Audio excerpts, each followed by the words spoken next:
Our podcast partner for this session is Launchora.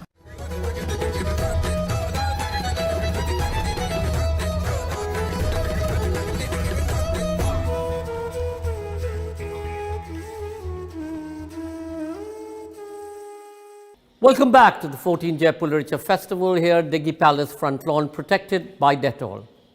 Our session today is Reflections, Anish Kapoor in conversation with Homi K. Bhabha. Anish Kapoor has succeeded in transforming the cool, conceptual and minimal approach to sculpture by adding lyricism, metaphor and the heat of the primordial. Objects spill out from their own parameters, yet they also stand serenely as in meditative focus, as if for ritual.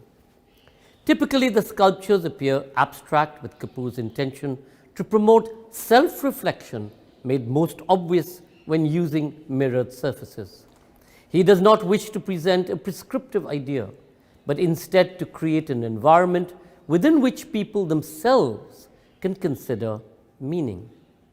As the viewer becomes part of the sculpture, each work speaks of the confined individuality of a single body, but also of the expansive inclusiveness of a shared place.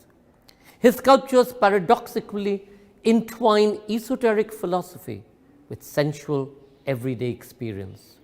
In this session, one of India's greatest artists talks about his life and work with his friend Homi K. Bhabha. Anish Kapoor is considered one of the most influential sculptors working today. Recent solo exhibitions include Houghton Hall, Norfolk, UK, the Pitshanger Manor, London, and the Serralves Museo de Arte Contemporanea, Porto. Permanent commissions include Cloudgate for the Millennium Park in Chicago, Orbit for the London 2012 Olympic Park, and Arc Nova 2013, the world's first inflatable mobile concert hall in Japan. Kapoor represented Britain at the 44th Venice Biennale, for which he was awarded the Premio di Mela and won the Turner Prize in 1991. 2013, he received a knighthood for his services to the arts. Homi K. Bhabha is the Anne F. Rothenberg Professor of the Humanities in the English and Comparative Literature departments at Harvard University. He was founding director of the Mahindra Humanities Center at Harvard University from 2011 to 2019, and the director of the Harvard Humanities Center from 2005 to 2011. Bhabha is the author of numerous works exploring post-colonial theory, culture, change and power, contemporary art and cosmopolitanism. Please do remember to comment by typing it into the comment section below. Ladies and gentlemen, Reflections, Anish Kapoor in conversation with Homi K. Bhabha. Thank you, Sanjoy, and thank you, Jaipur Literature Festival, which is a celebration of the arts and ideas. Thank you, Anish, for being here. We are at now a great distance from each other. I'm in Cambridge, Massachusetts, and you're in Oxfordshire. And yet, as you know, we burn the phone lines every day, so this is only part of a continued conversation. I thought that we would talk about several of the moments and moods in your work, looking each time at a particular practice. And roughly, I thought we might move from the void works, which you are so associated, the notion of the dark, disorienting void, move on to the mirror works, and then talk about these great works with wax that you've been making.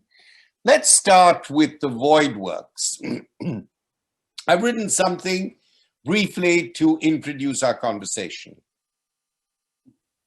I tag it to Descent into Limbo, 1992.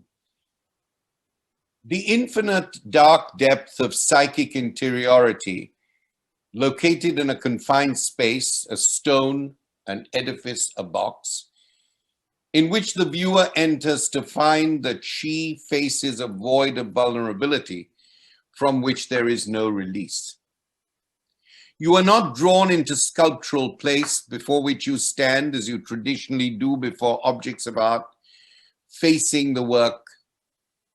Here there is only the power of effacement, the gravitational pull of the disappearance of body and personhood. The challenge of the work is more fundamental than interpretation or identification. The void itself mirrors nothing.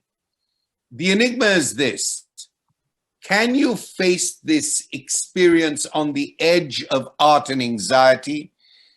Can you confront this liminal space? How long can you survive the experience of being invited in, framed with no narcissistic affirmation of an object that looks back at you? Can you stand still before a work to which there is no end and no beginning, but there is an infinite moment of being transformed by the process of waiting? These works are not about ascent or descent. They demand that you hold on to a level of scale, of sight, like a classical musician holds on to a pitch or note that extends till you consciously hear it no longer. But the entire structure of the piece or the sculpture depends on the tension by which your ear or your eye bend to it, and yet you resist to let it overwhelm you.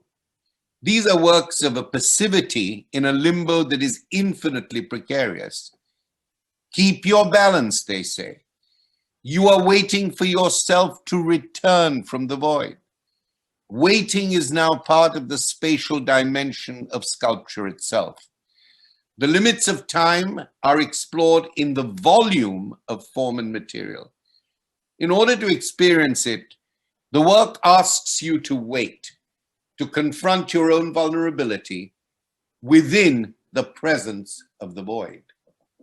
So that, Anish, is my meditation, my reflection, to echo the title of the session, on these void works. And I thought we might use it as a starting point to open our talk today. My dear Homi, dear all involved, all here, Sanjoy, thank you. Homi, what a marvelous reflection. Wait. Wait, not act, not step, wait. It's if you like, sitting on that, to use your word, liminal edge between doing and not doing, between even being and not being. Allow me to first just describe to those who don't know this work what's happening. So the work, as you'll see in the pictures, is a building about 6 meters cubed, which you enter. In the floor is what appears to be, or rather on the floor is what appears to be, a black carpet. It is in fact a deep, deep, dark void filled with blackness. So black that it appears as if it is a non-existent object, a space full of darkness. I think that's key. The phenomenological question is key. So much so that the first time I showed this work, somebody went into the room and said, "I don't believe this, can't be so." Took his glasses off, believe it or not, and threw them down to prove somehow that it couldn't be so. And then was taken aback, hugged the walls. You know, the last time I showed this work, not so long ago, someone so didn't believe it, in spite of the fact that he'd been warned, that he jumped in. Sad, he hurt himself, sad fellow. But anyway, there you go. So this sense of the edge, the darkness that consumes, the darkness that isn't empty, that's full, is what I'm toying with. The title for the work comes from the work of art that I, at least, perhaps even admire most anywhere ever made, if one can dare to say such a thing, and that is Mantegna's Descent into Limbo. thing painted when? I can't even remember when. Doesn't matter when. Anyway, and what is, it's an image in which Christ has a staff in his hand. He's wearing a red shirt and he's got one leg forward, rather like a Giacometti sculpture, one leg forward, about to enter a cave, a dark descent. So this is not Dante's limbo in immersion. This is on the edge of limbo, about to act. And I think this is where your waiting idea is so poignant. The cave, of course, as we know from Freud, is, of course, the place of beginning, the place of end, the place of ritual, the place of magic. An inscape in which, if you like, at least according to me, mountain, woman, human, animal, darkness, sexuality are all one. So what am I saying? I'm saying limbo sits there in this place. Forgive me for going on, but one more thought. And that is, of course, works like Descent into Limbo and the other void works are about this edge, which you and I, Homi dear, have talked about in the past. But they're also about the idea that the object has no status. In other words, the non-object becomes or lives, becomes real. It's a fiction. It's a poetic gesture. It's a possibility. I'm fascinated by the idea that the more I investigate objects, the more I realize that the object is completely illusory, and it is a fictional reality that we keep building somewhere between, it used to be that this so-called illusion was a bad word. I say completely the opposite. In fact, the illusion, the illusory in poetics is where deep reality lives, because we ourselves come into the illusory constantly, keep bumping into it, and can't seem to fix on reality. I mean, look at the state of the world today, just as an aside. Anish, I do want to just come in at the end of what you said, because I think that there is a difference between illusion, as you talked about it, and strategic misrepresentation as we have it in the world today.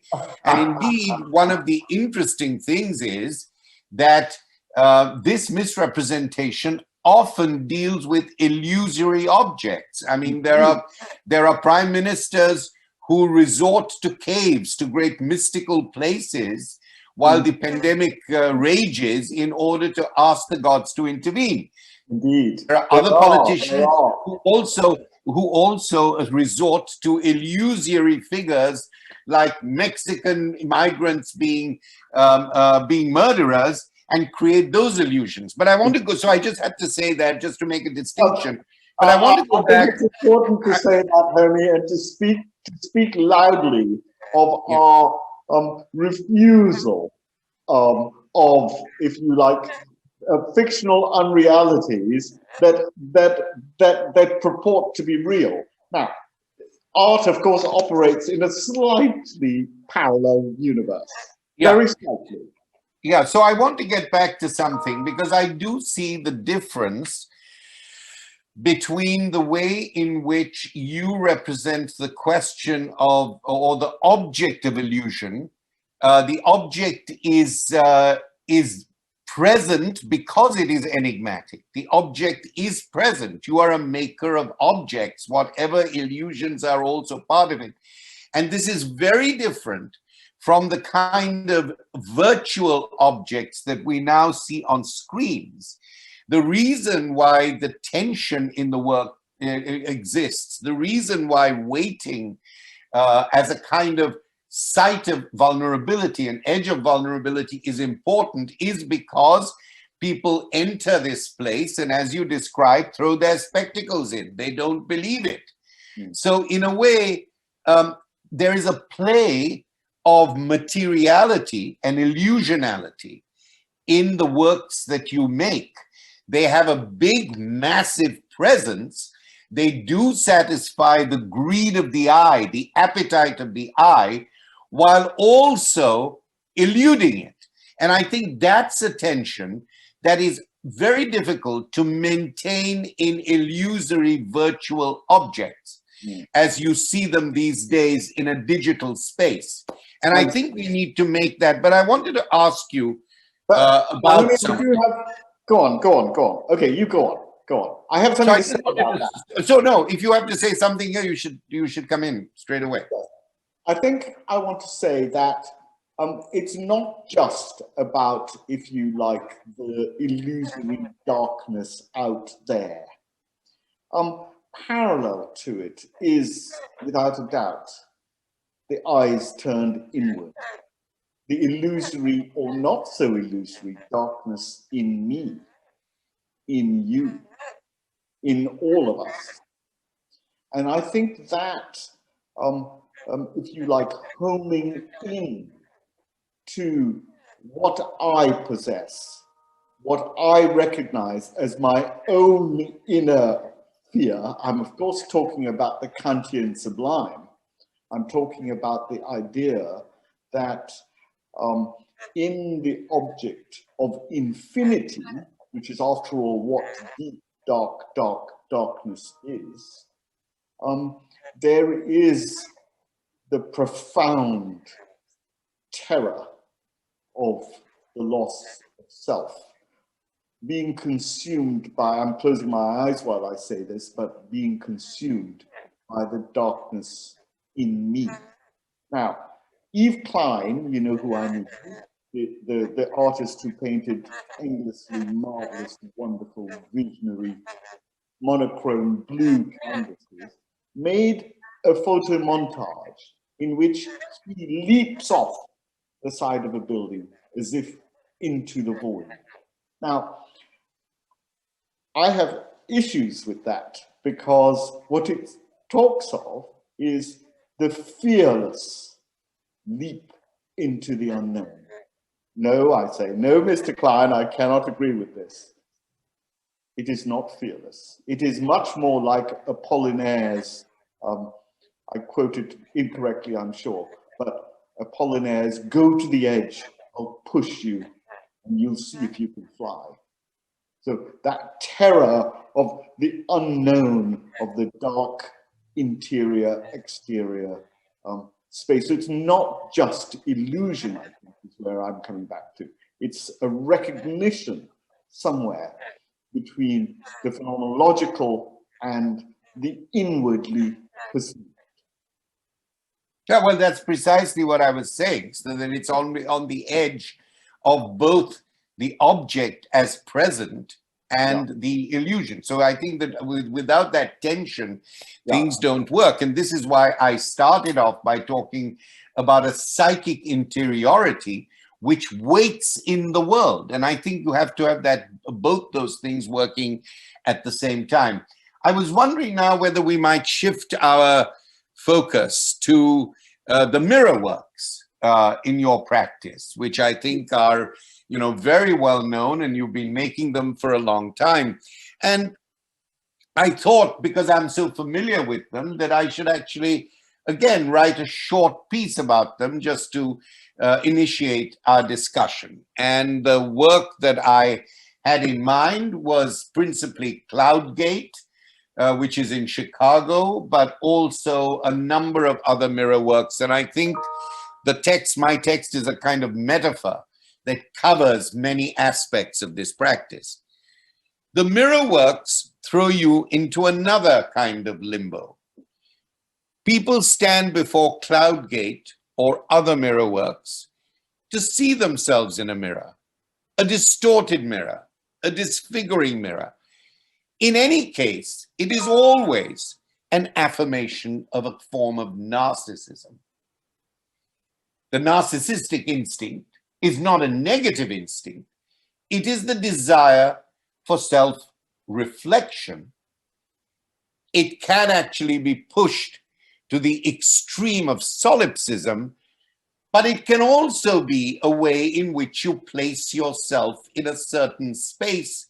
You see your face. After all, it's very difficult to see your face with your own eyes. This is always a mediated experience, and you do not have eyes at the back of your head.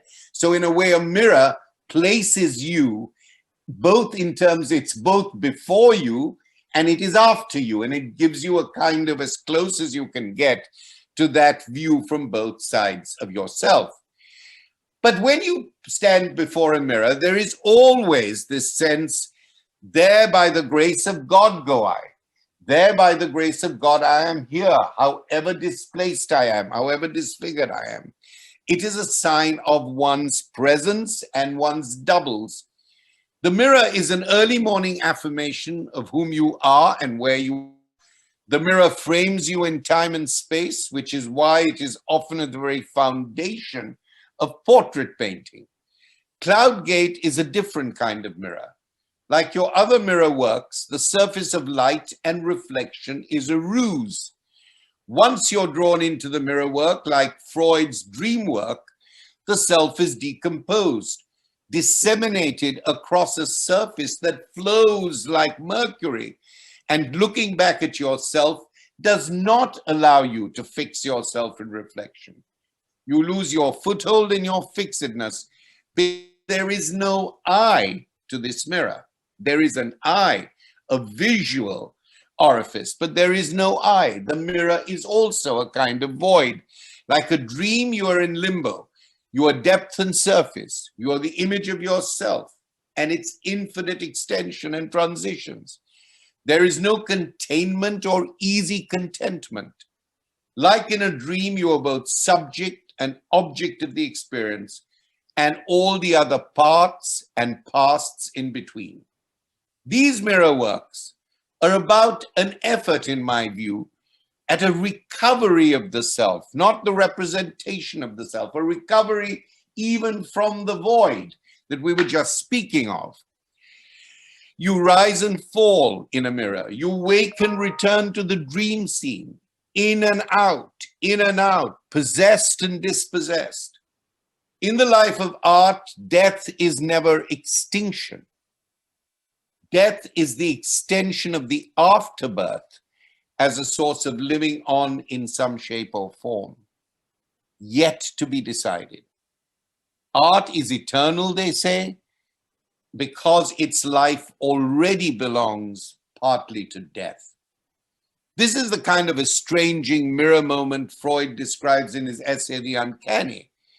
In the middle of the night, Freud sees himself, glances at himself as he's passing a mirror, and he asks, who is this old man?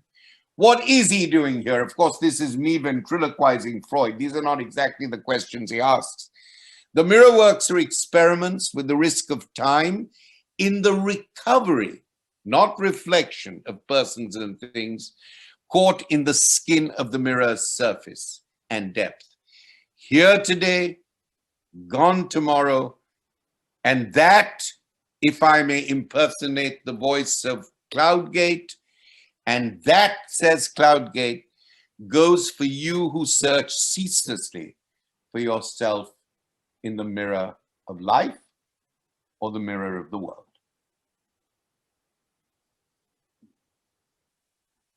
Bravo. Beautiful, my dear, dear, dear. Art and death. I like this alto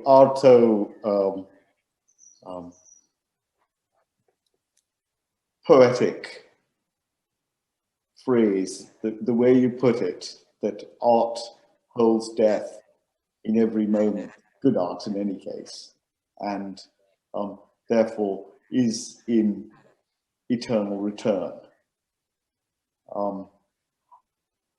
Of course, that connects quite strongly with Freud and the Unheimlich, unheimlich, the uncanny, falsely translated. Unheimlich, I think, my German's not very good, but I think means unhomely.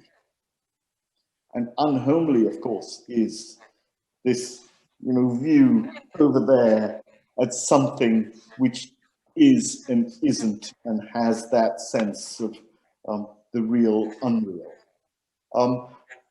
Sculpture, let me once again start by being perfectly practical. The mirror in sculpture has long been a reality, since the Etruscans or the early Chinese and before then. But they were always convex forms like this, solid forms with a mirrored surface. Now, what that does, just as a matter of reality, is it gives you the world upright, convex form, or a flat form, gives you the world upright, and it reduces, especially convex form, reduces the scale of what is shown on the surface. In the 17th century, in science, there was the concave mirror, this shape, and concavity turns the world upside down, first of all.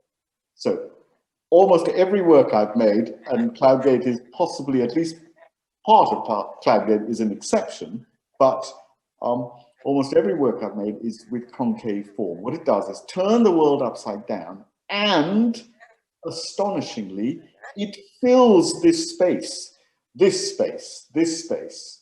It fills it with mirroredness. This is where I came to it from. I'm not really that interested in the mirror itself, but this space full of mirror, how bizarre. It's a bizarre visual phenomena. And furthermore, may I say that because it's concave like this, the physics is that depending on this curvature, it has a focal length. And the focal length is somewhere out here. So there's this almost mystical point in space where the world turns upside down. This object is standing here, but looks that way there, looks upside down there. And it does this weird thing at this point. And once you cross it, it crosses over again. Now, think about painting. Painting, all painting, I'm going to dare to say, is a flat surface, and from it, you go deep into space, into the space behind the painting. The moment you put a concave mirror like this on the wall, what it does is say, no longer is the space of painting there, it's here. Some fundamental transformation has occurred. It brings, if you like, the space of sublimity into the active space of the viewer. And what's more, it's vertiginous. It says that the moment you cross that point of focal length here, you're actually falling into the object.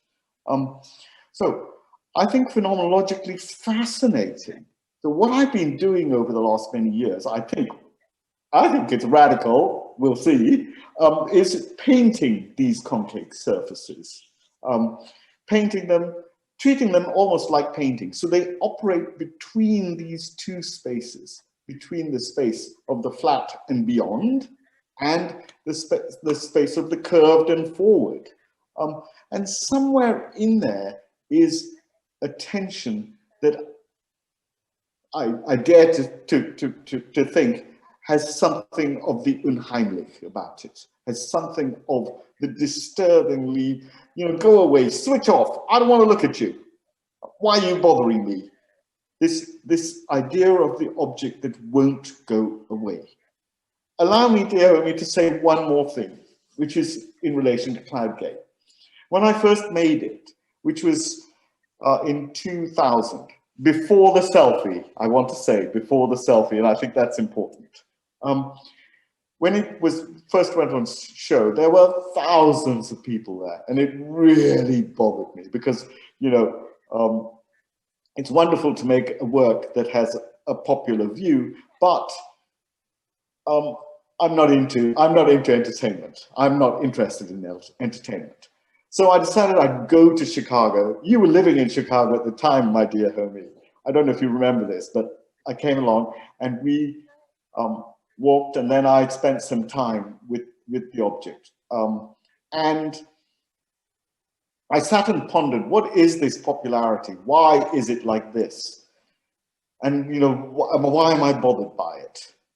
And then I began to observe that this was an object which had a shifting scale. It has no joints. So it's one thing with no joints. Everything we look at in the world, especially of size, a big object, everything has a joint. And that gives your body measure. This has no measure. You're close to it and it's an enormous thing. You go a little bit away, it's not so enormous. And this thing of the shifting scale is truly deeply mysterious. Just as a small aside, the last time I visited Chicago, 3 years ago, whatever, it had 200 million visitors, which is a good number, I think. And they tell me that 200 million visitors is 500 million selfies. Interesting, just because in a way it's a pre-selfie object. It's an object that's turned into this, take a picture of yourself jumping up or doing whatever it is that people do. Weird, I don't know how I feel about that, but anyway, there it is. You know, the selfie, of course, is an exuberant, spontaneous act, but it is a great act of narcissism. I was talking to Wim Wenders, who said if anybody had told him 50 years ago that people would be pointing the lens more this way than that, he would never have believed it. Yeah. And I think there's something, one can't be moralistic about it. It's another experience of our time. It's an image of our times. And I think there were times when people sat endlessly in the 18th century for portraits. Now they make their own portraits. I'm not going to be moralistic about it, but it is, as Wim said, quite interesting. But you know, when you talked earlier about, in response to what I said about the unheimlich or the uncanny, as Freud, it was translated, but of course it does mean, and he gives you a long description of being the unhomely, of being displaced. I think, to go back to what you were saying, when you talk to us about the optics and the physics of what you've made, the interesting thing that interested me there was that these objects are indeed liminal objects because they are halfway or somewhere between painting and sculpture. In fact, their liminality has an art historical generic issue or generic problem, that the filled space in front of you, which is often the space of painting where the depth is created by perspective within, now that filled space is on the surface and the depth is beyond it. This seems to me not only, and convincingly as you made it, a problem of the structure, the optics, the physics of the issue, but it is also a problem of time. Where does time lurk in the object? Is time a form of exteriority? We live through time and language. We, in fact, live through language as it passes our persons in time. But as you were speaking, I was beginning to think, what does this do for the temporality of self-recognition? Who am I as a person mediated by an object which is partly painting and partly sculpture, and I am now being addressed by this strange hybrid moment. I'm not being addressed by two different art forms. I'm being addressed by the hybridization, the liminality, the translation of these art forms.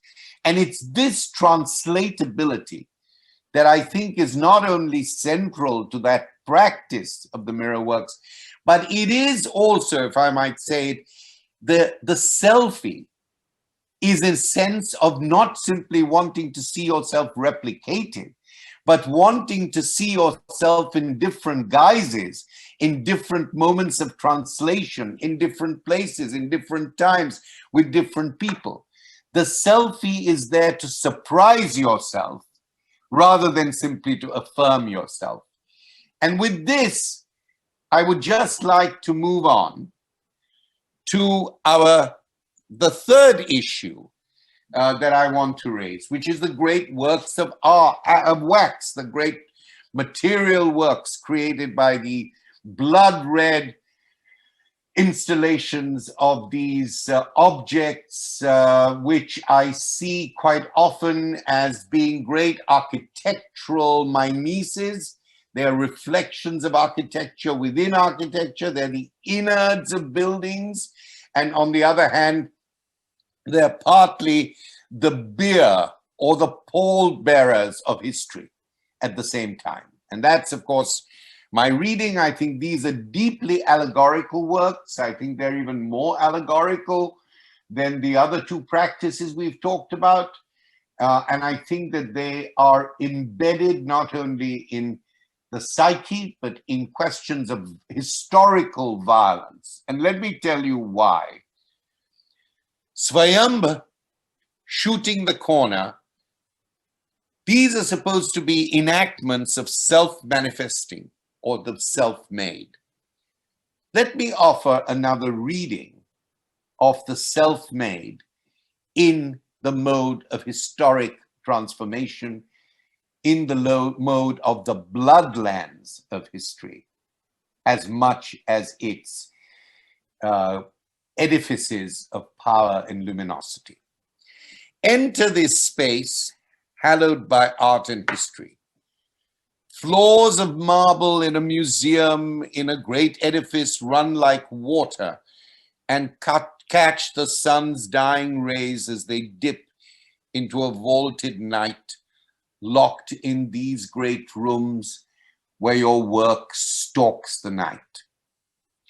From this prevailing darkness, the blood sun drags its red mass through the museum like a bleeding beast that drives itself mad looking for relief and release and some kind of exit, to say nothing of peace.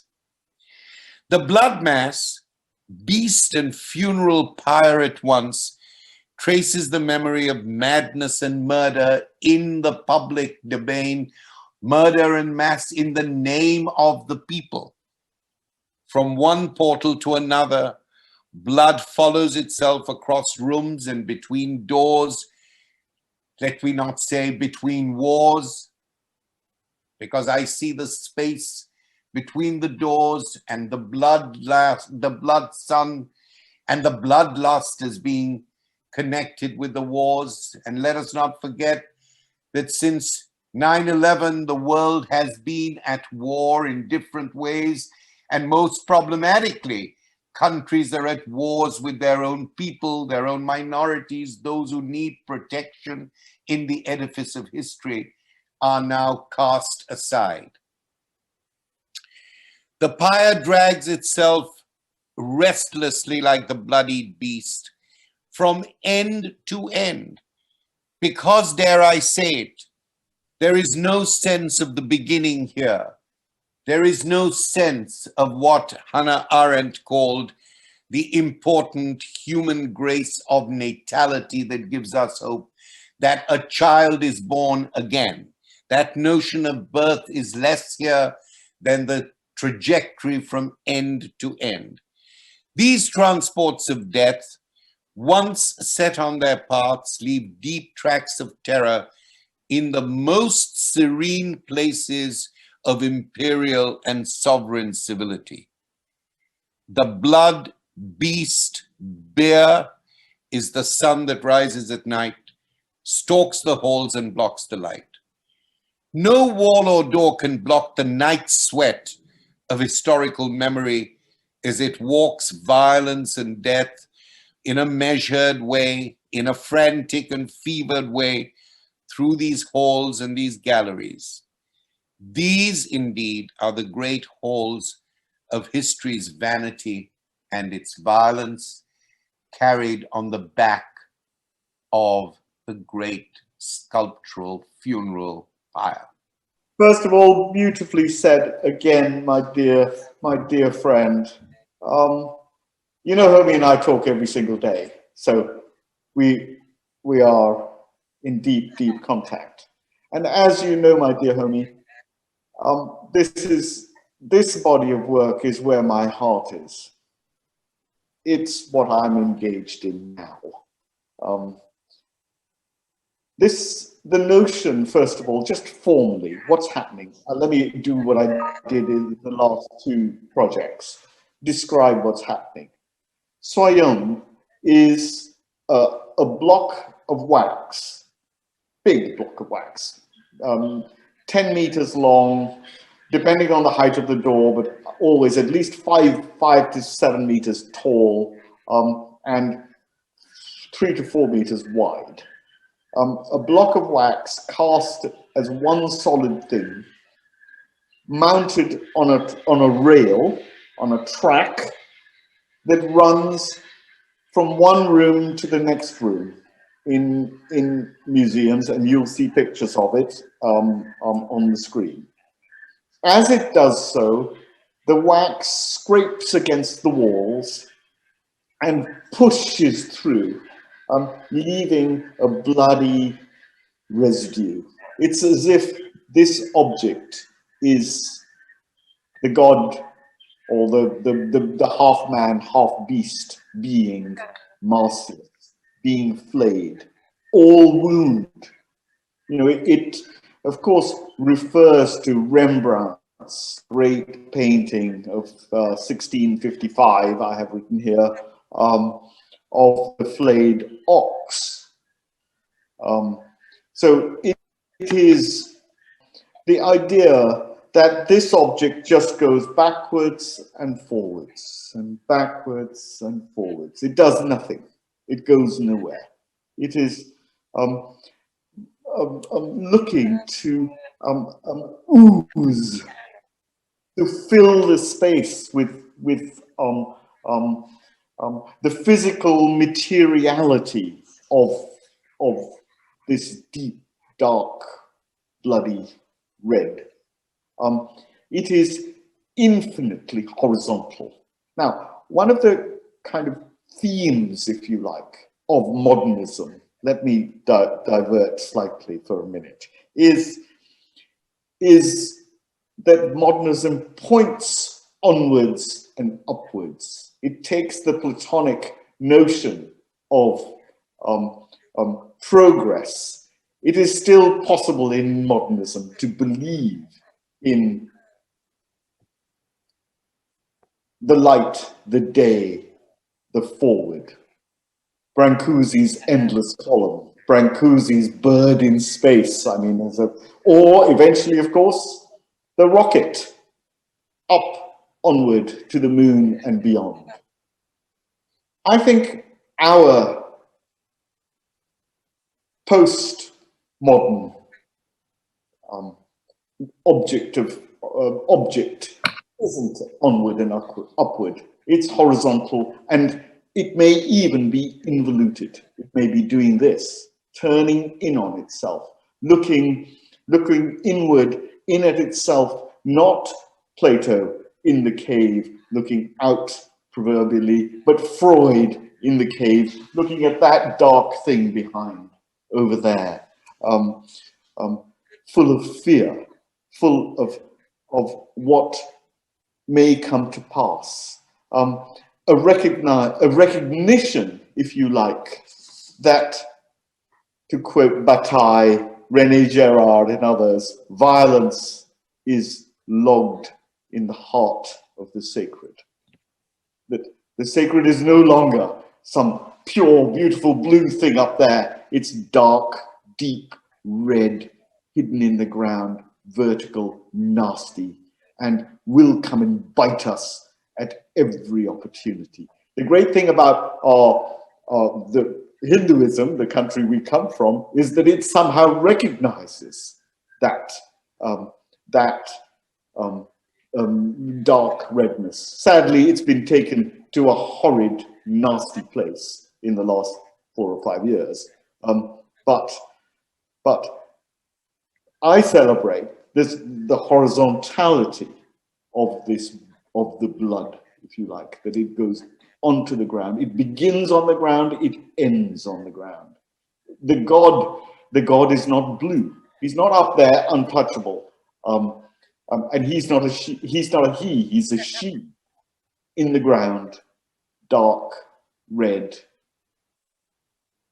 pouring out, always leveled out, liquid, in other words. So somewhere here, I've made a number of works from, Marcius at the Tate, which was a big, stretched, flayed, I use the word flayed, but really a big stretched PVC skin, to a work also made out of wax called My Red Homeland, which is a big block of steel that slowly revolves around like a witch churning a pot. Slow. It's very, very, very slow. So all these works with movement move very slowly. And it's Anish, nothing is happening. And that's what I'm interested in. Nothing and yet all of it. Anyway, voila. That's right. And that's why you give it the title Svayam. And I think my role here as writer and conversant has been to bring in the question of time. Yes. As you have talked a lot about the question of space and optics and perception. And as we have to end here now, I just want to say that it seems that this backwards and forwards, which I have allegorized as the beer, the pallor of history, the deep red blood sun, as I described it, which is in the vault. You can't pull it out. There's no resolution. I have to say as we end, and I want to thank you, this is also a profound image of the transports of death, whether they were part of the Holocaust. Today, they're part of the transports of refugees and migrants across the world. And what is actually the most poignant thing about these transports of death is that people got onto the Nazi trains, people got onto the refugee boats and trains, people walked, not because they knew that they would die. They knew that they would die, but because they thought there was a 1 in a million chance that they might live.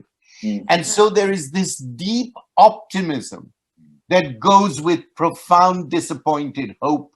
And that's where I think we should bring this to a close, thanking you for sharing your work and your thoughts with us. Thank you, Anish. Thank you, the Jaipur Literary Festival. Thank you to Jaipur Literary Festival, but thank you above all, my dear, dear friend Homi, for your deeply poetic reflections, your willingness to enter and to participate at all kinds of levels, and your continual return to the most eminent question of time and its role in our transport. Thank you. Thank you. Thank you, Anish Kapoor. Thank you, Homi K. Bhabha. I wish we could have had you both here on the lawns of the front lawn in the Jaipur Literature Festival in Jaipur for this continued conversation, and we hope to do so in the future. We thank our celebration partner, Diageo, and thank you all for watching and being such a great audience. And remember, you can stay logged on and watch some of the other episodes at the Bar Hall. As you're aware, the cultural sector has been critically impacted by the pandemic. While we have all braced ourselves to embrace the new normal, we continue to struggle, and we love for your support. Any contribution would be welcome, so just press the contribute tag. Please remember to tweet using hashtag Jaipur Literature Festival 2021 and Twitter handle @JaipurLitFest. The festival and all of us are protected by Dettol. Stay safe, stay masked. To all storytellers and story lovers, my name is Laksh Datta. I host and produce the Jaipur Bites podcast, where you can hear many of the amazing sessions from the Jaipur Literature Festival. I also produce a few other podcasts, as you can see right here. English, Hindi, fiction, non-fiction. If you see something you like, Maybe you can take a screenshot of this right now. I'll give you a second. And tune in later.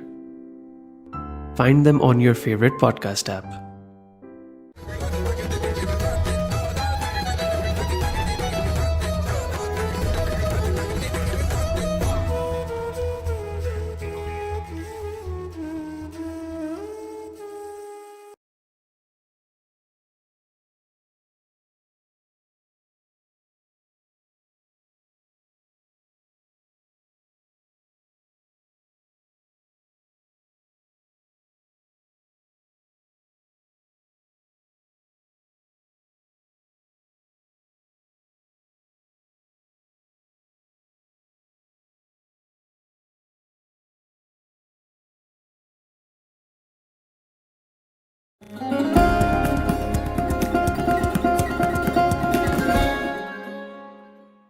Hello everyone, I'm Arsha Gaur, a student of class 11 of Vasant Valley School in New Delhi.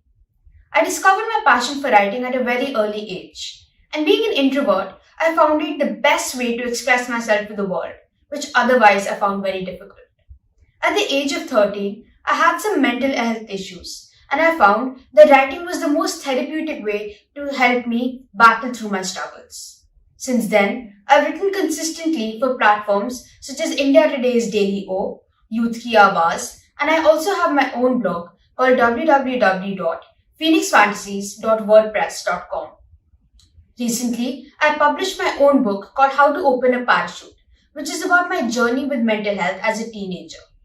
I believe that people from all walks of life can relate to this book because it provides hope to everyone who's going through a struggle of their own. And on that note, I shall now recite a poem from this book called On a Ventilator. For long I suffered abuse and treason. From whom you may ask, it is but you. I gave you gifts of knowledge and compassion, but alas, they've been treated in an unmerciful fashion. You ponder over the reason for my rage, calling my teachings a reign of terror. But like a mother, I am your creator, sometimes an enemy, other times a sparer. When you are human, I bless thee, I nurture your heart. But when you are a demon, you must deal with life falling apart. My lessons encompass the elements of pain. They are thus acquainted with suffering, despair, and mostly pain.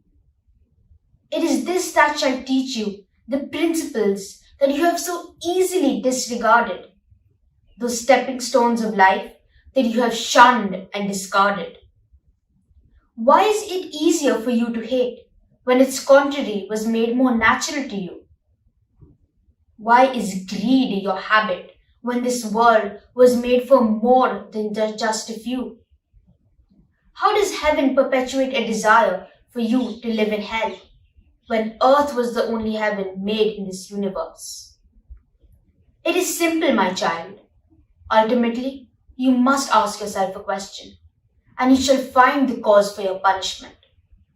Ask yourself, what makes me human? Thank you.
We tackle journalism, technology, policy, and investment in news.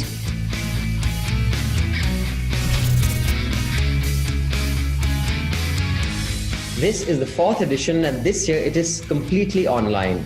Going forward, in every subsequent Media Rumble, even in a post-COVID world, we will have an online segment of the Media Rumble.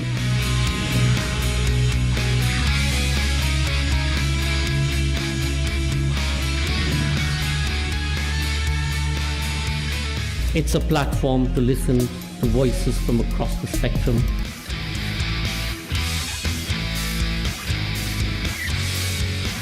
Your main motivation is to keep sort of pushing the envelope in terms of quality of content. So media is really cheap, which makes the media dependent on advertising, which makes you vulnerable. The consumers must pay more for media. And what brands have to do now is to start holding their vendors accountable for where their ads are being placed. Technology is not neutral. New weapons are not neutral. Once you let loose the dogs of hatred, then violence follows. Media must be covered robustly, questions must be asked.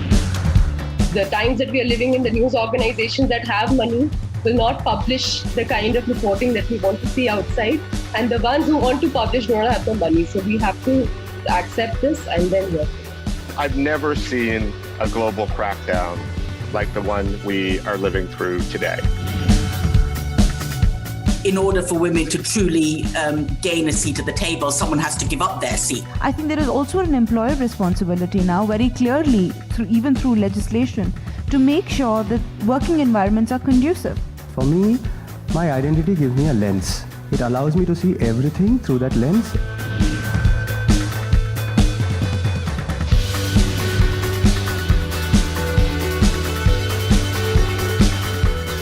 I feel whether it is North India or South India, mainstream media does not really represent mainstream India. Television क्या कर रहा है, media क्या कर रहा है कि लोगों को एलिमिनेट कर रहा है और पावर को लोगों का रिप्रेजेंटेटिव इस तरह से बना दिया है कि अब लोग की कोई जरूरत नहीं है.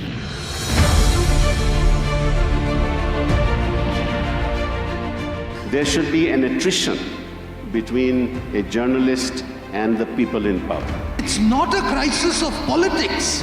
The crisis is one of journalism.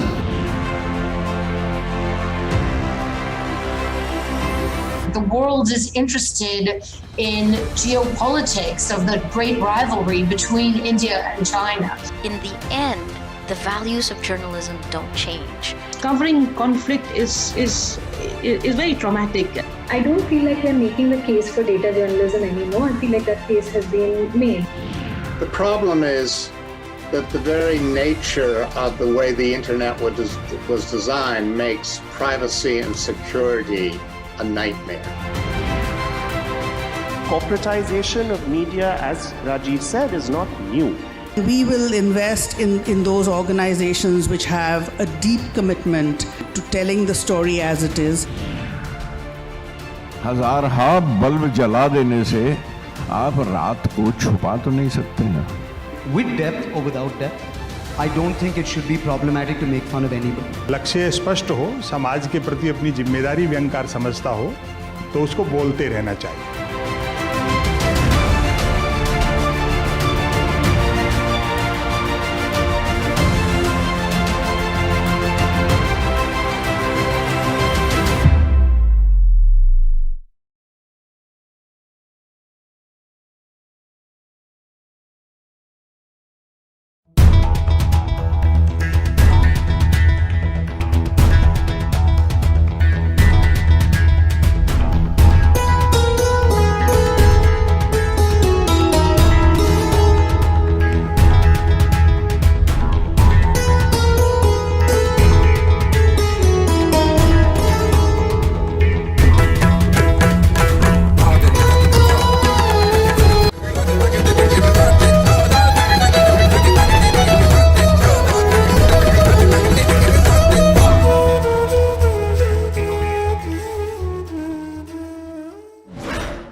delighted to welcome you to the 14th Jaipur Literature Festival protected by Dettol. Today's session is presented with festival partner European Union.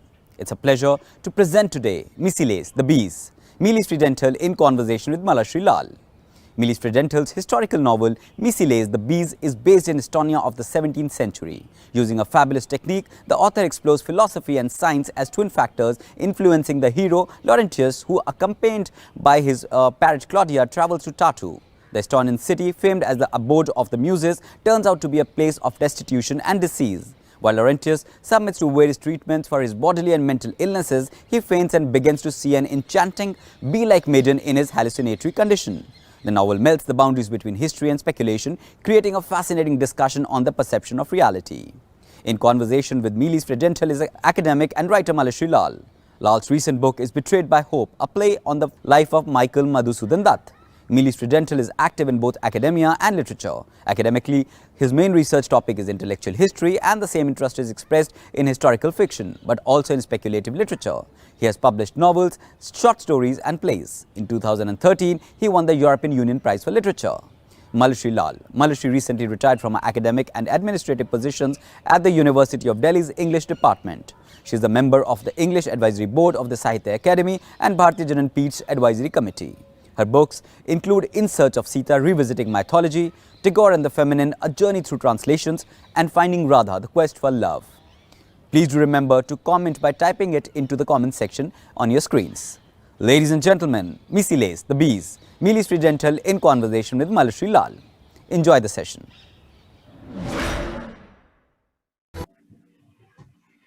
Hello. It's Hello. Indeed a pleasure to open this discussion with you, Mr. Meelis Friedenthal.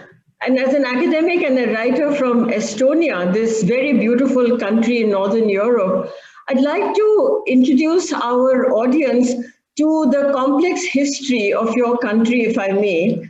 It's a very ancient history as I read about it. The earliest records take us back to 9000 BC. The Crusades brought Christianity to Estonia in the 13th century. And after centuries of successive rule by Germans, Danes, Swedes, Poles, and Russians, a distinct Estonian identity began to emerge in the 19th and early 20th centuries. And then in 1987, the peaceful singing revolution began against the Soviet rule. And this, as I understand, resulted in the restoration of de facto independence for Estonia on 20th August of 1991. It is indeed important to keep this capsule history in mind and at the JLF platform today, because you in your novel allude to the richness of the narrative of Estonian history, and your story is set against this background. The Bees is indeed a fascinating book, and I enjoyed reading every page of it. Beautiful writing, wonderful imagery, and such a magical quality about the narrative. This novel also won the 2013 European Union Prize for Literature. Many congratulations. Thank you. Mainly set in the city of Tartu in the 17th century, when Estonia was a part of Sweden. This story is a rich blend of history, medieval science, and fabulous tales. So my first question, Meelis, is that your academic career has been in the prestigious and ancient University of Tartu in Estonia, where you studied theology.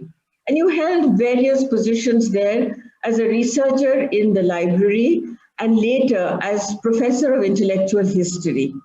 How do these experiences relate to your novel, The Bees? Thank you. First of all, I'm really happy that I can be here and we can just have this conversation. And of course, it's a bit sad that I can't be physically in Jaipur right now, which would be a wonderful experience. But as the situation is, we have to do with what means we have. So to the question, I think that this novel has a very strong connection to my academic research. Actually, it is the academic research because of what this novel actually has taken form of. I was writing about this 17th century period and academically, and I felt that there is so much interesting things happening there. And you can't write about these things only academically, because when you write academically, you have to find all this kind of proofs, and you have to say only what you can say based on historical documents or resources.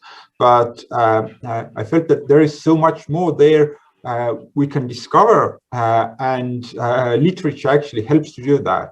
So I just began to write the story, and it was also intellectually really interesting for me, because when I wrote the story, it just led me through the whole process, and in a way I wrote it so that I discovered for me also the period, because as I said, I researched the period, I thought that I know the period really well. But actually, as it comes out, I knew about mainly the academic life, but there's also this everyday life, this everyday experiences that people have at that time. And this began to interest me. So I started to explore that. And it just opened up for me also a whole new world. So the writing of that book was really this kind of this journey of discovery for me also. Well, it's been a wonderful journey of discovery for your readers also, if I may say that. So let's talk about that wonderful protagonist that you have created. This is Laurentius Hylas. He's a medical scholar, and he travels to Tartu in the hope of gaining intellectual excitement, stimulation, and accompanying Laurentius is that magical parrot, Claudia. And this parrot is his companion, his resource for comfort. But instead of finding excitement and intellectual stimulation in Tartu, what he finds instead is poverty and destitution and figures of death. Laurentius, as you just mentioned, is also a person who suffers from dismal melancholic condition of what's called the black bile. And he is constantly getting this terrible stench, this smell which is nauseous and stifling. The protagonist hopes that his studies will help him overcome this condition, in fact, give a clue to how other people may also overcome this terrible condition. And I'm quoting that beautiful line from your text, because if there is any cure for melancholy, it is in art and science. And towards the beginning of the novel, there are these amazing and detailed descriptions of the journey in a crowded stagecoach, hurtling down those medieval rutted roads, and then the sudden death of Laurentius' beloved parrot. He can't imagine life without the parrot. And that happens fairly early in the novel.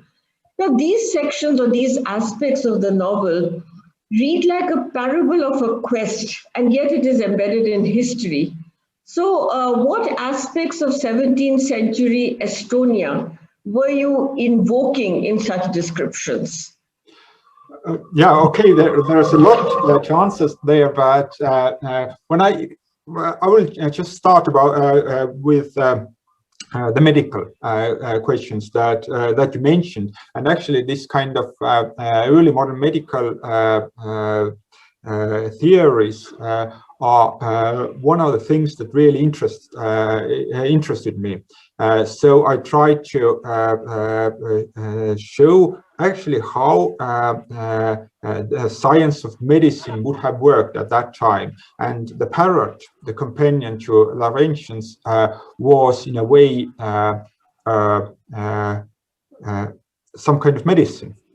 because this parrot function has this kind of a balancing entity for his melancholy. And I try to explore then the question when this kind of balance is disturbed, what will happen? When we move from that to the question of the description of Estonia at that time, it also during this my research and upon the period, it just struck me that there was poverty and hunger and really terrible this kind of situation all around. But in the midst of that, university still functioned, and actually the university functioned really well, and there were new theories taught there. Newton, for example, Newton's theory of gravity was discussed there, and there were other philosophical theories that were really modern at that time. So this kind of contrast between the university and the surrounding poverty and superstition, this was something that I tried to explore. And of course, this was a real historical situation. And it was, I think, even more sort of pronounced at that time, because the university was for upper classes. And for upper classes, they were all Germans or Swedes at that time. So, and Estonians didn't attend university at that period at all. So Estonians, Estonian-speaking population are the peasants who are in the margins always. So this kind of contrast also interested me between this kind of German and Latin-speaking upper population class and the peasants. So I try to show that also a bit, because in Estonian literature it has been so that of course Estonian language literature has been always more interested in Estonians, the Estonian speaking population, the peasants. So mostly when we read Estonian historical fiction, then when it describes the earlier periods, it focuses on the peasants. But I try to have a look at the whole situation, not from the perspective of the peasants, but from the perspective of the academics of the university. And this protagonist, Laurentius, his background is purposely a bit vague. I don't want to give him any certain place where he's from, but I also hint that his background is not this kind of upper class background, but he's also from very poor and problematic circumstances, so that he would have a different eye on the whole situation, how the peasants are, or how the local people are living. I was fascinated with the medicine background that you bring into the novel, particularly the theory of 4 humors, which dominated the thinking then about the human body. The 4 humors being black bile, yellow bile, blood, and phlegm. It's interesting that in Indian texts of the Ayurveda, there is something similar, but there are 5 elements and said to constitute the human condition, and that's air, water, ether, fire, and earth. And as you mentioned with the medieval theory of humors, any imbalance in these elements or in the humors would bring about disorders such as the black bile that you talk about with reference to Laurentius's condition. So why was this medical contextualizing so important, particularly when actually the modern readers are looking at medieval history, but it seems there is a link that you want to build between the then and now? Yes, this is really interesting right now, I think, also because now we have this kind of COVID situation, the pandemic, and in a way the themes that I wanted to explore have become even maybe more pronounced than they were when I wrote the novel. So that I really think that the medical ideas of that time are maybe not as strange as they seem sometimes. So that when we consider right now the COVID situation, we know that quarantine is one of the most useful methods of preventing the spread of disease. And quarantine is a medieval idea that was used during medieval times. So the ideas about diseases, when we look at them from the right angle, we can find very good insights there, and this was one of the things that interested me, because this idea of a disease is so that at that time, of course, they had to find ways to cope with all those. There was plague was rampant at that time. There were many other diseases that they had no idea of how to deal with. So they did build some kind of models, and sometimes these models are really interesting. And I think that this kind of four-humors theory, it's really interesting that this is not only in Europe but also in India and also in China. So I'm teaching also a course in university, Introduction to Alchemy, and this Introduction to Alchemy course, we also touch upon the alchemical ideas of places all over the world. So we try to have this kind of global perspective on that, and it's really interesting that these ideas are indeed global and in very many ways similar. So the question is, when we look at diseases and when we look at how what kind of ways there are to cure them, these seem to be there is some kind of universalist idea there, and this was something that did interest me, and I tried to explore that also in the novel. Well, talking of universalist ideas and the outreach of your novel, I would love it for you to read something maybe from the beginning or wherever you like. It would be wonderful to hear the context, the language. It's very beautifully translated. And yes, I can imagine that the original must be just as beautiful.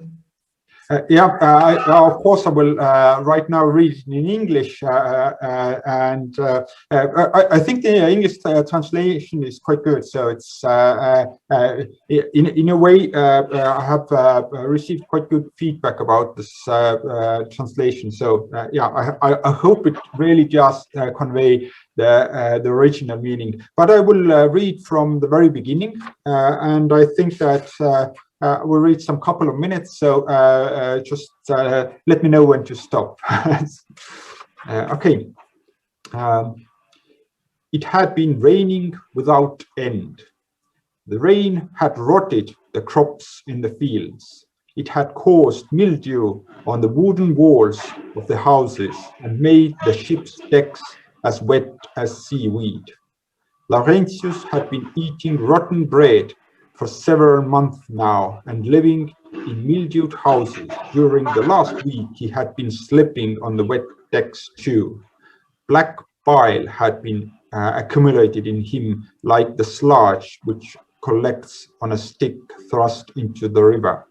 Finally, he stepped from the rocking boat onto the harbor quay, onto the slippery boards, knocked onto poles rammed deep into silt, and he looked unsurely at his surroundings. As gusts of wind from the low sky blew drops of water into his face, he tried to comprehend what kind of country this could be where he had come of his own free will. The bare strip of shore, with its white sand and lone bulrushes, and the uniform grey clouds closely resembled the harbour which he had set out from. Set against the backdrop of grey sky, the postal ship's masts looked just as before, and the sailcloth stretched across them was as grey and impassive as when he had started his journey. Alongside the wharf, which stretched far out into the sea, a breakwater could be seen, half submerged under the muddy water, and at the end of it an old watch house was stooping low into the water. Clearly, no one had used it for some time. So That's this was the first page. Yeah. That's a absolutely stunning opening section. And the rest of the novel also, the language is absolutely beautiful. And I know a lot of the book reviewers have also praised the way the translation has happened. So let's get back to the narrative, particularly to this woman who's associated with the bees. So the parrot Claudia is dead. And then later on, when Laurentius is suffering in the dank and unhealthy air of Tartu, he comes upon this very pretty girl who's also called Claudia and seems as though she has inherited or been transformed into or been taken and emerged from the parrot Claudia. There is a strange kind of an equation between Laurentius and Claudia, because unlike in medieval paradigms, here it is the woman who rescues the man. And she seems to be the stronger entity, and she rescues this rather melancholic and desolate person. Now, Claudia is associated with honey and with bees, and that's reflected in the title of your book. But the book has also been translated with the title The Willow King, who's a different kind of a shadowy figure. So I was wondering how you would like to explain Claudia in the book, the Bee Association, and then the Willow King as the alternate title. Of course, this is something that I think builds the main sort of nexus of ideas in the novel, and these three entities or the ways that you can just look at that. Claudia, the bees, and the Willow King are all sort of intersecting, and this intersection point is a human being, you can say. And there is the Willow King represents this kind of superstition, fear of death, and maybe death itself. And also when you put it into this 17th century context, it also takes up the themes of witchcraft and demons that are associated with this. Claudia and the bees are, you can say, the opposite of that. So it's something that through which it's possible to escape from this shadowy Willow King world. So and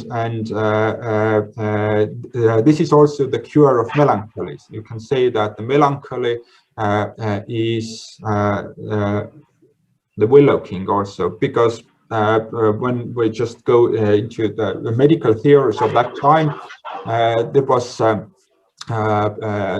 period when witchcraft was you can say problematic, and there were many theories why witches thought the way they did, and whether the witches actually were real or not, and so on. And one of the theories was that witches only hallucinate what they claim to see, and these hallucinations are caused by melancholy.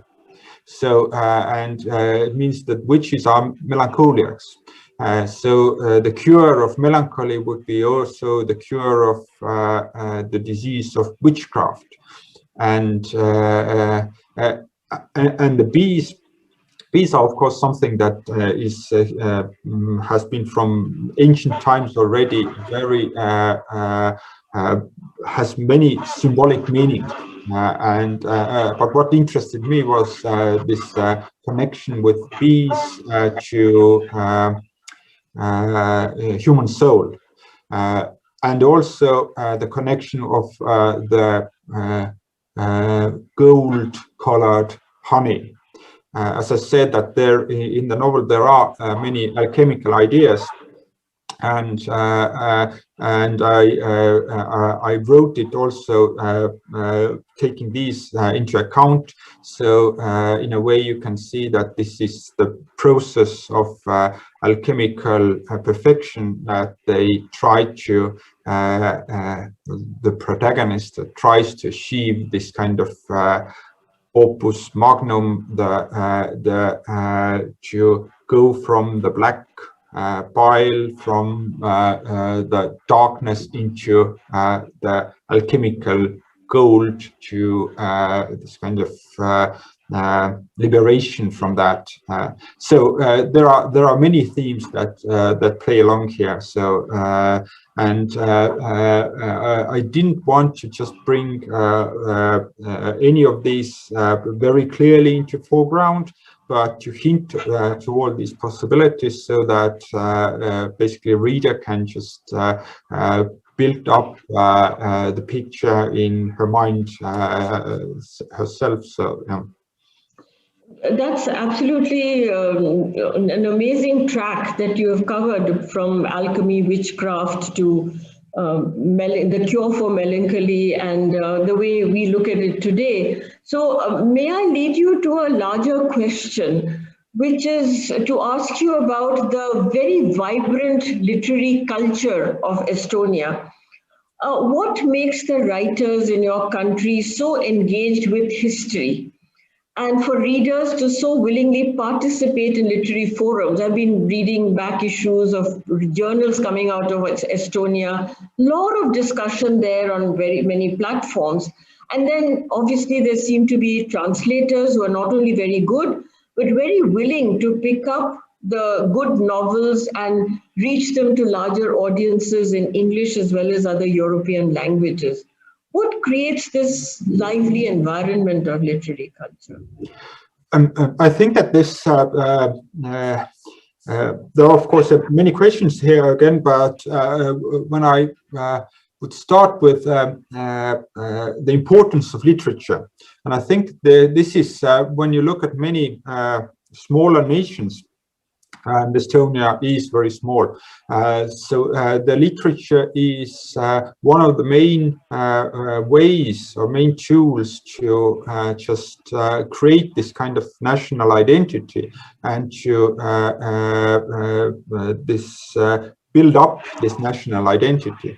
So in this sense, literature has been really important historically. And also as this kind of attitude has resulted that historical fiction has been an important way of doing that. And as when I said previously that the Estonian historical novel has been mainly focused on Estonian peasants and Estonians, so this is something maybe that's now a bit changing, because now people are more willing to engage with our past also from different perspectives, to see how the Swedes, Danes, and Germans and Russians lived here, because we have lived with them together for several hundred years. So it has been always this kind of tension, and literature is a wonderful way of exploring that. So in this sense, literature has been really important, and everyone in Estonia, I think, really well understands that how literature has formed our national identity and our understanding of Estonia and Estonian history. But of course, that doesn't mean that this kind of attitude would automatically translate to contemporary lively literary culture. And this is something that I think now Estonian government has done a lot, because there are they are interested also that literature would thrive, and they very well are aware that if we would have to compete always commercially with authors all around the world, then it would be very difficult in a way, because when we wrote only for a very small audience, like in Estonia it is, so the question is that when we compete with writers of all around the world, because translation is also something that's very we read mostly in translation books. So this kind of helping to spread Estonian literature and helping the writers to focus on writing has been something that in recent years has been really, I think, quite successful. So when I look at Estonian literature, it has become more interesting, and there are more variety in Estonian literature than it was, let's say, 20 years ago. So it's something very, very interesting is happening. Yeah. Thank you. That's a lot of new information for me, and I'm very happy to know about the context in which the new literary culture is emerging. As a novelist, you must be looking at all the book reviews that come out, and particularly in relation to this novel, The Bees. I read several of the book reviews, and there's an astonishing final chapter to this book.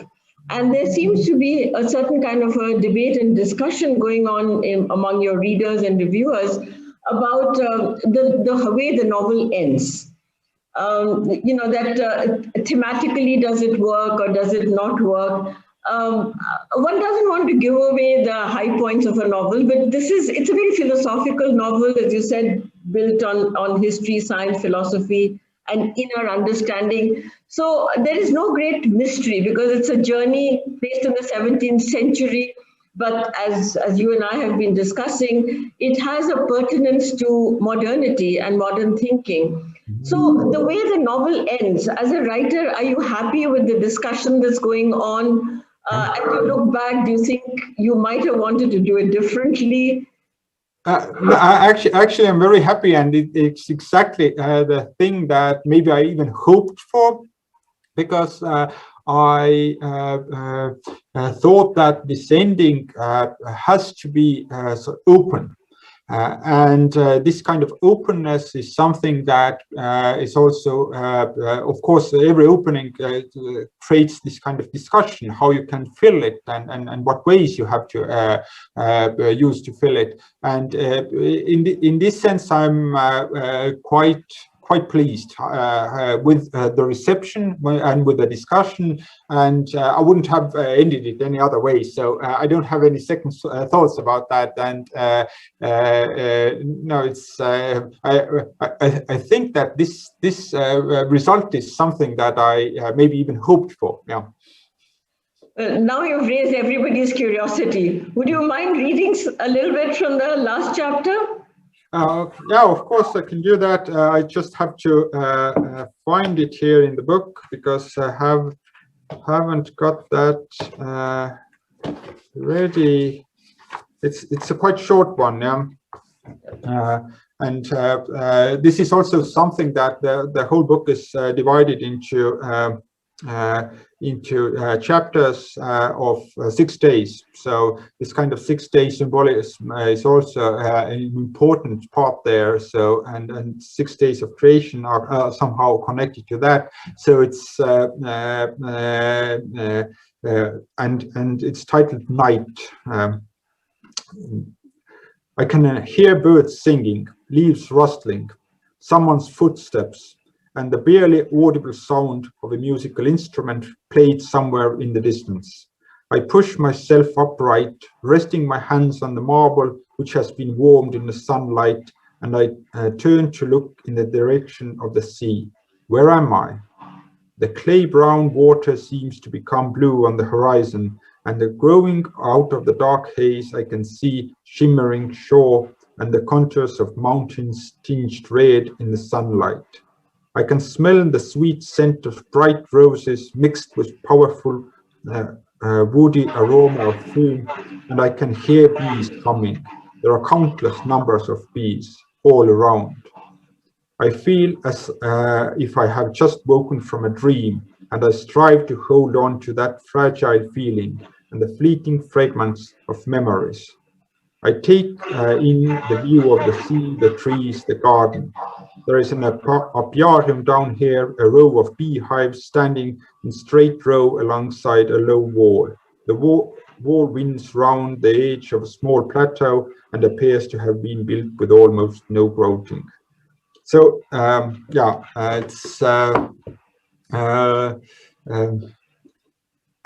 it's of course connected with bees. So I'm, as I said previously, I'm still very happy with that ending. So I think it's a beautiful ending. So actually, I didn't know why there was any other kind of discussion about it. I thought it was the most perfect ending to the book. So these days we hear so much, Meelis, about speculative fiction and what is also called science fiction. That was the older name. Now, most of these books are futuristic, some are even intergalactic. Your second novel is cast like a dystopia. But when we come to this novel, which is your third, it seems to have elements of speculative fiction in it. But instead of being linked to the imaginary future, it goes into the past of a long and a deep civilization. And you're exploring transitions, which also speculative fiction does, seemingly in history, but more importantly, it's the journey of the mind. You're into the mind of this protagonist. You interrogate medieval science and also the tools of medieval thinking and the humors. Now, yet your eyes are really set on the modern reader of this book. So there is a dimension of an eternal quest that is built into the story of Laurentius and the elusive woman, I mean, that pair. So would you agree that you're making that bridge between the imagined past and the expectations of the contemporary reader in the same manner that speculative fiction also builds upon the possibilities that modern readers think about?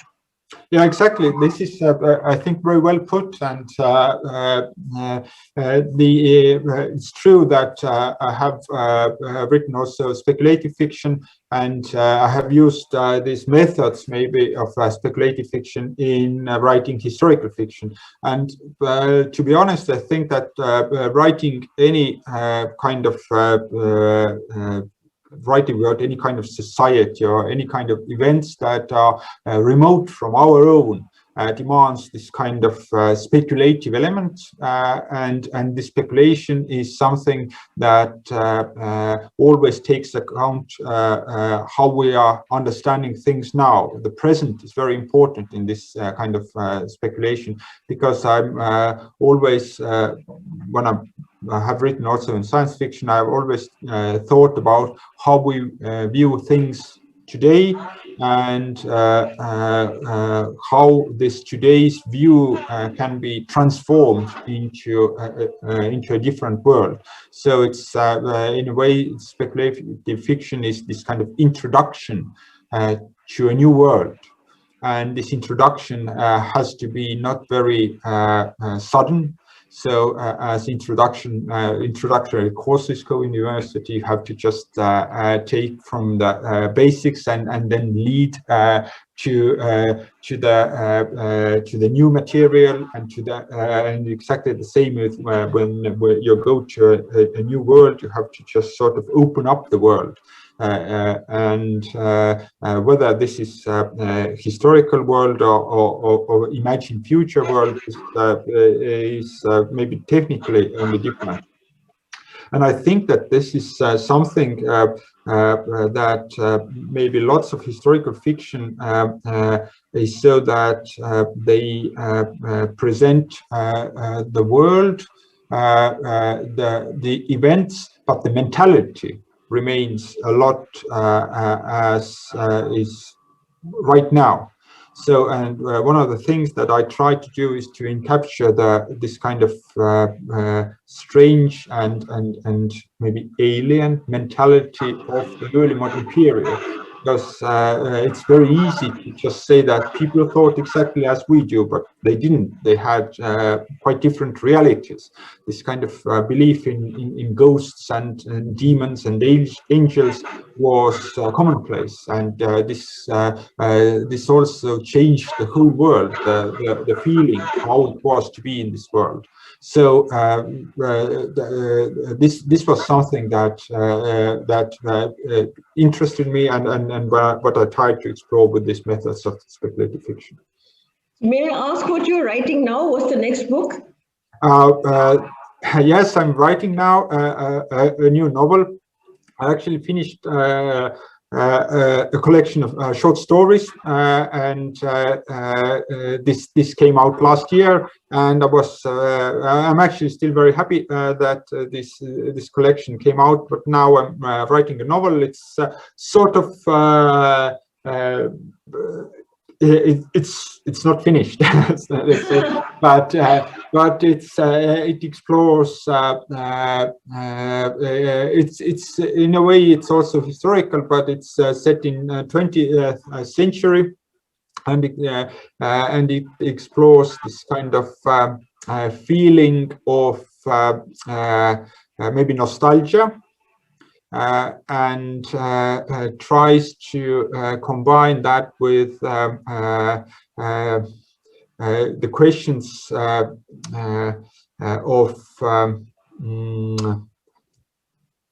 death again in a way, but we look from a different angle. The question that interests me is that people who have emigrated from their own country to somewhere else, then they have a certain view of their homeland, and they just want to somehow want to go back there, but actually do not want to do that. These are this kind of strange, conflicted feelings, and they develop this kind of contact with people who lived there at that time when they were there, but now are already dead. But they don't see these people as dead, but as living. And this is something that I'm just trying to explore with this book. Well, thank you for sharing your present work, and a great joy for me to be able to speak to you and to understand the novel from the writer's point of view. Thank you very much. Wishing you all the best and looking forward to your further books. Yeah, thank you. Thank you. I was very happy to just have this talk with you. Thank you. Thank you, Meelis Friedenthal and Malashri Lal, for that intriguing conversation. And thank you for being part of Jaipur Literature Festival 2021. We would like to thank our celebration partner, Tiashio. And thank you all for watching and being such a great audience. Please stay logged on to continue to watch with us the series of exciting sessions featuring a stellar list of speakers that have been specially curated for you. As you're aware, the cultural sector has been critically impacted by the pandemic, and while we have braced ourselves to embrace the new normal, we have struggled to ensure that we can continue to bring you a free flow of knowledge and ideas. We'd love for you to support us at Teamworkers. Any contribution is welcome and would help spread knowledge and ideas seamlessly against all odds. You can also tweet using #Jaipur Literature Festival 2021 @Jaipur Lit Fest. Remember, the festival is protected by Dettol. Hope to see you next time. Thank you.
festival like this is a beautiful indication of the kind of thing that I truly, truly believe in, and I think makes our society more whole and more pure. We do not take it for granted that Boulder was chosen as the first North American satellite festival. It's a huge honor we will not forget, and we are enriched because of it. We are indebted to both the local and international people that came together to make that happen, and we hope it's a tradition that continues for decades to come. Literary festivals like this one build up an environment and an ecosystem to nurture readers and to promote the business of books. They provide an invaluable forum for writers to connect with other creative people.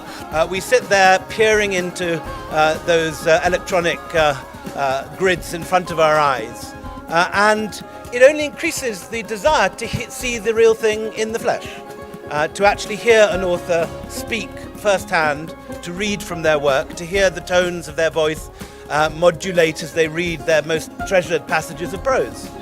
For us, it's special. This was our mothership, and it continues to be. The other editions that we have across the United States are smaller versions, different programming, but smaller versions.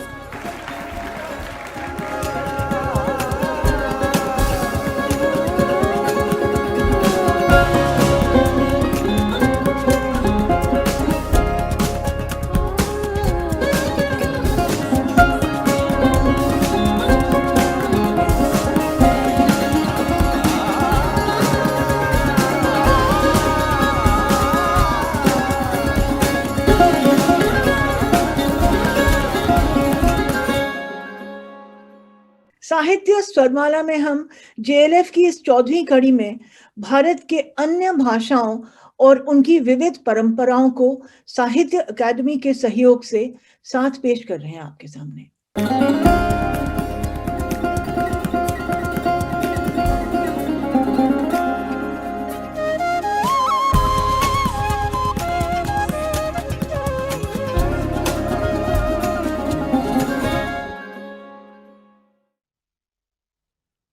Birds, come after me. Birds, come after me, as if I were a walking tree. I spread my crown for them, like the mushroom in the Russian children's tale, growing ever wider to shelter birds and bees from rain. I grow many hands, from the legs for the parrots, from the hip for crows, from the belly and the back for the cranes, eagles, kingfishers, and owls, and tiny twigs for sparrows and tree pies. They fruit, my head opens out like a tree top, and bats hang from them, undefined between birdness and beastliness. My hairs blossom, butterflies looking for honey surround my head like a halo. As I watch, each bird turns into a letter, an alphabet of birds. The wind passes between them. They make many noises, order themselves into lines, resound with suggestions, change places, combine to become something else, sing and tell stories. Vanished hills and forests crowd their memory. Dried up pools and streams, roofs and telephone cables with screams passing through them, and a scalding grammar of electric current. A tree is a dictionary of leaves. My branches fill with poems. The history of clouds.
Music को लेकर के उसके बनाने से उसके बेचने तक या उसके अपने कंज्यूमर तक पहुंचाने तक आपके मन में कोई भी सवाल हो, प्रश्न हो, I will be available at art ज्ञान.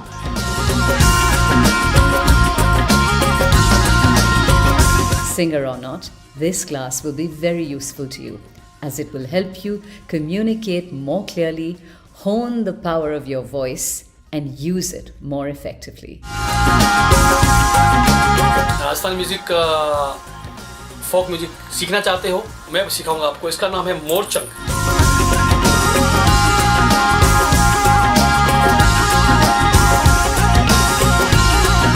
I personally connect to dance and music beautifully. I would love to take you all on that journey and share my knowledge with you. Hi, I'm Swati Iyengar. I'm a Bharatanatyam dancer and practitioner from the past 15 years.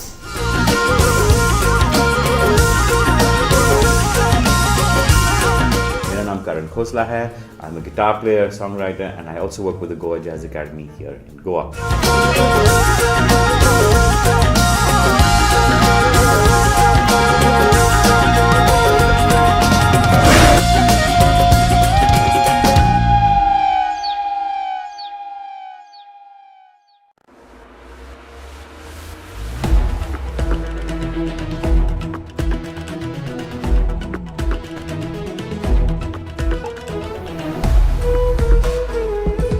13 years of a tumultuous Jaipur Literature Festival filled with joy, with colour, with the vibrancy and the sheer love of knowledge and literature. The Jaipur Literature Festival is actually, it's set a benchmark in terms of where Literature Fest ought to be. लोगों को लगता है कि यहाँ आना और इस तरह से एक ऑथर को सुनने के लिए बहुत लोग घंटों खड़े रहते हैं, तो इससे पता चलता है कि अभी भी नॉलेज का जो चाहत है वो अभी ख़त्म नहीं हुई है. We had glamour, we had fun, we had joy, we had anger, we had protest. What in the Sanskrit tradition is called the Navras, where every human emotion is reflected upon. When I come to the Jaipur Literature Festival, I feel like I've walked in to a 3-star Michelin restaurant with absolutely no problem of bank balance. There's quality, there's quantity, and it's from all over the globe. And then came the pandemic, which brought to a screeching halt the entire world.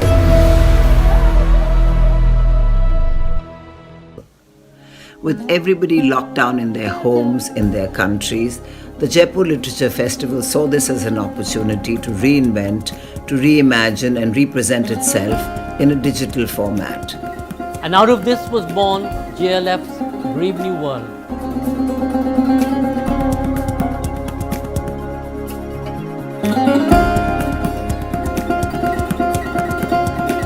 In these times during COVID, when we're all sitting at home, it's sort of like a ray of light that we get to watch these amazing sessions when we can't all be together.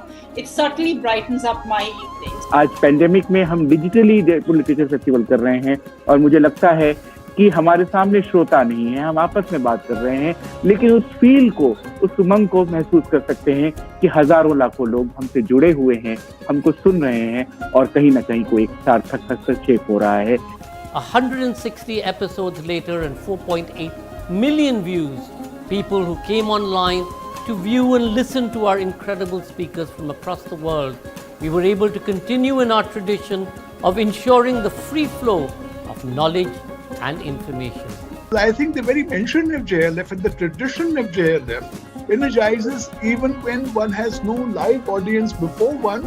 When one is interacting, one still remembers. There's a deep memory of what the JLF has brought us over the years, and that is with us even when we are sitting at home and talking with just a couple of other persons. It's wonderful that the Jaipur Literature Festival has responded to the pandemic by continuing to exist. The Jaipur Literary Festival obviously is one of the most iconic literary festivals in the world, and they've done a great job. Arriving virtually seems like a wonderfully sort of egalitarian and democratic thing to be able to do. India has always had a tradition of performed and spoken literature as well as written literature. There are two, in a sense, different ways of imbibing literature. One is the written word, whether on stone or in an epigraph or on a book, on a page. But there's also always been this long tradition of oral recitation of work, whether in ancient Sangam performances at the courts of Tamil Nadu, or whether in the mushairas of the Mughal court. And today, I think, in many ways, we're fulfilling that function, allowing authors to perform their work. But there's also this thing of having rational debate. As we look ahead to the Jaipur Literature Festival 2021, bringing together a slew of incredible writers and speakers from across the world, we know we have a challenge. We will try and convey the same energy by shooting at Diggi Fort and Diggi Palace in Jaipur and bringing to you some of the most spectacular sessions that we've coined. I still wear the scarf that I was given at the Jaipur Literary Festival because it brings back a memory of those joyous book-loving crowds, the wonderful other writers from around the world. I've never had another experience like it. When I was last at the Jaipur Literature Festival, I inhaled so much goodness that I'm still working through it, and I miss it when I think about it. With people happy to experience festivals in the comfort of their homes, we will offer that to you. And to all those who will come out and experience the live version on the ground in the Diggi Palace, in the Diggi in Jaipur, we will be delighted to welcome you there. So I get invited to festivals all over the world, and by far this is one of my favorite. These are the greatest writers of our day on your screen for free at the Jaipur Literature Festival. We need your support, especially now. We look forward to you joining us online for the Jaipur Literature Festival digital version.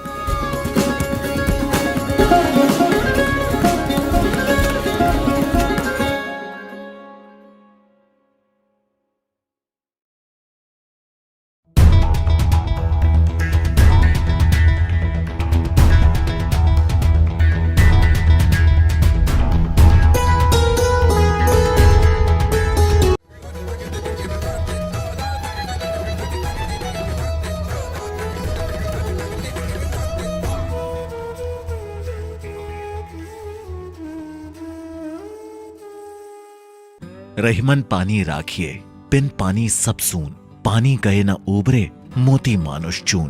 पानी मानव की महत्वपूर्ण जरूरत है। बात राजस्थान की करें तो भारत में पीने योग्य पानी का सिर्फ 2% से भी कम यहाँ उपलब्ध है।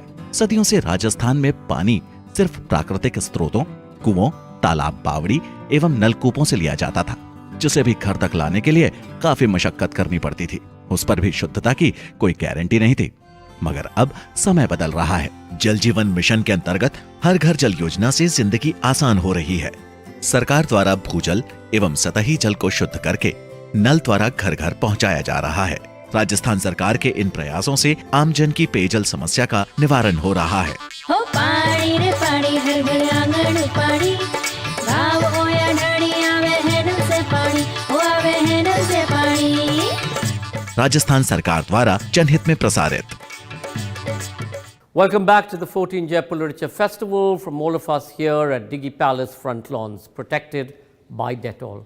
Today's session is presented by WSSO PHED Rajasthan. It's a pleasure to present Clearing the Air, Innovative Solutions for Pollution. Jyoti, Pande, Lavakare, Alastair Lewis and Siddharth Singh in conversation with Anumita Roychowdhury.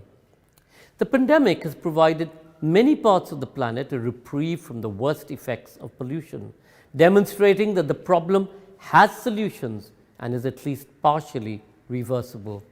It's also served as a potent reminder that burning of fossil fuels is no longer feasible because the severe consequences and alternative measures are imperative for the survival of our planet. An important session that looks at the human cost of air pollution, be it natural or man-made, and the possibility of change. Jyoti Lavakare is a journalist, columnist, and author of Breathing Here is Injurious to Your Health, The Human Cost of Air Pollution, and How You Can Be the Change. Academic and author Alastair is a professor of atmospheric chemistry at the University of York and a science director at the National Centre for Atmospheric Science. Siddharth Singh is an energy, mobility, and climate policy expert. He was selected to be a German Chancellor Fellow in 2016-17 and is the author of The Great Smog of India.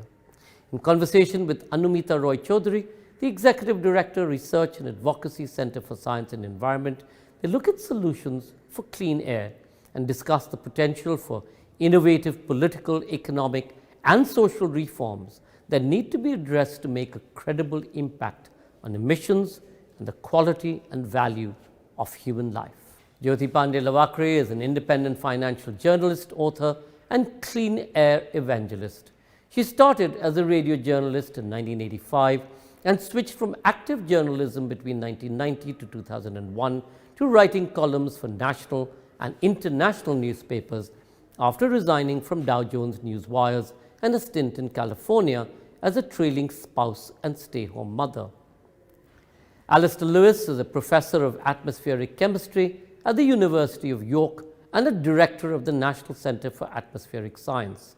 He's an experimental scientist who has studied the composition of the atmosphere and the impacts of pollution from polar regions to megacities, open oceans to tropical forests. He's currently chair of the UK Government Science Advisory Committee on Air Pollution. Siddharth Singh is an energy and climate policy expert currently working with an intergovernmental organization. He is the author of The Great Smog of India. Anumita Roychowdhury is Executive Director, Research and Advocacy at Centre for Science and Environment. She has helped to build the campaign on right to clean air at the centre that has contributed to several policy developments. Please do remember to comment by typing it into the comment section below. Ladies and gentlemen, clearing the air, innovative solutions for pollution, Jyoti Lavakare, Alastair and Siddharth Singh, conversation with Anumita Roychowdhury.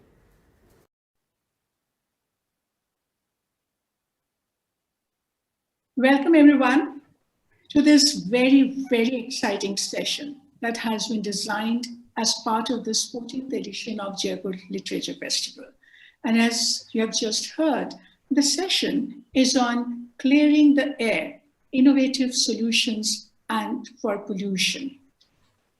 We have an exciting and amazing group of authors and change makers here for this conversation.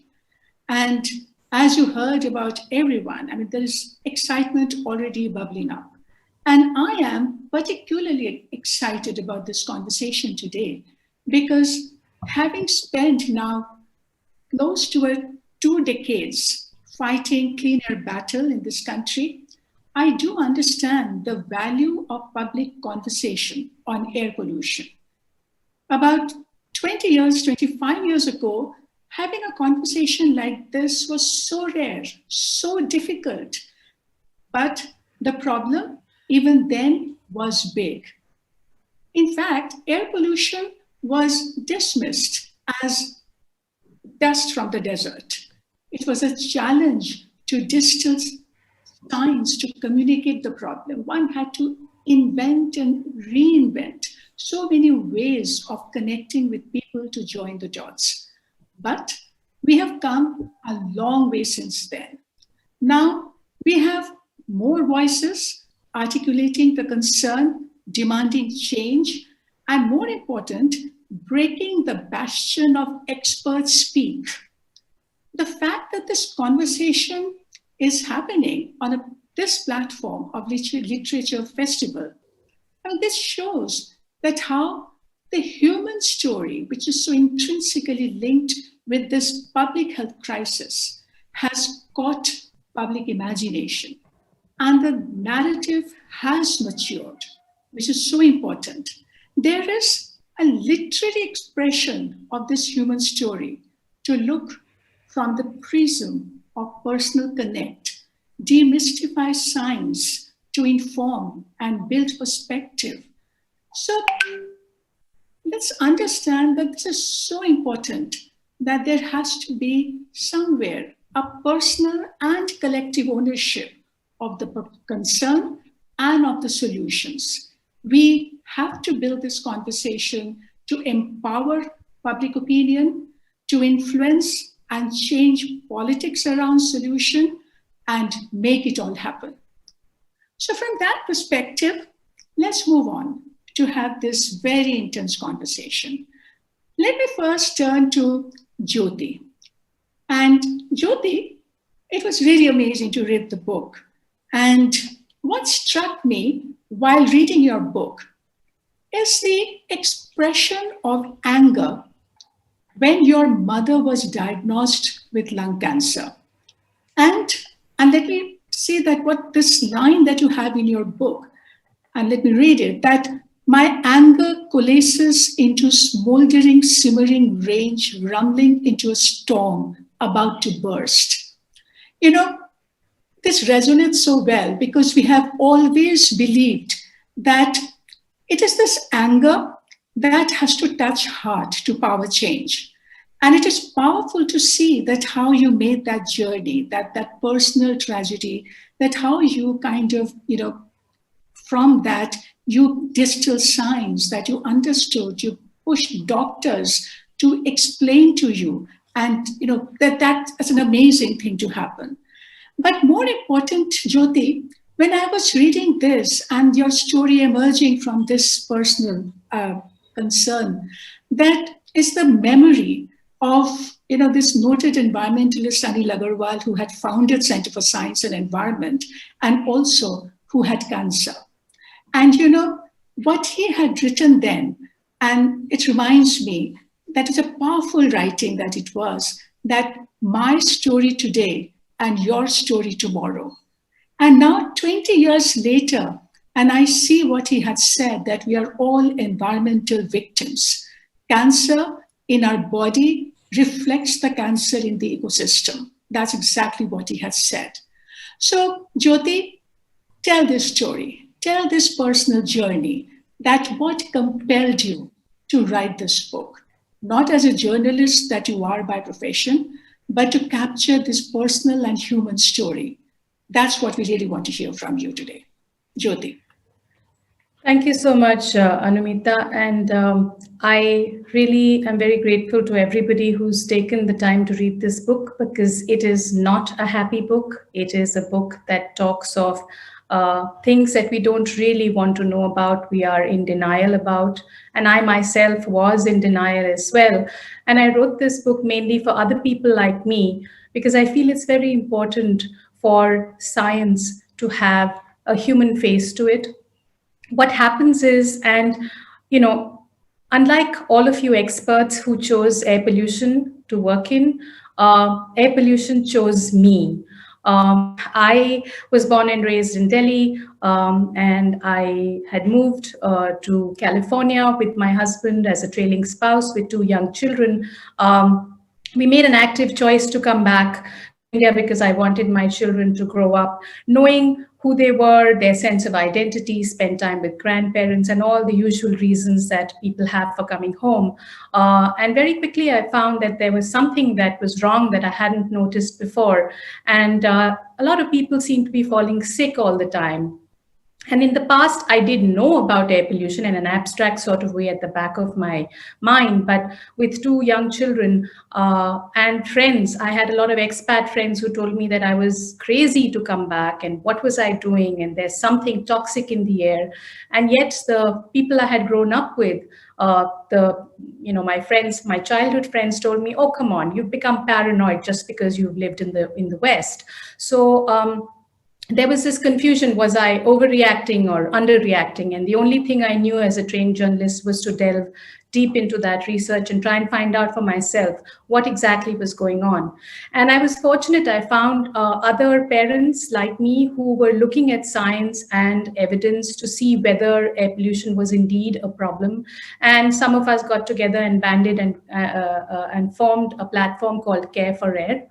And one of the things we wanted to do was make other people aware in very simple terms what air pollution was doing to our bodies, really connect the dots between air pollution and health harm.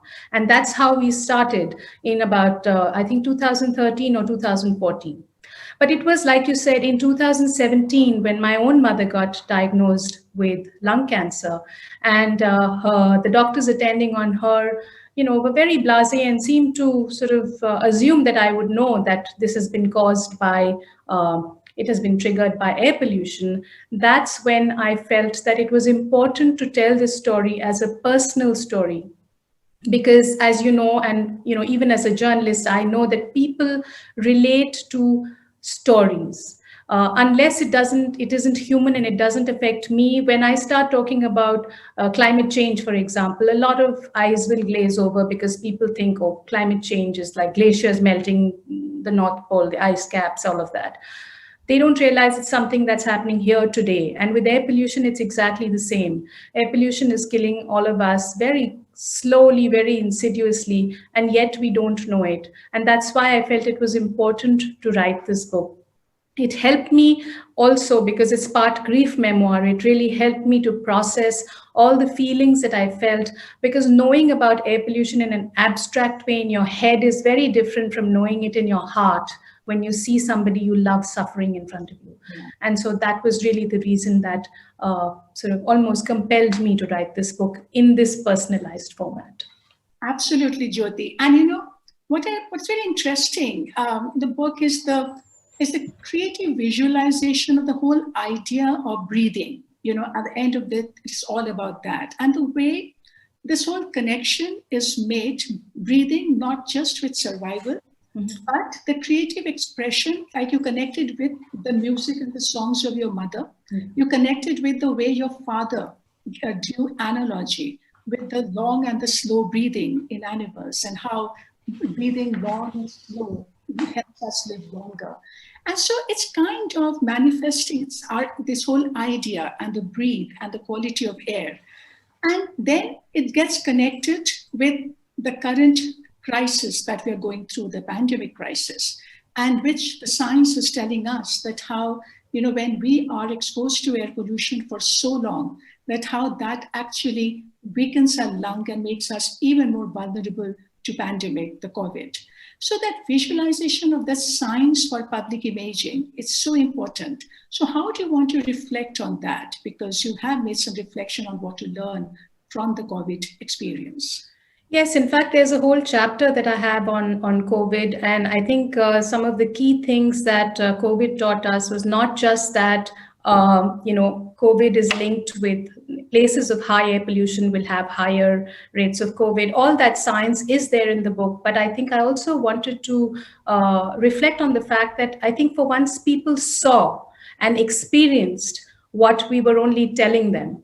They saw clear blue skies, because even for me, I had grown up in Delhi and mostly in Delhi, and you don't realize what color blue really is until you see it. And when I lived in California and I saw the different kind of dazzling sunshine and blue skies, and then I came back to Delhi, it was very different. And then suddenly Delhi during COVID and other parts of the country as well saw clear blue skies, dazzling sunshine.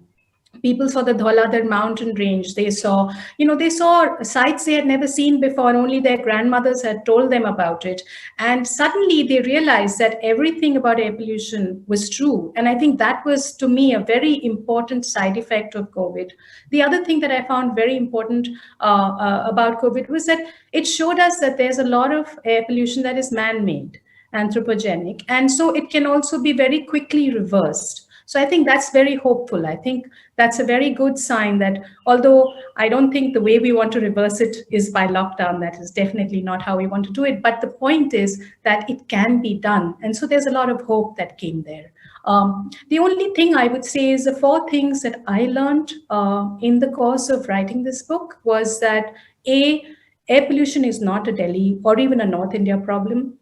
99.5% of India lives in areas that are not meeting WHO standards. I feel strange telling you are all experts and you know this so well, but I just tried to make it simple in the book. So I'm just going to tell it very simply. One, it's not a North India problem, it's an all India problem. Two, it does not just affect our lungs, it affects every organ in the human body. So, whether it's dementia or depression or any sort of neurological issues, I wanted people to understand that.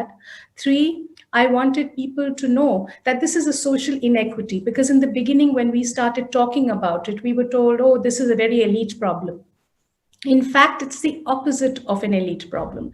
I can surround myself with air purifiers, and people in privileged homes can do that and save themselves and their lungs from poor, dirty, toxic air. But construction workers, traffic policemen, auto rickshaw drivers, they can't just say that, okay, I'm not going into work today because the air quality is bad. So, those sort of purifiers and masks in any case are not a solution. They are just mitigants. We're just doing, we're trying to limit our exposure, and it's not reducing air pollution, as you all know. So I think these were the 3 or 4 things that I felt I needed to communicate to, people like me. Because in fact, that was really my next question for you, that, one thing is to build awareness around the problem. And now you really need a public outrage to push solutions, and solutions that are just, that are equitable, and we can, that works for everyone. But going forward, we also understand that how challenging that is going to be.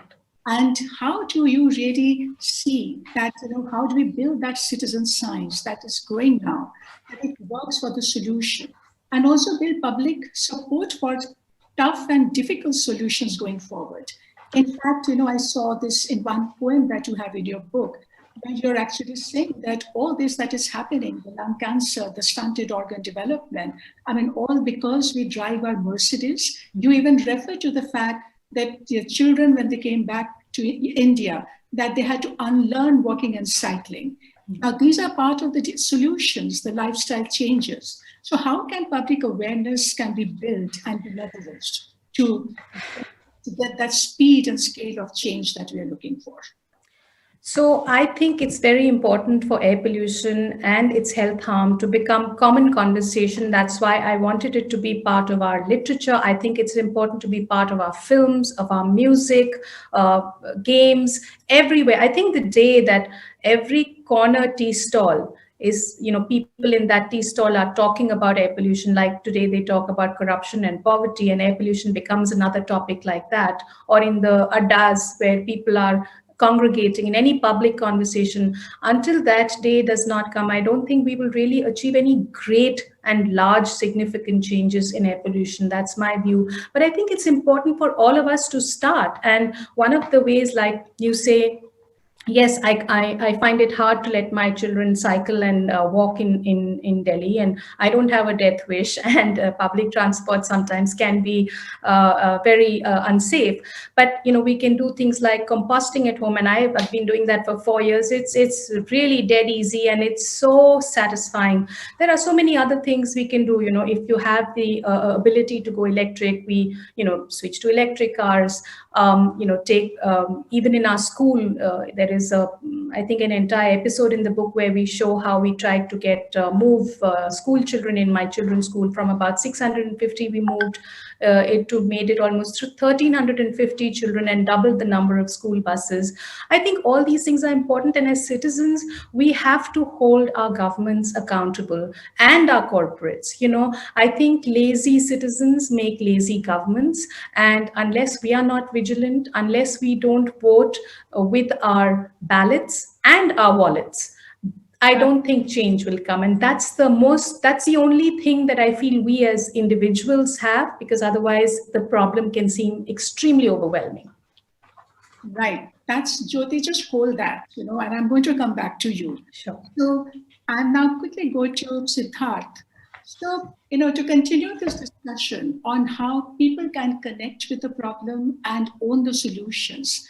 So, your book about the Great Indian Smog, right? It kind of, where you really made that effort to demystify science of the problem and bring out the systemic issues that have bearing and on air quality, influence air quality and public health risk. So your book brings out, that the early battle, and I'm so, when I was reading it, when I saw that you mentioned Slow Murder, the book that we have done in 1996, and I had also co-authored that book. It brought back so many memories of those very intense early battles that we had to fight then. But, at the same time, from that perspective, let's first, what you have in the book, that you have tried also to use and, as I said, demystify science for people to understand that what is this pollution all about.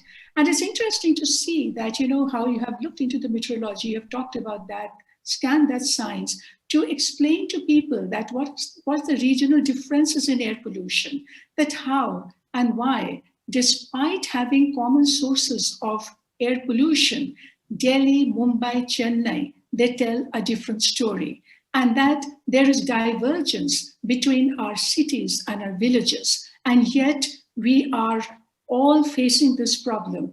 And 99% of Indians are not even breathing air quality that meets the WHO guidelines. So can you first reflect on this aspect of taking science to people to explain to them? For sure. Thank you, Anumita. I think, Jyoti set the stage quite very nicely in terms of understanding how the impact of the personal with the environment is so strong. And I think, firstly, congratulations also to Jyoti for authoring this book. In fact, had Jyoti's book come out earlier, I probably would not have needed to write the one that I wrote, because, when I started researching for the book, let me actually take a step back from that. I had no intention of writing the book. I actually just wanted to read a book on air pollution. I just wanted to understand what's happening in the country. So I realized very quickly that no such book exists, at least none that could be appreciated by somebody with a more interdisciplinary, need to understand the world. Somebody who, may not have the scientific, knowledge to decipher some of the terminologies used. So at that point, I realized that the only way I can understand about the problem is if I started reading the things that my colleagues were writing, the things that my, the people in the scientific community were writing. So we, in that period, I used to work, previously at the Energy and Resources Institute, after which I was in Germany, where I was researching with the Energy and Climate Institution based in Berlin. So there were a lot of excellent material coming out from my colleagues, from the scientific community at large. And that kind of really helped me understand the nature of the problem. But again, it was such that it was, I guess, distributed or divided into so many different niches that it really needed, I think, an effort to put all of this together so that to the average reader or to the average citizen, they'd be able to make sense of what was happening. Just to kind of pick up on a few of the, academic streams under which air pollution falls. A lot of subjects are very, I wouldn't say restricted, but they are largely tend to be in the realm of that particular academic field. But in the case of air pollution, you could, approach it from, the scientific understanding of, say, chemistry or physics, where you understand how particulate matter behaves. Or you could approach it from, meteorology or geography to understand how particulate matter flows within regions, or how the atmospheric changes impact air quality levels in certain places. You could approach it from an economic angle to understand, why industries are locked into certain forms of practices, or why and from a political economy perspective, to understand what you need to kind of bring the change and to transform the need of the people to kind of act on something like this. You could approach it from a legal angle, where you try to understand the laws and how the polluter pays principles, or the other aspects of laws that kind of impact action. So there are various ways to approach this problem, and I think my effort was to bring together all of this, but in a manner that can be read by people in a manner that it is a story rather than somebody preaching or somebody throwing too many technical or jargony points at you. And I think that is what the effort here was. And of course, happy to talk through each of these, but I think that was the general idea. Yeah. Absolutely, Siddharth. So in fact, what is interesting that you do talk about the solutions, and it's interesting to see that how you actually focused on the energy transition, mobility transition, the connect with agriculture, and how we need to find the deeper connect in all these sectors to be able to have a multi-sector strategy to clean up the pollution from the source. And I really like this idea that the term that you coined is the energy trilemma, right? To provide affordable, consistent, and environmentally sound energy to the masses, right? But at the same time, the questions that I have is that clearly to enable that, the devil is in the detail of the policies. So where do you think are the missing links in the government's ability to address the policy gaps, deal with infrastructure deficit, skill gaps, and even all the pricing and the taxation distortions, which you actually say that in the energy sector, if we can address that, we can actually tip the scales away from coal. All right. So it's such a multifaceted, approaches and the solutions that you require that, yes, the experts do discuss that quite a bit, but the challenge of taking the same idea and the issues to the masses, to the people. So how would you want to respond to that? And so one is that top level policy approaches and then what's playing out at the grassroots. So would you like to reflect on that? Yes, of course. No, I think that's an excellent question. I think in India, in general, there are two schools of thought, at least two schools of thought from my conversations with various experts. So one is that, India needs a reformation of the laws. India needs a reformation of the legislative landscape and the regulatory kind of, mechanism and institutions that exist.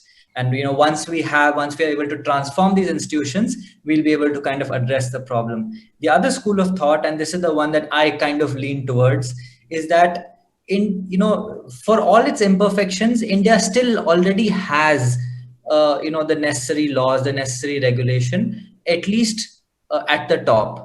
What India really lacks is the implementation of things that already exist. So even without trying to reinvent the wheel, if we were able to just implement the things that already exist, implement the laws and the regulation that already exist, I think we'd be able to go a long way. Of course, that doesn't mean that we don't need to tweak our regulatory landscape and so on. But I think this itself would kind of push us towards action.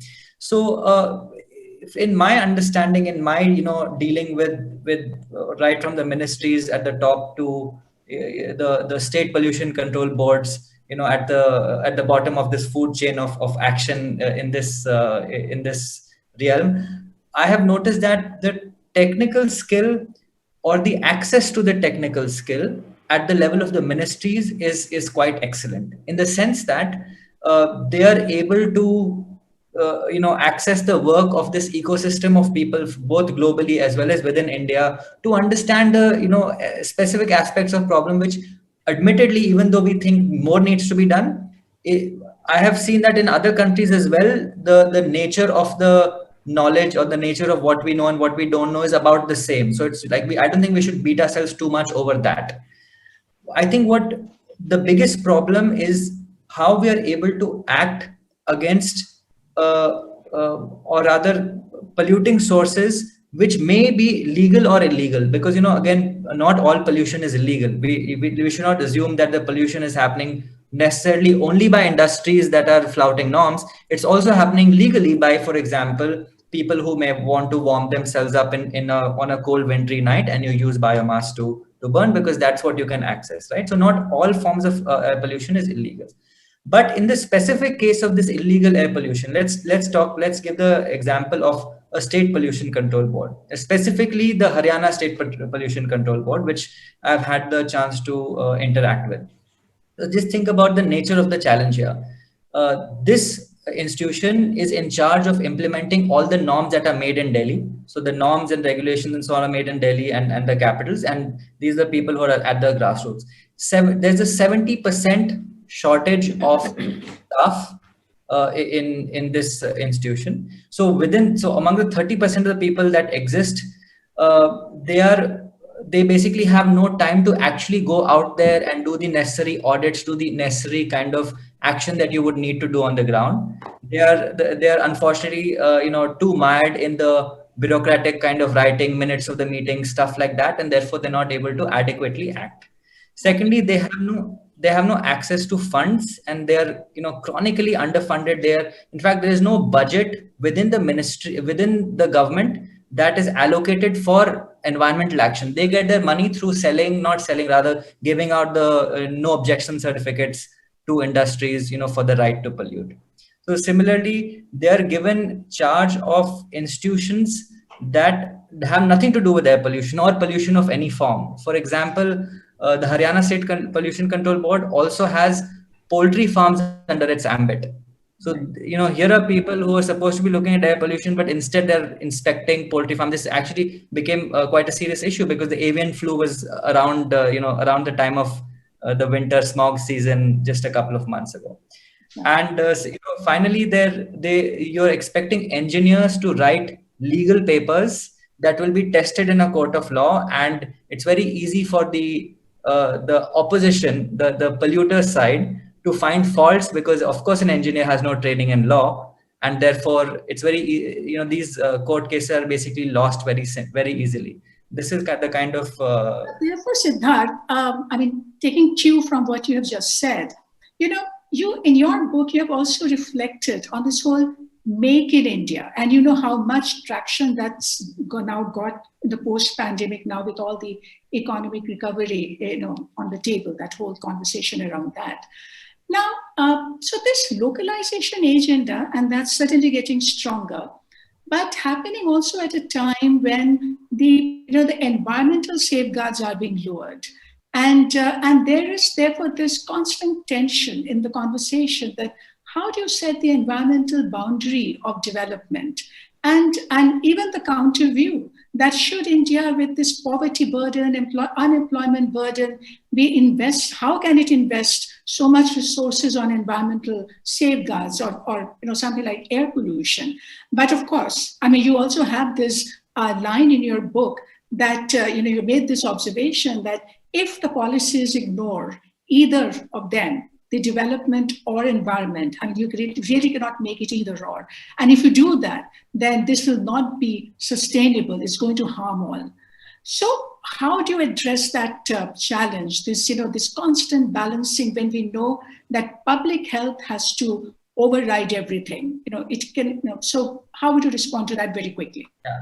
No, so I think that's an excellent point. Basically, there's this big debate on how countries like India, we have lower than the world average of per capita indicators on so many different things, including, of course, incomes and energy consumption, emissions, you name it. India is below the world average on per capita levels, and therefore there is a need for India to grow. There's a need for India to be able to bring the millions of people out of poverty, and I think that's a very important thing. I'll give you a very small example of how this debate between development and environmental action sometimes manifests itself. So in the year 2000, when the Supreme Court basically made a ruling that some of the industries in residential areas around Delhi will have to shut down and relocate to some other place. The need for this was apparent because there were people who were suffering very badly from the air pollution that was coming out in those regions. There's a basically dilapidated, almost hellish industrial landscape. And yet, when that happened, the result of that wasn't people cheering for it. We actually had riots in the streets of Delhi where 4 people lost their lives in the violence. Buses were burned down because people did not want industries to leave the residential areas of Delhi, because of course people were working, people depend on the livelihood of that. Therefore, understanding that, we need to understand that when we act, we're able to act in a manner that does not cause discomfort or dislocation of the people who may be reliant on that, and we have to work in a manner that basically helps them transition also. Now, I'll give you 2 or 3 very quick examples of how we have been able to do this without causing pain, and therefore these are the kind of examples that we should pursue more of. For example, India has the LED, the Ujjwala scheme for LED bulbs, and so not Ujjala for LED bulbs, and they have distributed about, or rather ended up selling over between 30 to 60 crore LED bulbs in the country, which has led to the avoidance of the peak demand of up to 10 gigawatts of power, which means that about 10 coal-fired power plants somewhere in the country should have existed but don't exist right now because people have moved to higher efficient bulbs. Similarly, there's a scheme for perform achieve trade in the case of industries, where again, because of action by the industries, not only have they been able to reduce emissions, but they're also reducing energy use, which has led to monetary savings for these industries. So therefore, the industry is actually on board with such change. So I work right now at the International Energy Agency, and we just co-authored this major publication just a couple of weeks ago called the India Energy Outlook, where we estimate that in fact by investing into clean energy technologies, India can create up to 1.5 million new jobs over the next 20 years. So these are good quality, safe jobs, which also lead to reductions in emissions and energy use. This is the kind of approach we need so that we are able to manage both the economic needs as well as the environmental action agenda. That's a great point, Siddharth, because that's exactly the kind of green recovery that we are looking forward to. So it's a green recovery, but a just recovery at the same time. And we do have the means and the ways of doing it. And these are great examples that you have shared. So I'll come back to you, Siddharth, but let me now quickly go to Alastair. You are the voice from the other side of the world. And it's so clear today that we are all in it together. And it's so interesting for us to watch this whole air pollution story unfolding globally. And for such a long time, we had this impression as if developed world has fixed the problem. But now we realize how much more nuanced that story is. Yes, you have to some extent, because you do not experience London smog or Pennsylvanian smog anymore, the kind of Delhi smog that we have here. But at the same time, when every year we look at the global burden of disease data, it is also quite clear that the death numbers in the developed world is still notable. And today in London, you do have clean air movement, that there is quite a strident movement. And therefore, and what is so dramatic, particularly this recent development, and we have to take cognizance of that fact, that when, for instance, in Jyoti's book, I saw this mention in a letter to the Prime Minister, this sentence, that death certificate may never state air pollution as the cause of death. But we all know that exactly that happened in United Kingdom in 2020, that the case of Ilya Kisidebra, right? That for the first time, the death certificate actually said that air pollution is cause of death.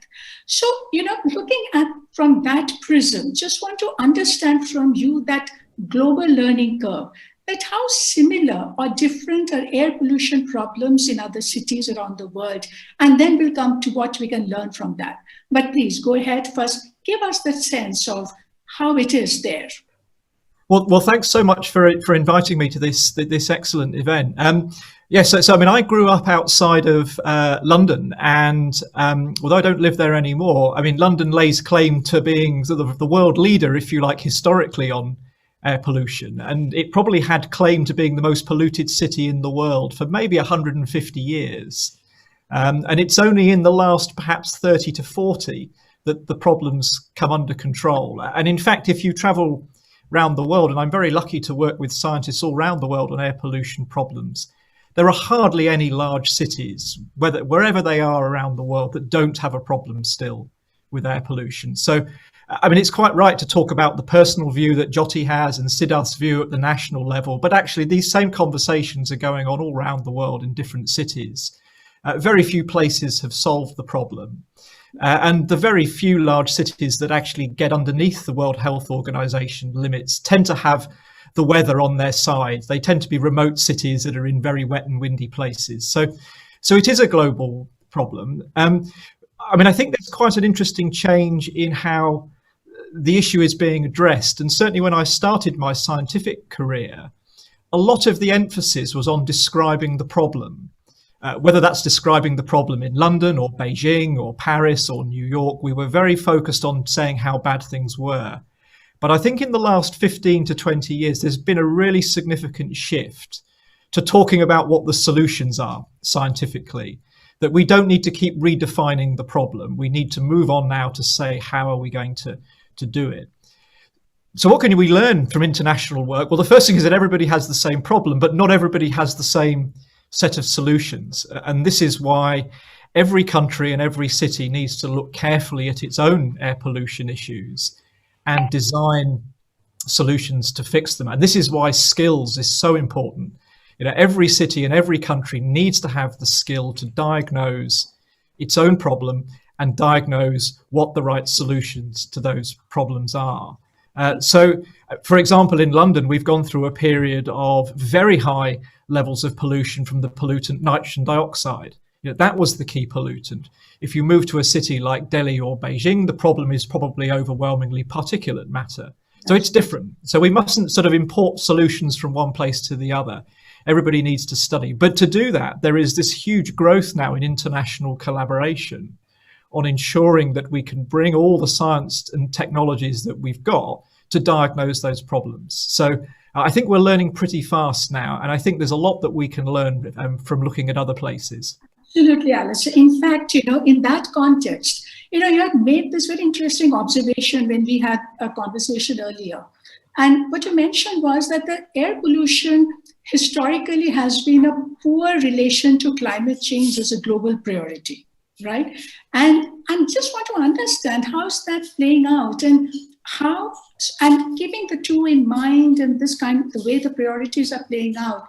So how the different communities, cities, governments, how they're responding to that crisis. And what is that learning curve that we really need to understand? But what more important, how do we learn from the success and the failures that we have seen in different regions of the world? So, yeah, I mean, I think it's interesting to look at how the two issues of climate change and air pollution have developed. And of course, they are closely linked, but they are subtly different in their effects. And certainly I feel that in a lot of, I think, Western Europe, that for a long time, climate change was seen as the number one issue.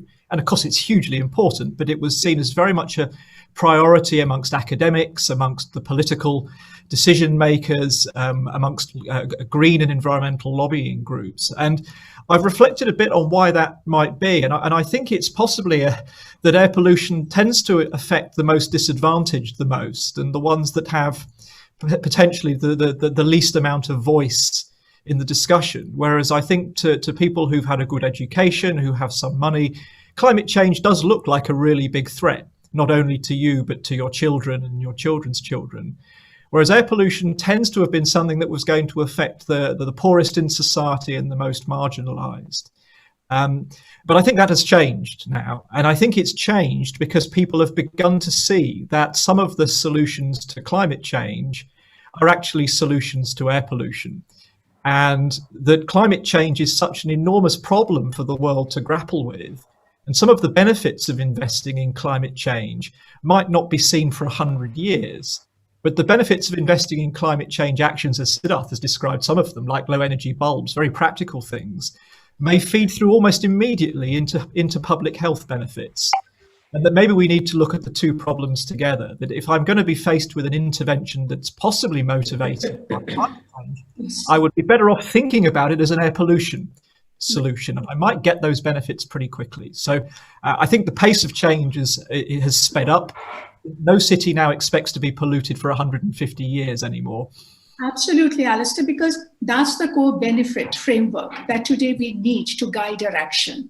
And from that perspective, Alastair, I mean, I know this is a fascinating work that you have done during the pandemic, and which has is a very scientific study that you have carried out, and your real world experiment to understand that the real change that we saw during the lockdown, the hard lockdown with all the restrictions around, that what do we really learn from that? And the fact of the matter is that, that was forced change, and the same change that we will have to achieve with actual systemic solutions.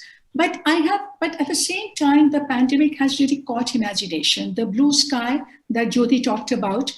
And yesterday, let me tell you that we had also put out a new State of Environment report. And in that, when we reported that in India now, we are going to have this new pandemic generation, that about 375 million children will suffer poor health, educational losses. Now, that's what has caught the imagination all around. One, the blue sky that is possible, and yet the pandemic generation. So from your science and the big fall in pollution that you saw during pandemic, so what do we learn from there? How do we prepare for the new normal? So I think we'll learn an awful lot. I think the science of this is only just starting. There's a lot of analysis to be done. But I think it's telling us that the way that the atmospheres in individual countries and individual cities responded tells us something about what the best solutions are in those locations. So the way that cities, for example, like London, responded to coronavirus and travel restrictions was very different to how, for example, Delhi responded. So in Delhi, large increases in visibility, large improvements in particulate matter were seen, almost transformational changes.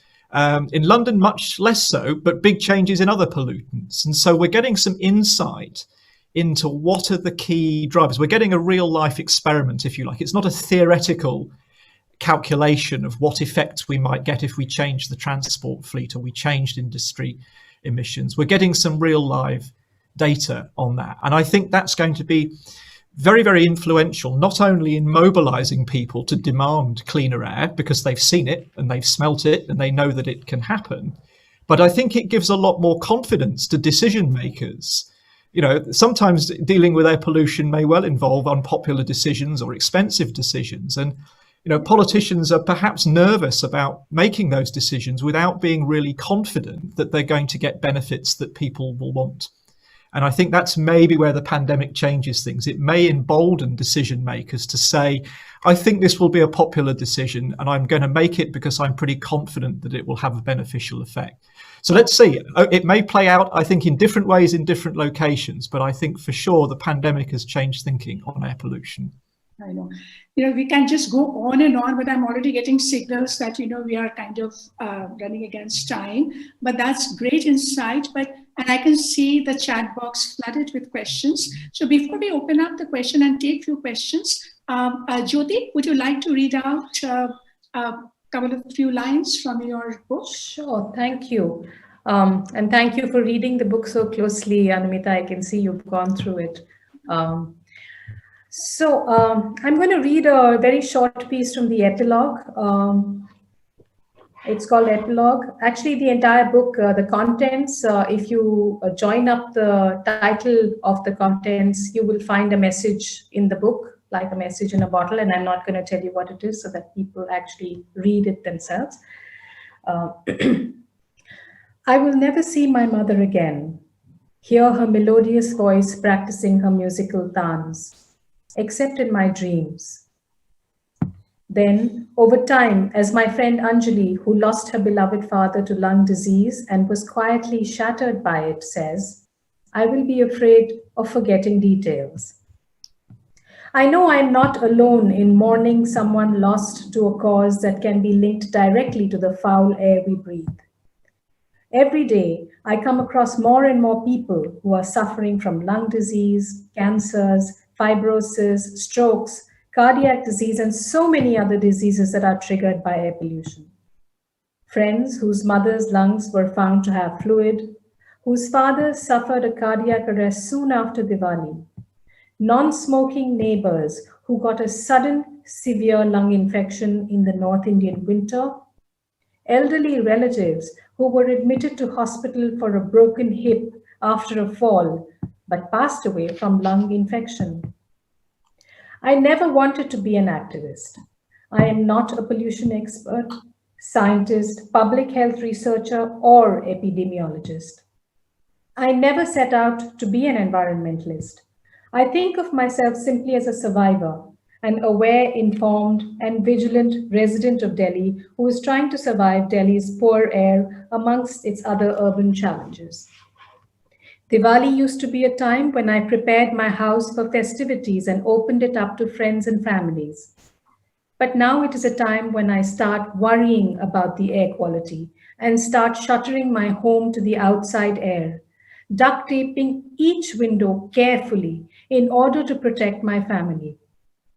That sinking feeling in my heart usually begins after Dashera, just before the bright winter sunshine of my childhood withers to a dull, dystopian grey, when stepping out of the door makes my eyes water.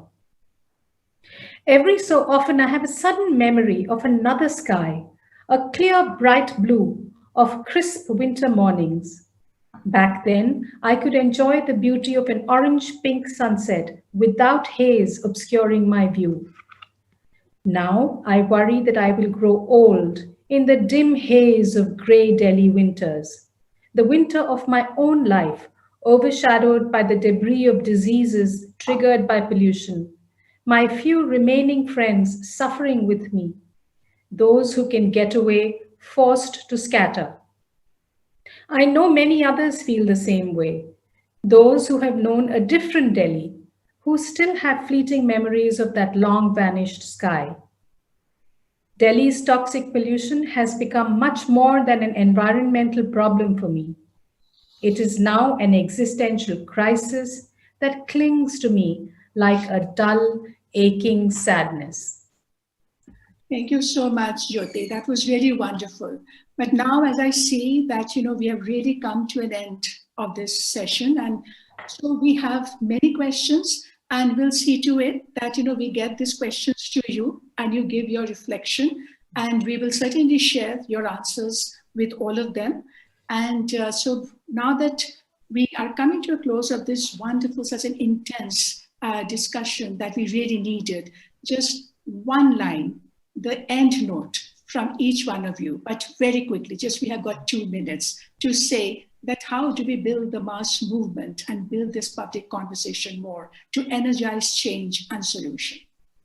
Just one line each. Yes. Yes, Siddharth? Sure. I mean, I guess if there's just one line, I would say that please read the manifestos before elections and vote. That's the one thing that you should be doing to make sure that you're voting for a party that works towards environmental action. Great message. Yes, Alastair? Yes, I think that's right. I think that we should be demanding change wherever we are in the world. There is the science and there is the engineering and the technology to begin to solve the problem. Not overnight, but maybe in a few years to 10 years in most places around the world. And we should start to demand that as one of our highest priorities. Absolutely. Jyoti, the last word goes to you. Thank you. I just think that clean air is a fundamental human right, and we must ask for it and not stop asking for it until we get it. We have our wallets, we have our ballots, and we need to use them with awareness and mindfulness. That's all I want to say. Thank you. Thank you so much.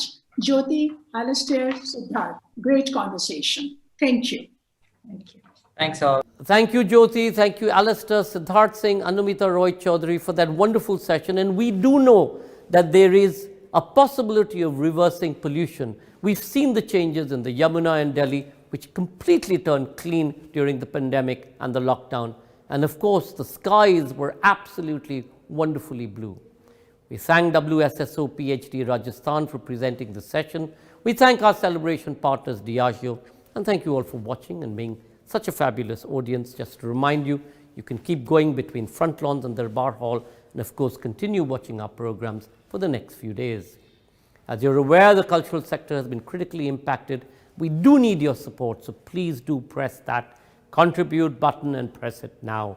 Anything that you can give us at Teamwork Arts, we really appreciate it. Remember to log on to the Amazon book site to order up your books, and of course there's Earth Fables for anything that you desire in the world of craft. Do remember to tweet using hashtag Jaipur Literature Festival 2021, and our handles are at Jaipur Litfest. The festival and all of us are protected by Dettol. Stay safe, stay protected.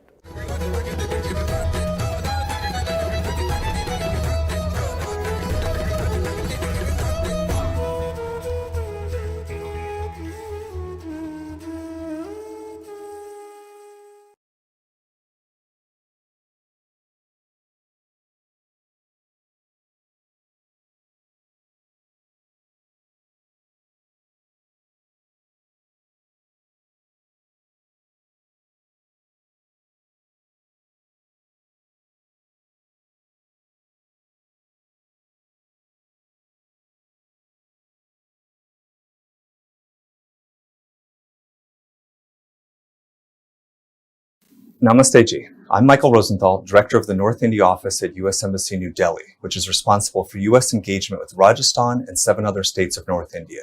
I'm pleased to introduce this series of shorts, part of our long-standing support for raising women's voices in business. I hope you enjoy and that women's voices continue to raise India and U.S.-India relations. Thank you.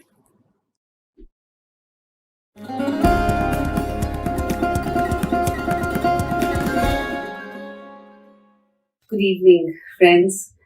I'm Ritu Sehgal here, and I'm the director and founder of TW Travel With Us, based in New Delhi. We are a travel agent. We do leisure, we do MICE, we do social events. And I'd like to just tell you a little about myself. I started way back in 2001. And I must say, I started because the gentleman whom I was working for encouraged me to do it. And that's how I started. I'm so grateful. I don't think I regretted it for a second as to why I started it. There are hassles when you start a business, and I don't want to go down the pity party route of saying I'm a woman, so there were hassles and all that. I guess we all have our own kind of hassles. You have to find a way to sort them out. Yes, I had 2 small children. I have a husband who was working at that time, but I had a very strong, supportive family. So the first person actually whom I spoke to was my mother-in-law. And I said, I want to start this. It's an opportunity I have and I want to grab it. She said, go ahead. And I said, I promise you the house family will not be neglected. She said, don't worry. I know you and you will do the best. So that was my biggest support throughout. We had financial issues to begin with. And there again, I must tell you, good relationships and hard work counts. The gentleman whom I was working for earlier and who encouraged me to start my own business lent me the money and said, when I went to him and I said, I don't know where to get the money from because there were no schemes for service business loans from banks and things like that, and especially something like a travel agency, which has nothing collateral. There are no machineries. There is no, there's nothing collateral to hang on to something for the bank. So my ex-owner lent me the money, but what he did was, he said, we must work out a payment schedule because I don't want you to think there are any free lunches. So we worked out a payment schedule and within 3 years, I paid him back. So that was the first lesson in discipline, monetary discipline that I learned from him. But that was because we had a good relationships, we worked hard and we worked honestly and diligently together. And it is very important, I would tell everyone, as it is for men, to balance your home and your work together. You cannot find happiness in one over the other. And there is a way to do it. And I would tell all women, please come out of the shell. Just go out and try it out. Doesn't matter if you don't succeed the first time. There will always be another opportunity. And even if it is not, it would be so sad if you didn't try. And the most important thing is hard work and honesty towards your work, towards your customers, towards your team, towards everybody, towards your family, your children and all. So this is what I would really like to say. There are hurdles, there is a tough time, but you have to work and honest and hard work and you will find your answers to it. Thank you.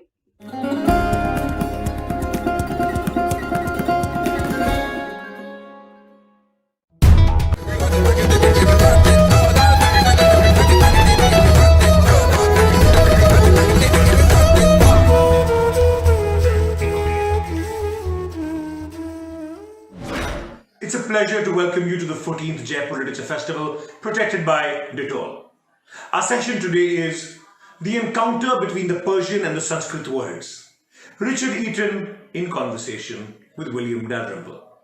Academic and author, Richard Eaton's book, India in the Persianate Age, is a diverse and rich account of the Indian subcontinent's interaction with cultures and people across the world through the centuries. Focusing on the introduction of Persianate culture into the region, the book explores the assimilation and integration of the traditions with India's Sanskritic cultures and into the fabric of our language, art, architecture, literature, cuisine, and a lot more. Richard is the professor of history at the University of Arizona. His other books include A Social History of the Deccan, 1300 to 1761, 8 Indian Lives and Essays on Islam and Indian History. In conversation with author and festival co-director William Dalrymple, Eaton takes on a journey through the influences and traditions that made India establish its diverse cultural roots. Richard Eaton has been obsessed with India ever since riding an elephant at the St. Louis Zoo at age 3, especially its long-term relations with Persian culture, Islam, and the Iranian plateau before the British period. He teaches history at the University of Arizona. William Dalrymple, ladies and gentlemen, is the best-selling author of In Xanadu, City of Jinns, From the Holy Mountain, Age of Kali, White Mughals, The Last Mughal, 9 Lives, Return of a King, and Kohinoor. His most recent books are The Anarchy, The Relentless Rise of the East India Company, and Forgotten Masters, Indian Painting for the East India Company. William is one of the founders and a co-director of the Jaipur Literature Festival. Please do remember to comment by typing it into the comment section. Ladies and gentlemen, Richard Eaton in conversation with William Dalrymple. Well, welcome to one of the more, I won't say controversial, but more disputed sessions of the Jaipur Literary Festival. In most countries, medieval history is a matter for nerdy antiquarians to debate matters of heraldry and rival preferences about armor and swordplay.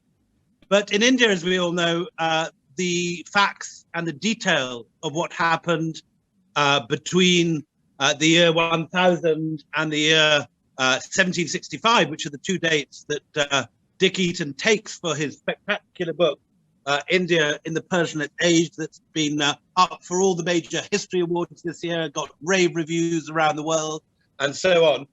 But these areas are matters now of deep debate in India. And Dick has seen the field he entered into sort of turn into a battlefield in front of him, in a sense, over the course of his career. And all the certainties and all the views that people held about it 30 years ago are now very much up for debate. And it's very exciting for us. It is, in a sense, exactly what Jaipur is here to do, to air these matters and to hear from the writers who are at the cutting edge, forming our opinions about what actually happened. And this, of course, in India is not just a matter of academic, scholarly fine-tuning. This is something that is really being debated every day. If anyone says anything about the Sultans or the Mughals on the internet or on Twitter, there is likely to be a full-scale debate, if not a war, breakout within a few minutes over this. And it's a brave man that takes this on, as Dick has done. Dick, I mean, when you look at this field, do you sort of wade in with trepidation, or do you feel it's really quite a simple matter? A historian's job is just to put down the facts, and what happens happens. Well, I think every historian, by definition, is involved in revising earlier opinions. I mean, that's what we do. If we simply repeat what somebody said 10 years ago, then we're not really doing proper history. So I think any historian, by definition, is looking at the past with a different lens, asking different questions, probably looking at new data that was not known in earlier times. So I don't think there's anything unusual about my project, in the sense that this is what historians always do. Look at the data, ask new questions, and try to formulate answers to fundamental questions. Are you more careful now about what you write than what you were writing, say, 25 years ago when you first started writing about this period? Do you feel you have to mince your words or alter your narrative at all? I hope not. It seems to me that, of course, everything you do can be controversial, especially when you talk about culture, and especially when you talk about a period of India's history, which is, as you pointed out, rightly pointed out, is so controversial. Clearly, Historians have to be very careful, make sure that what they write is indeed sustained by evidence, and that's exactly what I do. But yes, I think it is important to be measured. You don't want to simply, ramble into a topic like a rogue elephant and make outrageous statements which will excite passions around the world. I think that's a very irresponsible way of approaching the whole agenda. But yes, I'm very well aware of the controversial nature of many of the issues that I've been trying to explore throughout my career, beginning with the very first book on conversion. I mean, I began writing about conversion in the 1970s, early 1970s, before anyone else was really doing all that much. And of course, conversion, any kind of religious conversion question, is exactly one of those controversial topics that you're referring to. So yes, you're quite right. But I have to say, I mean, your book, I haven't seen a single attack on it, unlike some other books about medieval history that have come out lately. I mean, by and large, your tactful nature seems to have got away with it so far, and I think you have managed to get your views across without creating sort of great Twitter battles or whatever. I agree with you. I was kind of half anticipating that there would be a powerful reaction, a negative reaction to some of the assertions I make in the book, and I'm not quite sure how to explain that. Perhaps it's because some people have not simply read the book yet, or perhaps I'm actually right. I mean, I would hope that I'm right. I would hope. I would like to think that pretty widely read.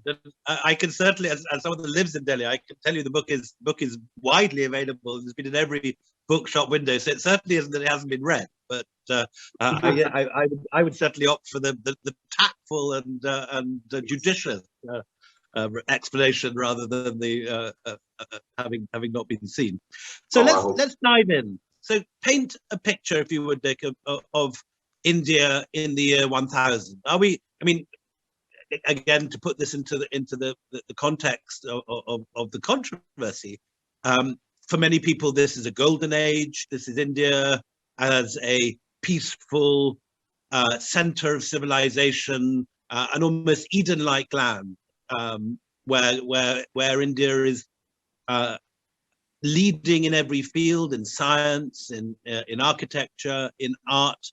How far is that view based on fact? And are we talking a peaceful Eden, or is this like anywhere else in the human world, a land riven by differences and division? I would suggest that is a very distorted view, and I have to say it's a view that was promoted in the colonial period, when the colonial rulers, the British colonial rulers, conceived of Indian history as in a tripartite way of a Hindu period, a Muslim period, and a modern period, or British colonial period. And that kind of tripartite division of time, in my view, is a projection of a European understanding of ancient, medieval, and modern, which was simply superimposed, as it were, on Indian history with a very tendentious purpose, a political purpose. Namely, it was necessary to some degree demonize the immediate predecessors of the Raj, and to do that meant constructing this model, as I say, which proposed that until the coming of the Turks and until roughly 1000 AD, there had been this, as you put it, a peaceful Eden-like country, which was then disturbed in this understanding, which was then not overthrown, but certainly derailed in some senses by Muslims. And conceiving of the invasions of the Aghorids and the Ghaznavids in specifically religious terms is something that was kind of baked into the subsequent historiography. And in a nutshell, what my book tries to do is to reconceive the entire project of understanding Indian history through the lens of religion, and more specifically of Hindu-Muslim conflict, which is something that was to a great extent exaggerated during the historiography of the colonial period. So, yes, I think the that idea being that the British created this series of sort of demonic Islamic figures against whom they placed their own rule as something benign and exactly. Yes, and of course there was plenty in indigenous literature, both in Sanskrit and in Persian, that could be used to promote this argument of a demonic Muslim period. I don't mean to completely, whitewash the all of history, but I think it's a question of judgment. I think it's a question of degree, and I think it's if we look at contemporary evidence, we do not find the kind of stark Hindu-Muslim contrast or encounter that you would expect to find if you were only reading colonial literature. For example, the term that was typically used to describe the Muslims in the 11th and 12th century was not Musulman or Muslim, but Turushka, which is simply the Sanskrit word for Turk. In other words, these people who had occupied the Punjab and northern India in the 11th and 12th centuries were not construed as posing any kind of civilizational challenge, but rather they were simply seen as one more ethnic group, in their case, Turks. And it's only in modern historiography that the idea that these were not Turks, they were Muslims, or Muslims first and Turks second. And that's the kind of shift that I'm trying to come to in this book, is to understand that the traditional or conventional construction of a harsh religious encounter or even clash is something which needs to be re-examined. And the only way to do that is to go back to the contemporary evidence and look at, what are the Sanskrit texts saying? What are the Persian texts saying? And why do they say the things they do? That is the difficult part of any historical project, to kind of evaluate the original evidence with a view to understanding what most likely did happen. The idea which has gained wide acceptance here over the last 10 years is that, to put against your idea of a colonial historiography, which has distorted history to make the Muslims look very bad, the idea which is widely believed here, rightly or wrongly, is that in the post-independence period, Nehruvian historians, many of whom were Marxists, deliberately underplay the amount of conflict, the amount of temple destruction, the amount of violence which took place with the coming of the Turks. Is there any truth in that? Do you think there was an underplaying of violence, or do you think that the violence was only part of the story, and what that generation of historians put out is a viable model? Well, first of all, I think the word Marxist is misplaced here. At least the work that I do, it does not follow any kind of a Marxist agenda. And I think that word has been unfortunately misused to kind of denigrate a whole category of secular historians. I think the word secular would be better than Marxist, but secular in that you would claim a certain sort of religious neutrality on the yes, that would be the way I would put it. I think that's really what we're trying to do here. You must remember that after all, the whole national movement in India and the national movement in Pakistan, the two-nation theory was fundamentally a contrived notion that somehow almost the moment when Muhammad bin Qasim arrived in the coast of Sindh, in the 8th century, that there was already a Muslim nation in South Asia, but not yet a Muslim state.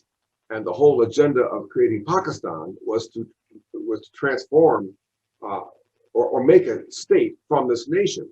So the idea that there had been a separate nation of Muslims was, you could say, a necessary prerequisite for the whole idea of Pakistan.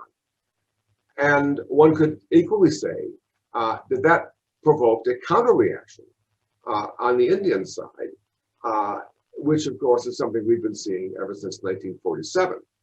So yes, I think that historians therefore have had to navigate a very, very, very difficult project here in not appearing to exaggerate one side too far.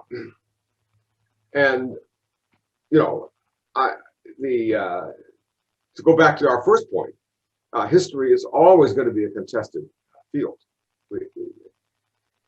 Dick, so let's go back to the beginning, to the year 1000. Paint a picture, because you open, perhaps rather surprisingly, not with a thrust in from Central Asia, but a thrust northwards from the Chola heartlands. Yes, and this was not unusual. The thrust northward from the Chola heartland up into Bengal, and the raid, I would say, was not a conquest. There was no attempt to conquer territory and hold it. Was a way of beginning the book, it seemed to me, because it allowed me to compare and to contrast what had already been happening in South Asia before 1000 and what the Turks were doing in about that same period. There were definitely points of comparison and there were points of contrast. And I thought that the best way to introduce the Turks would be to talk about what was already there. And what was already there was a South Asia inhabited by many powers who were at war with each other. Why was this happening? Why was this a violent place? Well, there was this idea of the mandala, of the Digvijaya. It was necessary for kings to create a kind of an idealized model based on concentric circles of friends and enemies and enemies. And this is something you get in Chanakya and the Arthashastra, huh? Right, that's exactly right. And these ideas were very powerful ideas. They were not just ideas that were floating around in the atmosphere somewhere. These ideas were actually being played out in real time, in real history. Kings, Maharajas were in fact engaged in more or less perpetual warfare on the model of this notion of the creating a mandala. And again, just to be completely clear here, given that many people do believe that sort of pre-Muslim India was an Eden, would you like to describe the kind of nature of the Chola conquest? I mean, the kind of thing we read in Chalakya inscriptions, for example, about what the Cholas did when they conquered a country. Well, I mean, when you read the actual Sanskrit prashastis that precede many inscriptions, not just in the case of the Cholas, in the case of the Chalukyas, who are bitter enemies to the north in the central Deccan, and all across the North Indian plain, these inscriptions present a very, kings are presented as bloodthirsty, violent persons, and that's what they do. That's what you do when you write a eulogy of a king. You need to present them in these terms to be credible. And so I think the notion of a peaceful, non-violent India prior to the coming of the Turks is completely mistaken. We have plenty of evidence of temple destruction or temple desecration, of wars. going around. And it was driven largely by this theory of what a king needs to do to establish himself in power. And it resulted in an extremely unstable South Asia where no single king could ever acquire hegemony over the entire territory. It kind of left a kind of what you call an unstable equilibrium of perpetual warfare going on. And that was the... And just to explain this is the Mandela theory is effectively in sort of in anecdotal English that my enemy's enemy is my friend. That correct. You have a series of concentric circles. That's correct. Yeah, exactly. And that is not simply an abstract theory. That was something that was actually practiced, and we have plenty of evidence to show that. So when the Turks arrive in India, they are arriving in an atmosphere, in an area that was already infused with internal conflict, and they were simply one more group. They were the Tulushkans, they were the Turks, and they had their own mandala. And what's fascinating is that when the Ghurids actually do establish the very earliest decades of the Delhi Sultanate, what they in effect are doing is creating another mandala. They have all these defeated powers around them who are not totally annihilated. They are simply reduced to the status of subservient kings. So the notion of the mandala is something which is ultimately picked up and absorbed by the Turks themselves as they come in. And you present two pieces of evidence to back this up in your book, if I remember, that the coinage is surprisingly similar to the pre-Turkish coinage. And you also point out you have a lovely well near Palam, I think, which you quote. Right. Yes. Do you want to talk about that? I mean, well, the coins. I mean, the earliest coins of Muhammad of Ghor are, in fact, identical to those of the Chauhanas, the very dynasty they had defeated. And what's interesting is that, you know, the Ghurids at that time were ruling not only over North India, but also into Khorasan and into Central Asia. And the coins that they minted for Khorasan and Central Asia were conventional Islamic coins with all Arabic inscriptions, no figures on it, no images whatsoever. But the coins that they were minting in North India for circulation among the Indian population conformed exactly to the Chauhana models, which would say with gods and goddesses on the obverse. The images of Lakshmi are there. The writing is in Sanskrit. And my argument would be that this is not only to provide a sense of continuity, which they were clearly trying to do, but it's also driven by economic necessity. The sharafs, the money changers, the merchants, the bankers simply would not accept money that did not look familiar to them. And right. We have to take that into account. This may have nothing at all to do with religion. There was a need to establish themselves, the Ghurids did, and they have to be credible to the bankers. And this inscription on the well, talk about this a little, because that's very striking. Well, this is there's an inscription that dates to the period of Balban's reign. This would be in the 1270s or 80s, late 13th century. It's a well that was patronized by a Brahmin, and it was built with a view to simply providing welfare for the local community. And the Prashasti, that is to say, the Sanskrit portion that is at the top of it, which is a certain kind of a glowing eulogy to the ruling emperor, in this case Balban, reads precisely like the Prashasti that you might have found in contemporary inscriptions from the Cholas, the Chalukyas, the Pallas, or any of the great emperors of North India or South India. In other words, what we find is in that inscription, and it's important to say this inscription was not written with a view to pleasing the rulers in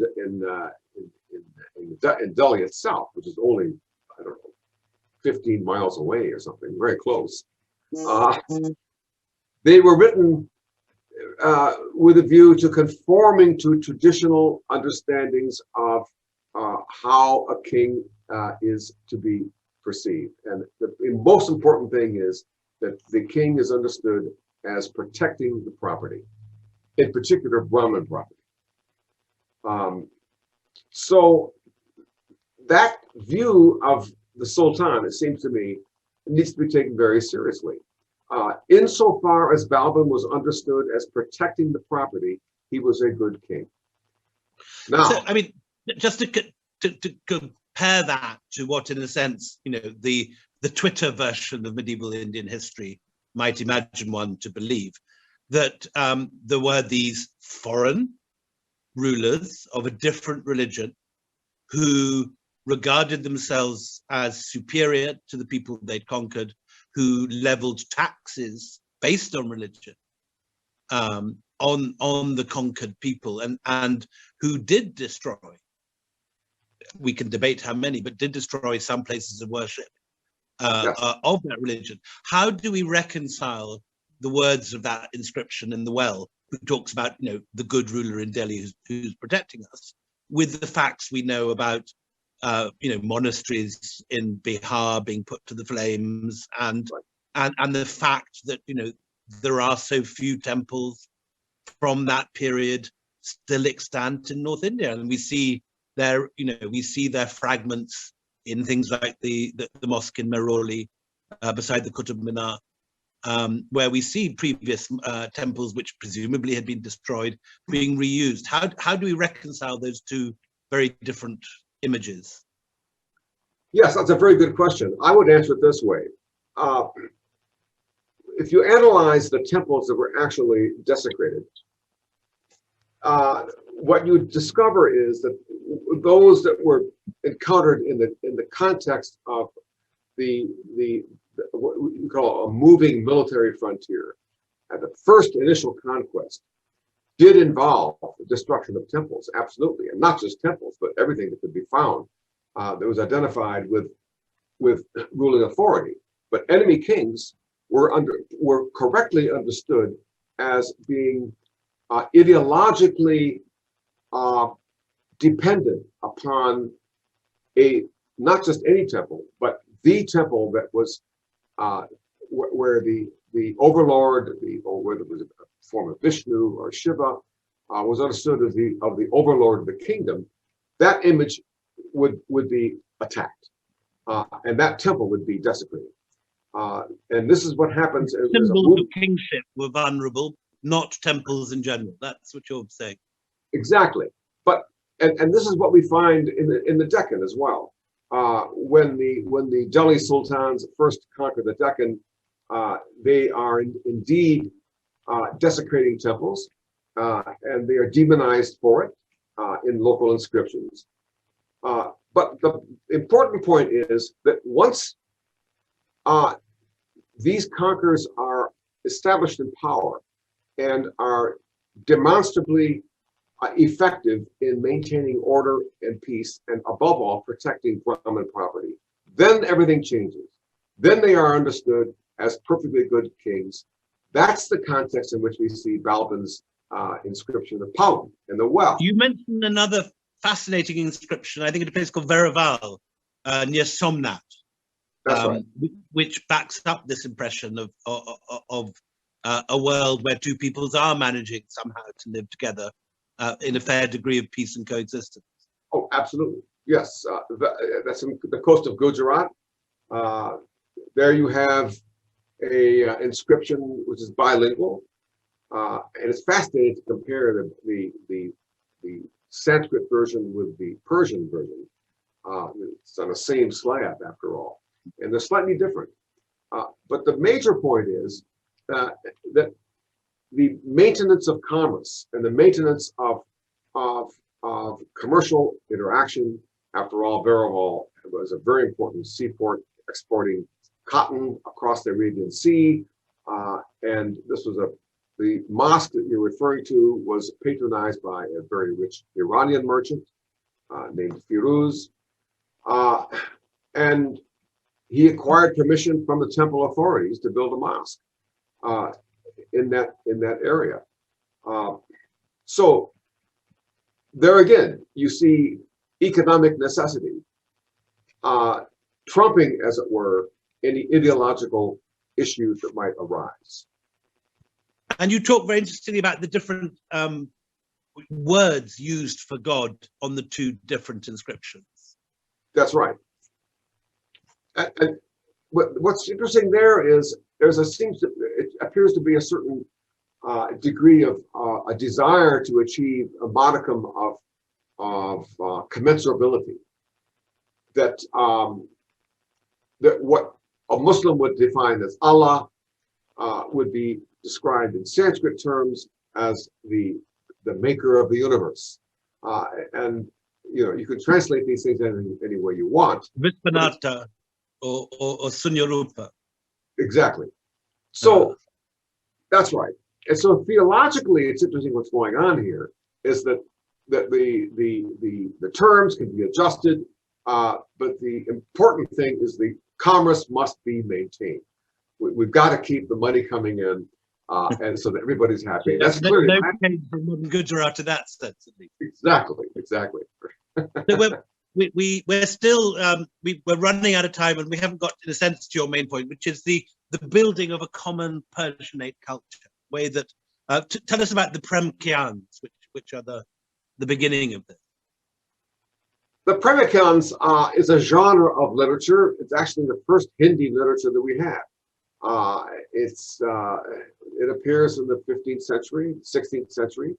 And what's interesting about that literature is that these are written by oftentimes Sufis who are patronized by local rulers, especially in eastern North India. And what they do is they reflect the degree to which by the 15th century, these people who might be construed as initially having been outsiders have been thoroughly assimilated into North Indian culture. They're writing this remarkable genre of literature, which is ultimately Sufi in nature. It's all about the aspiration to achieve an awareness of the divine reality of God. But everything about the literature is thoroughly steeped in Indian culture. You've seen yogis, you see Jain monks. You have the atmosphere is entirely North Indian, and the fact that this literature is written in the Persian script, not in Devanagari, at least initially, has always posed a problem for the historians of Hindi, who would like you to believe that the first Hindi literature was written in Devanagari. The reality is that this literature actually was simply called Hindi, and nobody really cared about what script it was. It could have been in Devanagari. That does not become an issue until the 19th and 20th century, and that's the point. In the 15th century, people wrote in whatever script their patron wanted to have it written in, and it was not a big deal. Right. And that's one more example of how the 19th and 20th century has intruded in a way that distorts our understanding of this medieval period. And just to conclude, as we're running out of time, in a sense, your main piece of evidence, in a sense, this is how, in your view, the colonial historians distorted Vijayanagara. They posed it as this great Hindu bastion of Hindu culture, besieged on all sides by rabid Muslim armies. You present a completely different picture in your book. What you actually find is a totally different picture. You're quite right. I would suggest that both in the north and the south of the Deccan, both in Vijayanagara and in the Bathlanic Sultanate to the north, all of these kingdoms are playing a double game. On the one hand, they are reaching back to the Chalukya period or the Kakatiya period by reusing architectural components, columns, water tanks, what have you, and placing them right at the very heart of their capitals in order to present the fact that, look, we are continuing the tradition of the great Chalukyas. The Chalukya was an empire that spanned all of the Deccan, both the north and the south. And so what you find is the sultans of the north, as well as the Rajas of Vijayanagara, are both plugging into that Chalukya past. On the other hand, they're also both plugging into the Persianate world. You find Krishnaraya, the great king of Vijayanagara, wearing this very tall hat called a kulai in Telugu. We have a picture of him in the Pakshi, looking very Islamicate. I've got a picture which I took myself. It was not previously known down there in Roychowdhury. But he was not the only one. I mean, the court was really trying to demonstrate that they too belonged in this Persianate world. They too could be called sultans. They too were part of the same world, but that they built these so-called Chahel Satun, or 40-columned halls, which looked exactly like the kinds of halls that had been built in, say, Tughlaqabad or other great Persianate capitals. Indeed, there's a 100-column hall in the heart of Vijayanagara, which is modeled directly upon the famous 100-column hall in Persepolis, the great capital, the ceremonial capital of Darius and Cyrus the Great. So here you have in the Vijayanagara Empire a fascinating game being played here, according to which, on the one hand, they are reaching back to their indigenous roots, the Chalukyas, and on the other hand, they're reaching out to this wider Persianate world. They want to be in both worlds at the same time. And what's happening in Vijayanagara is exactly what's happening in the northern Deccan. So this whole idea of the Deccan Plateau... In the northern Deccan, the Bijapuris are dedicating their books to opening their hymns to Saraswati and Ganesh. Ibrahim Adil Shah. Exactly. Ibrahim II, Adil Shah, does precisely that. And in a sense, so does his predecessor, Ali Adil Shah, who writes this extraordinary text, the Nujum Ulum, in which you find elements of Sanskrit and Persianate worlds thoroughly mixed together, not only in the text, but also in the art and the paintings which accompany the text. So yes, I would suggest that this whole idea of a kind of a marginal line separating a northern Muslim Deccan from a southern Hindu Deccan is completely wrong and is overthrown by evidence, lots of evidence.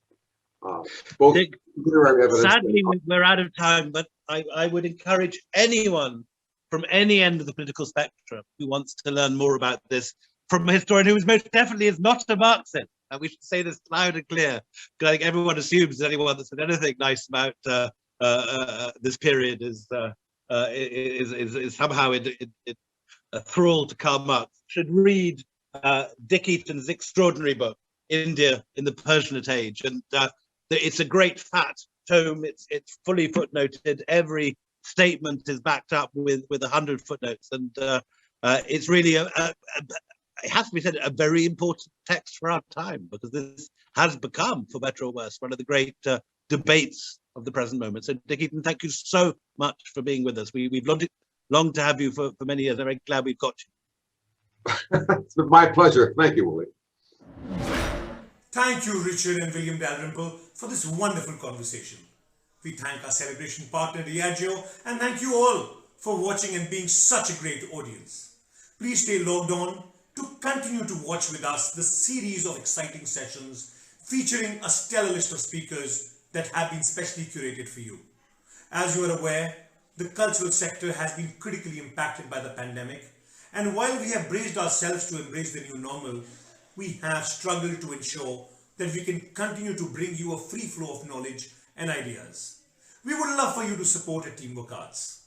Any contribution is welcome, and would help spread knowledge and ideas seamlessly against all odds. Please tweet using hashtag Jaipur Literature Festival 2021 at Jaipur Lit Fest. The festival is protected by Dettol. Hope to see you in the next session.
Theatre is saying the really important things that need to be said in our society today. So please open your eyes and get engaged with theatre and see what wonderful work is happening. It'll make you think, it'll change your outlook on various aspects of society today. I think Meta this year is fantastic, it's brilliant, it's off to a great start. ये पूरे भारतवर्ष में अपने ढंग का बिल्कुल अकेला आयोजन है।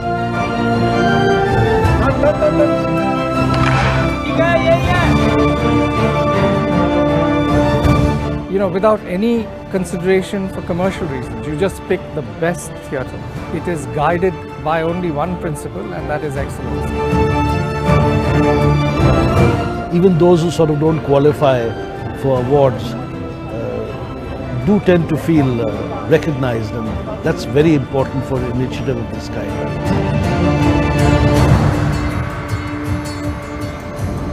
Mahindra Excellence Theatre Award brings excellent theatre. It was fresh, it was original and inspiring. This is the first time I've been to Meta and I'm having a fantastic time. Guys, you rock. Meta is absolutely the most glorious platform for theatre. Mahindra वालों का सबको शुक्रगुजार करना चाहिए, खासकर theatre वालों को, कि इस तरह का फेस्टिवल उन्होंने शुरू किया और excellent place.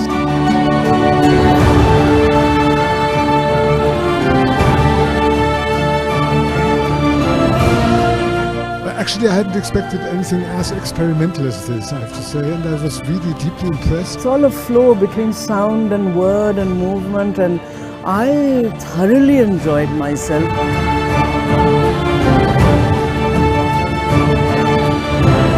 So friends, for the 14th year of the Mahindra Excellence in Theatre Awards, let's perform, let's applaud, let's rise. हर भाषा का हर रंगकर्मी चाहता है कि एक बार उसे मेटा में अपना नाटक प्रदर्शित करने का मौका मिल जाए तो उसका रंगकर्म सार्थक हो जाएगा.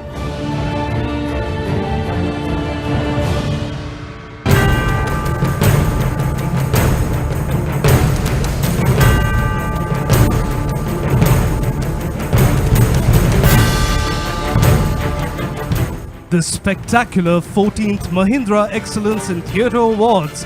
Let the evening begin.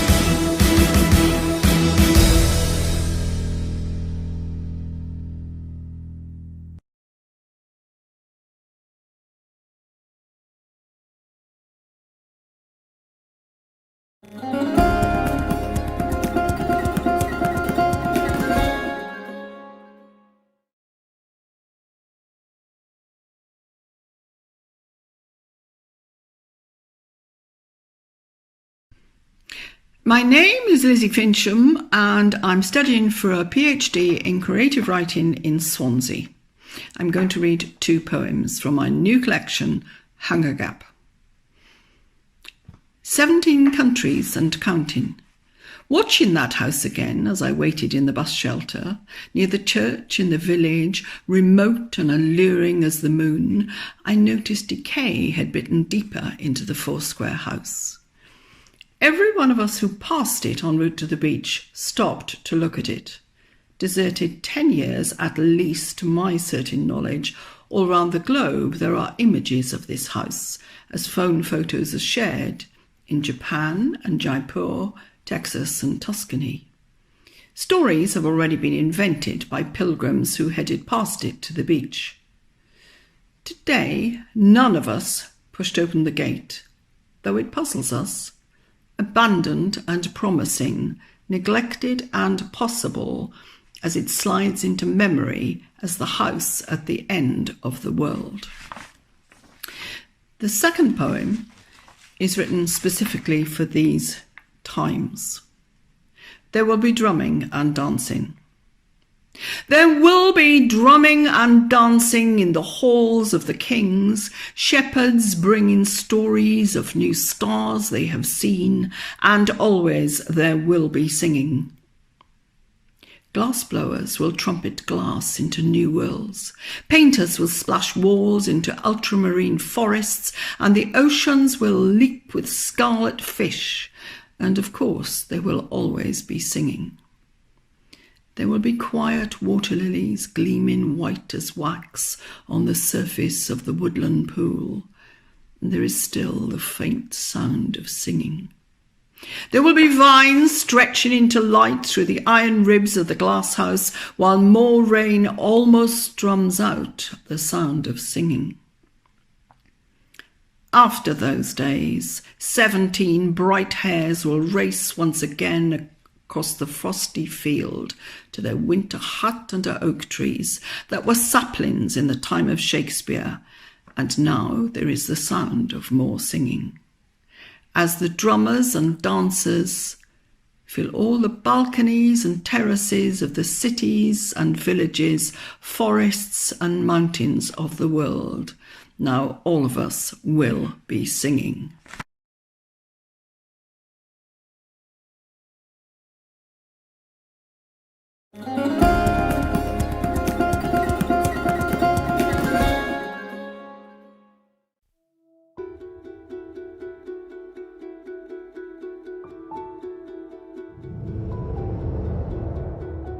We all have a choice.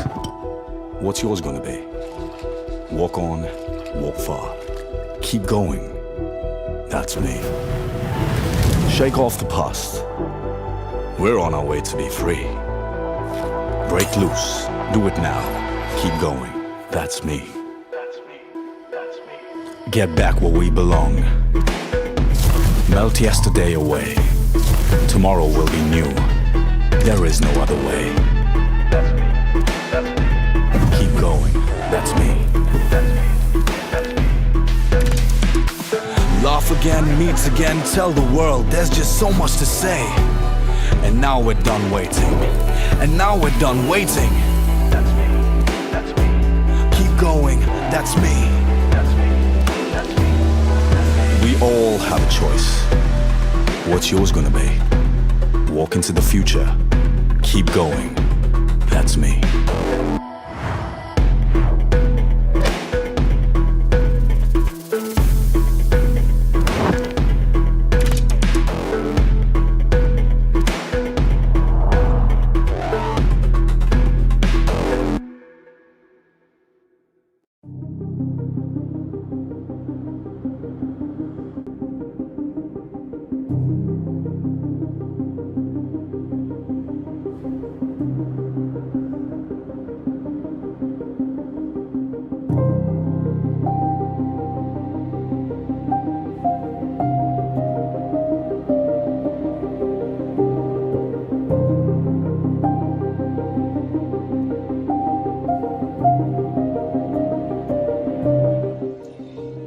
नाजुक और मुश्किल समय में हमें आपके सपोर्ट की सख्त जरूरत है। आपका सहयोग हजारों की जिंदगी बचा सकता है। आप हमारे अपने हो, हमें अपनों से डोनेशन नहीं काम चाहिए। हमारा हाथ थामिए, हमारा साथ चलिए, हमें और हमारी कला को जिंदा रखने के लिए अपना सहयोग दीजिए। लोगों ने सालों से प्यार दिया, सम्मान दिया, अब हमारे कारीगरों को काम दीजिए। Support the artisans, save the craft.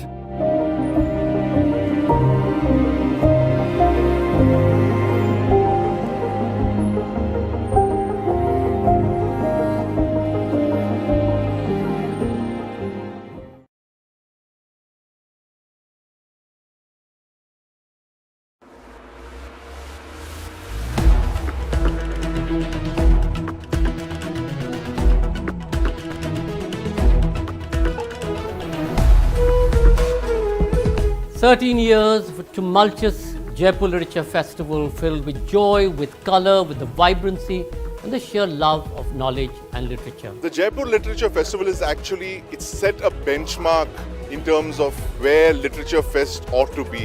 लोगों को लगता है कि यहाँ आना और इस तरह से एक ऑथर को सुनने के लिए बहुत लोग घंटों खड़े रहते हैं, तो इससे पता चलता है कि अभी भी नॉलेज का जो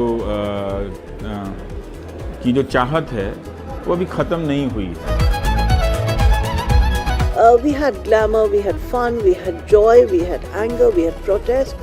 What in the Sanskrit tradition is called the Navras, where every human emotion is reflected upon.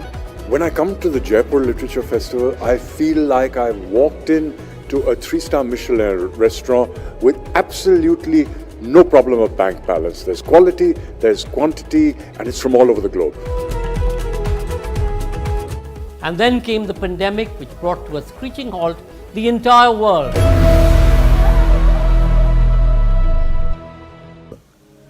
With everybody locked down in their homes, in their countries, the Jaipur Literature Festival saw this as an opportunity to reinvent, to reimagine and represent itself in a digital format.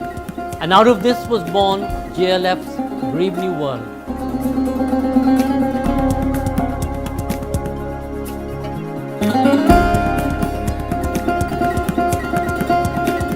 In these times during COVID, when we're all sitting at home, it's sort of like a ray of light that we get to watch these amazing sessions when we can't all be together. It certainly brightens up my evenings. आज pandemic में हम digitally Jaipur literature festival कर रहे हैं और मुझे लगता है कि हमारे सामने श्रोता नहीं है, हम आपस में बात कर रहे हैं, लेकिन उस फील को, उस उमंग को महसूस कर सकते हैं कि हजारों लाखों लोग हमसे जुड़े हुए हैं, हमको सुन रहे हैं और कहीं ना कहीं कोई एक सार्थक हस्तक्षेप हो रहा है। 160 episodes later and 4.8 million views, people who came online to view and listen to our incredible speakers from across the world, we were able to continue in our tradition of ensuring the free flow of knowledge and information. I think the very mention of JLF and the tradition of JLF energizes even when one has no live audience before one. When one is interacting, one still remembers. There's a deep memory of what the JLF has brought us over the years, and that is with us even when we are sitting at home and talking with just a couple of other persons. It's wonderful that the Jaipur Literature Festival has responded to the pandemic by continuing to exist. The Jaipur Literary Festival obviously is one of the most iconic literary festivals in the world, and they've done a great job. Arriving virtually seems like a wonderfully sort of egalitarian and democratic thing to be able to do. India has always had a tradition of performed and spoken literature as well as written literature. There are two, in a sense, different ways of imbibing literature. One is the written word, whether on stone or in an epigraph or on a book, on a page. But there's also always been this long tradition of oral recitation of work, whether in ancient Sangam performances at the courts of Tamil Nadu, or whether in the mushairas of the Mughal court. And today, I think, in many ways, we're fulfilling that function, allowing authors to perform their work. But there's also this thing of having rational debate. As we look ahead to the Jaipur Literature Festival 2021, bringing together a slew of incredible writers and speakers from across the world, we know we have a challenge. We will try and convey the same energy by shooting at Diggi Fort and Diggi Palace in Jaipur and bringing to you some of the most spectacular sessions that we've coined. I still wear the scarf that I was given at the Jaipur Literary Festival because it brings back a memory of those joyous book-loving crowds, the wonderful other writers from around the world. I've never had another experience like it. When I was last at the Jaipur Literature Festival, I inhaled so much goodness that I'm still working through it, and I miss it when I think about it. With people happy to experience festivals in the comfort of their homes, we will offer that to you. And to all those who will come out and experience the live version on the ground in the Diggi Palace, in the Diggi in Jaipur, we will be delighted to welcome you there. So I get invited to festivals all over the world, and by far this is one of my favorite. These are the greatest writers of our day on your screen for free at the Jaipur Literature Festival. We need your support, especially now. We look forward to you joining us online for the Jaipur Literature Festival digital version.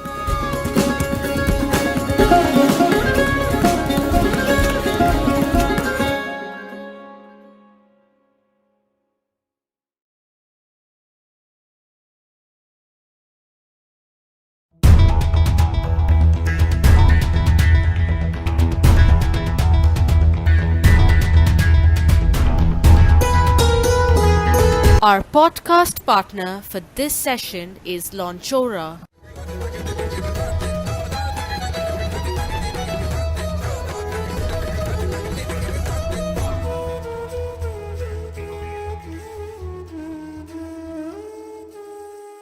Welcome back to the front lawn of the 14th Jaipur Literature Festival protected by Dettol. Today we present No Country for Farmers. Kota, Neelima, Surjit, Bhalla and Dushyant in conversation with Sanket Upadhyay. India lives in her villages, said Gandhi. Although agriculture is the most important sector of the economy, accounting for close to 16% of the GDP and providing employment to much of the nation's workforce, rural-urban distances and divides continue to grow. The incomprehension between those who contribute to growing our food and those who consume it widens by the day. All political parties claim to represent the farmer, but the tiller of the soil is mute and invisible in the process of decision-making.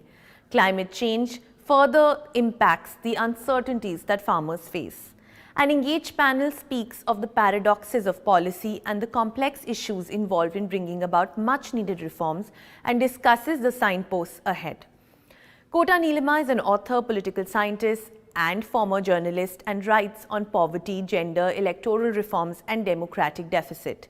Her recent initiative, Rate the Debate, Reform TV News, is an extension of her doctoral research on the role of perception in electoral democracies.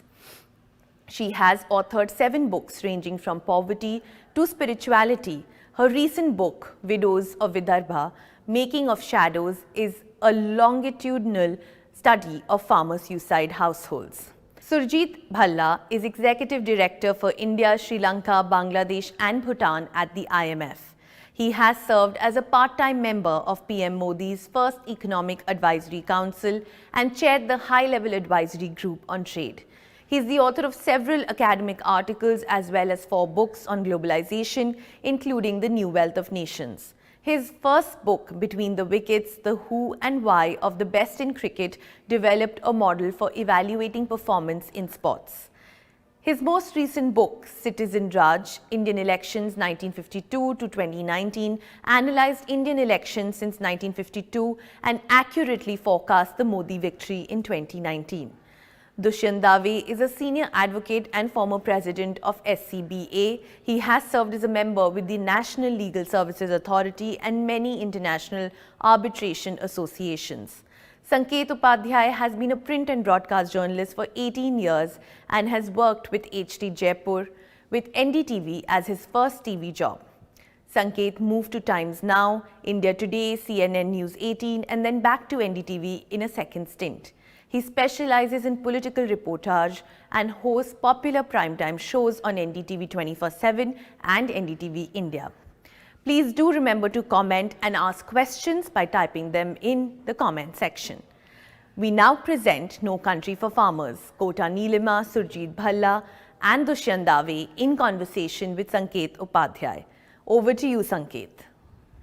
Our All right, thank you very much for that introduction and welcome to the Jaipur Literature Festival. Such is the tragedy, we call it COVID times, that we have to do this online and not meet in the lawns of the Diggi Palace in Jaipur, what the Jaipur Literature Festival is associated with. But the conversations must go on, and I think the topic that we are discussing today is also extremely relevant. India is its farmers, said Mahatma Gandhi. You cannot imagine an India without its farmers. If you want to imagine an India or think of an India, you cannot picture the princely states. You have to picture the farmers. The farmers are India and India are farmers. But in this association, as we have moved into 7 long decades of our independence, have we forgotten this very basic equation? And thus we ask this question on the front lawn today. No country for farmers. Let me start with the initial comments of our panelists. We'll begin with you, Mr. Bhalla. Straight up, is India no country for farmers? Well, thank you very much for inviting me to this discussion. I want to make clear that I'm here as in my personal capacity and not as representative of the IMF or any other organization. On the farm laws, I think it is a very important discussion, as you rightly underline. And what I hope to get out of this discussion is how do the farm laws exaggerate or decrease poverty? Gandhi had also said that the worst violence was poverty. And that is what I hope to emphasize, that the farm laws will bring about a reduction in poverty. And indeed, that the people protesting the farm laws, as I've written in several articles, represent the elite of the farmers, the richest farmers, who are in the top 3 or 4% of the income distribution of India. So I think we need to be very clear as to what are the objectives of farm laws, who do they benefit, and who do they hurt. And that the central concern has to be distributive justice. John Rawls had said a long time ago that the purpose of policy has to be bring about a improvement in those who are the poorest. Amartya Sen also echoed that, that was fairness is justice, that whatever policy we do has to be evaluated on a scale as to what does it do to the poorest of the population. And I think the farm laws, my view is that first, that should be our central concern. You said so in your opening comments as well about Gandhi and the poor. And I hope to elaborate and learn from the others as to how the farm laws are detrimental to the poorest farmers or are helpful to the poorest farmers. Yes, okay. Mr. Dave, no one that we have interviewed through the course of this entire farmers' agitation, it's been about 100 days of the farmers sitting in protest and about 6 months since the farmers and various other organizations questioning the manner in which this law was brought about. No one questioned the need for reforms. Everybody said, yes, we do need reforms. It's essential. That is a pro-farmer thing to do. But what would you have to say about the manner in which the reform came about? Well, first and foremost, good evening to everybody. The answer to that is very simple. Constitution is a fundamental document. And we as a nation must learn that there is something called constitutionality and constitutional morality, which must be observed by the executive, the parliament, and the judiciary, to the hilt. And if you read the Constitution and Constitution Assembly debates, you will find that agriculture is a subject which was never supposed to be touched by the Parliament. In fact, as if you open up seventh schedule to the Constitution of India and see list 2, which is exclusively assigned to the state legislatures, you will find not just agriculture specifically mentioned in entry 14 or markets which are specifically referred to in entry 28 of that list, but there are 24 other entries which are all related to agriculture, including agriculture indebtedness, which are exclusively within the domain of the state legislature. And this is something which is important. So first and foremost, the enacting of these laws by Parliament is absolutely unconstitutional. That is something which country must understand. On 14th of June 1949, during the Constituent Assembly debate, two members, Sibanlal Saxena and Brajesh Prasad, both specifically asked the drafting committee that please include agriculture in the union list. And T.T. Krishnamachari, who was speaking for the drafting committee, expressly rejected it, and I quote him. He said, agriculture happens to be the principal industry in this country and practically one of the main functions of the state. And beyond taking certain powers for the purpose of coordination, I do not think the center is at all capable of handling this vast problem. Now, this is something we must understand. So Parliament, the way it has done is something really remarkable, that it has stepped into an area which didn't do. Secondly, something very interesting. As late as December of 2019, the Standing Committee on Agriculture of the Parliament, and this is something which very few people have noticed, of the 7th Lok Sabha, Ministry of Agriculture and Farmers Welfare, and the title of their discussion is Agriculture Marketing and Role of Weekly Gramin Hearts. In this, they say, and I quote this committee report, the committee therefore recommend the government to initiate consultation with the state government concerned to enhance the number of agricultural markets in the country for improvement of civic infrastructure, banking facility, digital connectivity, and other facilities in agricultural produce market committee markets. Committee desire government to devise a centrally sponsored scheme for modernization of APMC markets in the country. Committee also desire government to create marketing infrastructure in states like Bihar, Kerala, Manipur, Mizoram, and Sikkim, where APMC markets do not exist. Now, this committee is headed by BJP, and it is essentially controlled by the ruling party. This is the report. So, the manner in which these laws were passed, forget reforms.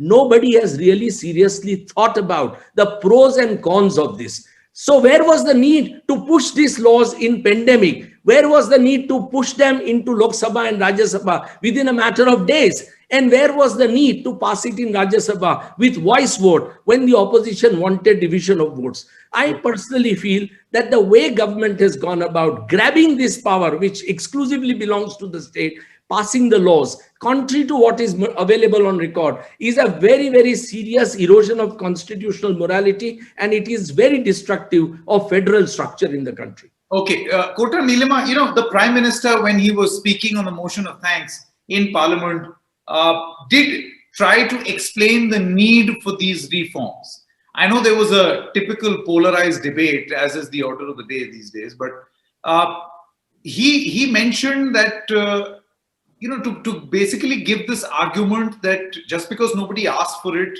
reform must not come. Is not true. By that logic, there should not have ever been a triple talaq bill. By that logic, there should not have been any other social reform legislations. I want to know from you, Dushyant Dave has addressed the legal aspect of this debate, right? I want to know from you the need on the ground, your conversations with farmers, with organizations, with the work that you have done on the need for reform, and that too in this way. Thank you, Sanket.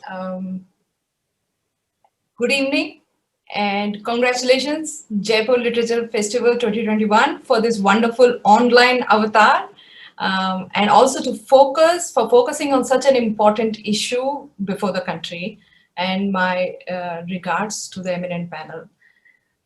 This title of the of the session, Sanket. I have grown a little fond of it in the last few days because while the promotions were happening on social media, I received advice, which is in line with your question, which you were asking about the polarized debate, about to watch out for what I say in favor of the farmers.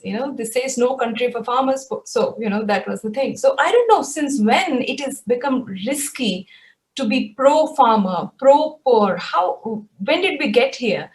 So that's number one. The number two issue which you were talking about is the need on the ground. I'm just coming back from Telangana, some of the remote parts, and the absolutely rural, the total hinterland, where people seldom get asked what their problems are.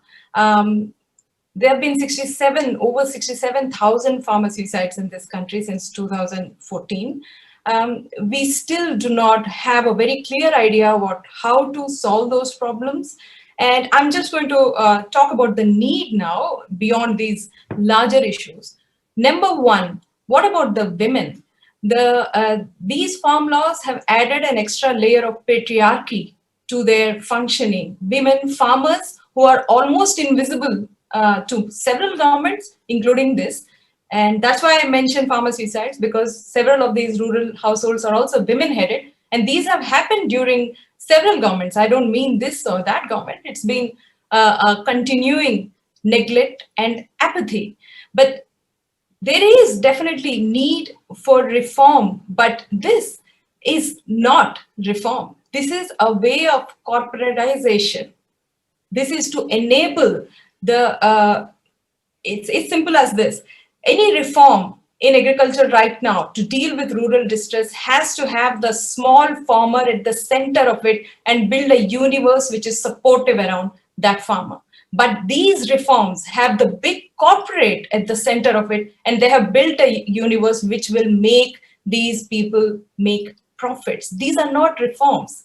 But that's Neelima, what Neelima, didn't the Prime Minister not say that the core of this reform is to benefit the small farmer? He's often ignored. The point that you're making, that we must think of the small farmer. That's exactly what the Prime Minister says. That's his constituency in this reform. Then my question is, why are the farmers so scared? Now, whenever we talk about farmers, we are talking, the narrative of the supporters of the farm bills is about what the farmers are eating. It's not about 200 farmers. More than 200 farmers have died on the borders. So when you talk about how well heeled the farmers are who are protesting, where is the sensitivity? So I do not believe in this narrative that this will benefit the small farmers, number one, as far as the narrative is concerned. Now let's look at the facts. 86% small and marginal farmers in this country who have no bargaining power anyway. So now, instead of the mandis where there is government supervision, where it is a structured place for trading, they are having to enter unstructured trading places. Now, who's going to safeguard those people? Now, in any reform like this, I would have imagined someone with the support of policymakers and probably his own vision, like the Prime Minister, would have created a hand-holding system where the farmers can enter into these changes, these reforms slowly. What was the rush? As Mr. Dave correctly said, why was this pushed down the throat of the country in a kind of a rush, which only looks motivated to me, because this definitely is not. I think Neelima addresses a very crucial point. Mr. Bhalla, I want to draw your attention. Many big economic reforms in this country have happened by way of an accident. I mean, we've seen bank nationalization, which was opposed and then accepted. Then you've got liberalization, which was opposed, then accepted. The Prime Minister says that even the Green Revolution was initially opposed and then accepted, and all of them benefited the country. And that's the logic the government gives behind railroading this legislation through and saying accepted because eventually you will benefit. Do you think that argument holds this time around? Well, let me first address a couple of points that Mr. Dave and Ms. Neelima have made. Sure. Regarding, I know Dushyant for a long time. He's a very distinguished lawyer. represents or testifies in front of the Supreme Court lawyer no less. But I would draw his attention to, and I'm sure he knows about it, the Interstate Council wrote a report in 2015, and what they stated in there is that economic and social planning in entry 20 of the concurrent list is comprehensive enough to include planning and development of agriculture and related activities. He knows about this. Second, we know that the farm laws were presented to the Supreme Court. If the Supreme Court of India did not rule them unconstitutional and indeed agreed to appoint a committee, etc., so I'm sure the Supreme Court would not be appointing a committee to look into the farm laws, itself looked into the farm laws, if they thought the farm laws were unconstitutional. That's point number one. Number two, there is, this idea that the farm laws were brought in a hurry. There are more than 20 committees over the last 30 years that have looked into the farm laws, including the committee that I chaired, which was in 2018-19. So the argument that there has been, I think Mr. Dave said that no one has thought about these reforms. Let me assure him that there are volumes of thoughts and opinion by experts on these reforms as well as by lay people. So that argument, I'm afraid, does not hold ground at all. Then we come to farmer suicides. And what we have to look at is what do these reforms do to farmer suicides and debt, etc. I think the fact that, it so happens, as I'm sure Ms. Neelima knows, that housewife suicides are about 2 to 3 times more annually than farmer suicides. And what they are caused by, etc., it's a very complex issue which has to be studied, needs to be studied. But I think suicide in general is a subject that practically no one is an expert on. It's a tragic subject. So I would not invoke farmer suicides as a reason against the farm laws unless you try and prove or show, let alone prove, there is some link between them. So I think, as I stated, the third point on whether the farm laws benefit the small farmer. Look, what is it that the farm laws do? It's very important for people to get away from emotive discourse and get to the facts of the case. If you, bargaining power, Ms. Neelima said about bargaining power, well, basically only about 1% of the farmers sell or have marketable surplus to sell in the mandi, to sell in the APMCs to the government. They sell anyway, but at a lower price that they get rather than the MSP, the minimum support price, which happens to be the maximum price for produce, which is garnered, as everybody knows, by the large farmers who we see protesting, etc. So let's be clear that this, by allowing, the farm laws do not take away any liberty, any freedom of any farmer or any individual. If the farmer wants to sell to the APMC, she can go and sell to the APMC. Okay. If she wants to sell to somebody outside, she has the freedom to do so. How is that restrictive of equity? I do not know. Okay, let me ask that question. Kota, Neelima, I'll give you a right to reply because Mr. Bhalla did mention something about women suicides and how should that be linked as anti-farm reform bill. So I'll come back to you in just a short moment on this point because I saw you raise your finger. But Mr. Dushyant Dave, you heard Mr. Bhalla basically say that this is an option being given to the farmer. It's an additional option, and why should the farmer be robbed of that additional option? He also talks about minimum support price actually becoming the maximum price in the case of many farmers, which is a problem that we see on the ground. I again come back to the main issue of the manner in which this has been addressed, because I don't think this point that Mr. Bhalla is raising has been addressed in these laws. For instance, there is no MSP in this new mandi. Let us understand one thing. Prime Minister nobody can doubt Prime Minister's intentions. If he says that it is for farmers, he may just as well be right. Yeah. We have no idea. I'm a lawyer. I'm a constitutional expert. I have no idea. I do believe, and this is where Mr. Bhalla perhaps must give little leeway to me. Shriman Lal Saxena in the Constituent Assembly said exactly what Mr. Bhalla is advocating today. And I quote him. He said that agriculture and land revenue systems all over India should be amenable to planning on an all India scale.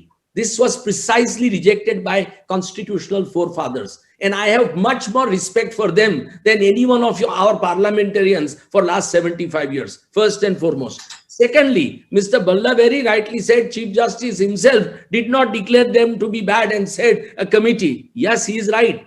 But the problem is that the Supreme Court of India in last few years is simply not willing to hear any controversial matter which would require them to independently decide matter, be it 370, be it CA, be it farm laws. But what is against Mr. Bhalla and the government is that a constitution bench of the Supreme Court in ITC versus Agriculture Produce Market Committee in 2002 has expressly said Parliament cannot legislate on agriculture. So these are the three most important. Now, so far as these the laws are frankly oversimplification of existing law. The existing contract law specifically, allows anybody and everybody to enter into agreements. Even a farmer can enter into an agreement. And if he enters into agreement to sell his wheat at 1,000 rupees a quintal, and I buy it at 1,000, I am under an obligation to pay 1,000 rupees a quintal. You didn't need a law for that. And that's what that first law is, the so-called empowerment law. It's called Agreement on Price Assurance and Farm Services Act. It only guarantees that farmers will get what is contracted for. But if there is a problem, he can't go to court. He has to go to district magistrate for, ventilating his grievances, which is shocking. They have virtually excluded judiciary from deciding this dispute. Secondly, this level playing field, you may be right. But if 86% of farmers are small and marginal, where is the question of level playing field? I will say, look at industry, India's topmost industry, most powerful industry. The moment China starts dumping goods, they all run to government crying, please impose anti-dumping duties. What does that show? It shows that even the mightiest are not able to withstand the kind of tactics that the large country like China forces on poor countries like India. Likewise, if the corporates are going to really impose their will on these small farmers, it is going to be impossible for them. The mandi system today is a collective bargaining mechanism for them. You are taking away that collective bargaining mechanism from them completely. So if you're in December 2018, and I respect Parliament, if Parliament Standing Committee says that you should in fact strengthen the Agricultural Produce Market Committee, then what was it that they got within few months to bring this legislation? Where is the discussion? Where is the law? I'm sorry, all these discussion of last 20 years, there are counter discussions also. Mr. Bhalla is right. There are 100 papers saying that there should be reform, but there are 200 papers saying that there should be no reform in agriculture. So I think these kind of papers are frankly nothing but academic papers, which are many a times motivated papers. I don't mean any disrespect, but we needed to look at this law very objectively, because that is one sector which employs the largest number of people in the country. And they are the most vulnerable and poor people. Talking across the country. Okay. So I think I don't agree with Mr. Bhalla that to me these laws are illegal per se. That's the end of the matter. Mr. Dave, you have, and I'm just quoting the political discourse, you have highlighted a problem that does not exist as of this moment, according to the government. You are highlighting a problem potentially that may come in the future, i.e., by definition, you may be an Andolanji. Of course, and I'm proud to be one. Okay.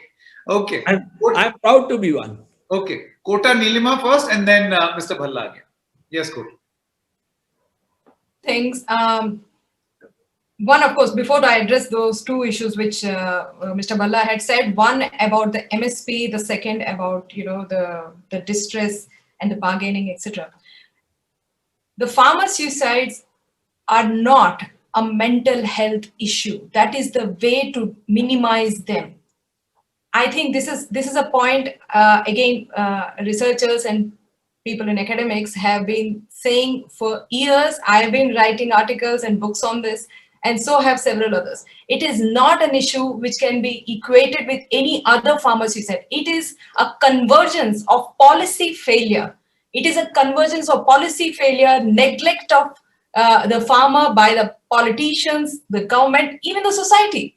It's a convergence of several issues, which now, because of the farm laws, get only worse. For instance, now I've come to the other point which he was talking about. There is no such thing as an empowered farmer in India. The idea of an empowered farmer who can bargain with the corporates at an equal level, get into dispute resolution at an equal level, a farmer who can fight for his prices in unstructured areas and can grow diversified crops, just the next season, does not exist. He exists, as Mr. Bhalla said, in those 20-30 committee reports, he exists, or he or she, this empowered farmer, only exists on paper. For those policymakers who think the rest of India looks like the best of Delhi or the best of Mumbai, it doesn't work that way. The farmer is deeply dependent on almost personal relationships with the private moneylender who lives next to his or her house. Their household depends on the kind of relationships they have with their government officials, with the bank officials and the traders. Now, all these are going to go and tilt towards the corporates. That's where the bargaining power cannot be assured by even the leaders of this nation when you have a law which legitimates exploitation. And that's what I wanted to underline. Everything in the farm laws as they stand today legitimate exploitation of the small and marginal farmer on the ground. That has been my research in the last few months.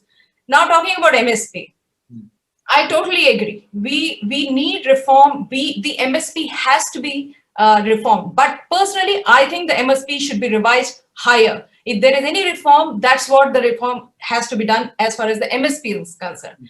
MSP works as a benchmark. It doesn't matter how many people go to the mandis to sell, but it serves as a benchmark which protects the farmer from lower prices. I'm sure policymakers know this, and I'm sure even those who are opposing these farm bills understand the importance of MSP. Now, why is the MSP the absence of MSP when the mandis start closing down simply because of this unequal spaces? Why is it going to have an adverse impact? The farmer, any farmer across the country, builds his world on the structure and on a few structures: MSP, land rights, mandis, and obviously loans and those things. These 4 or 5 things are his reasonably constant things around which his life is built.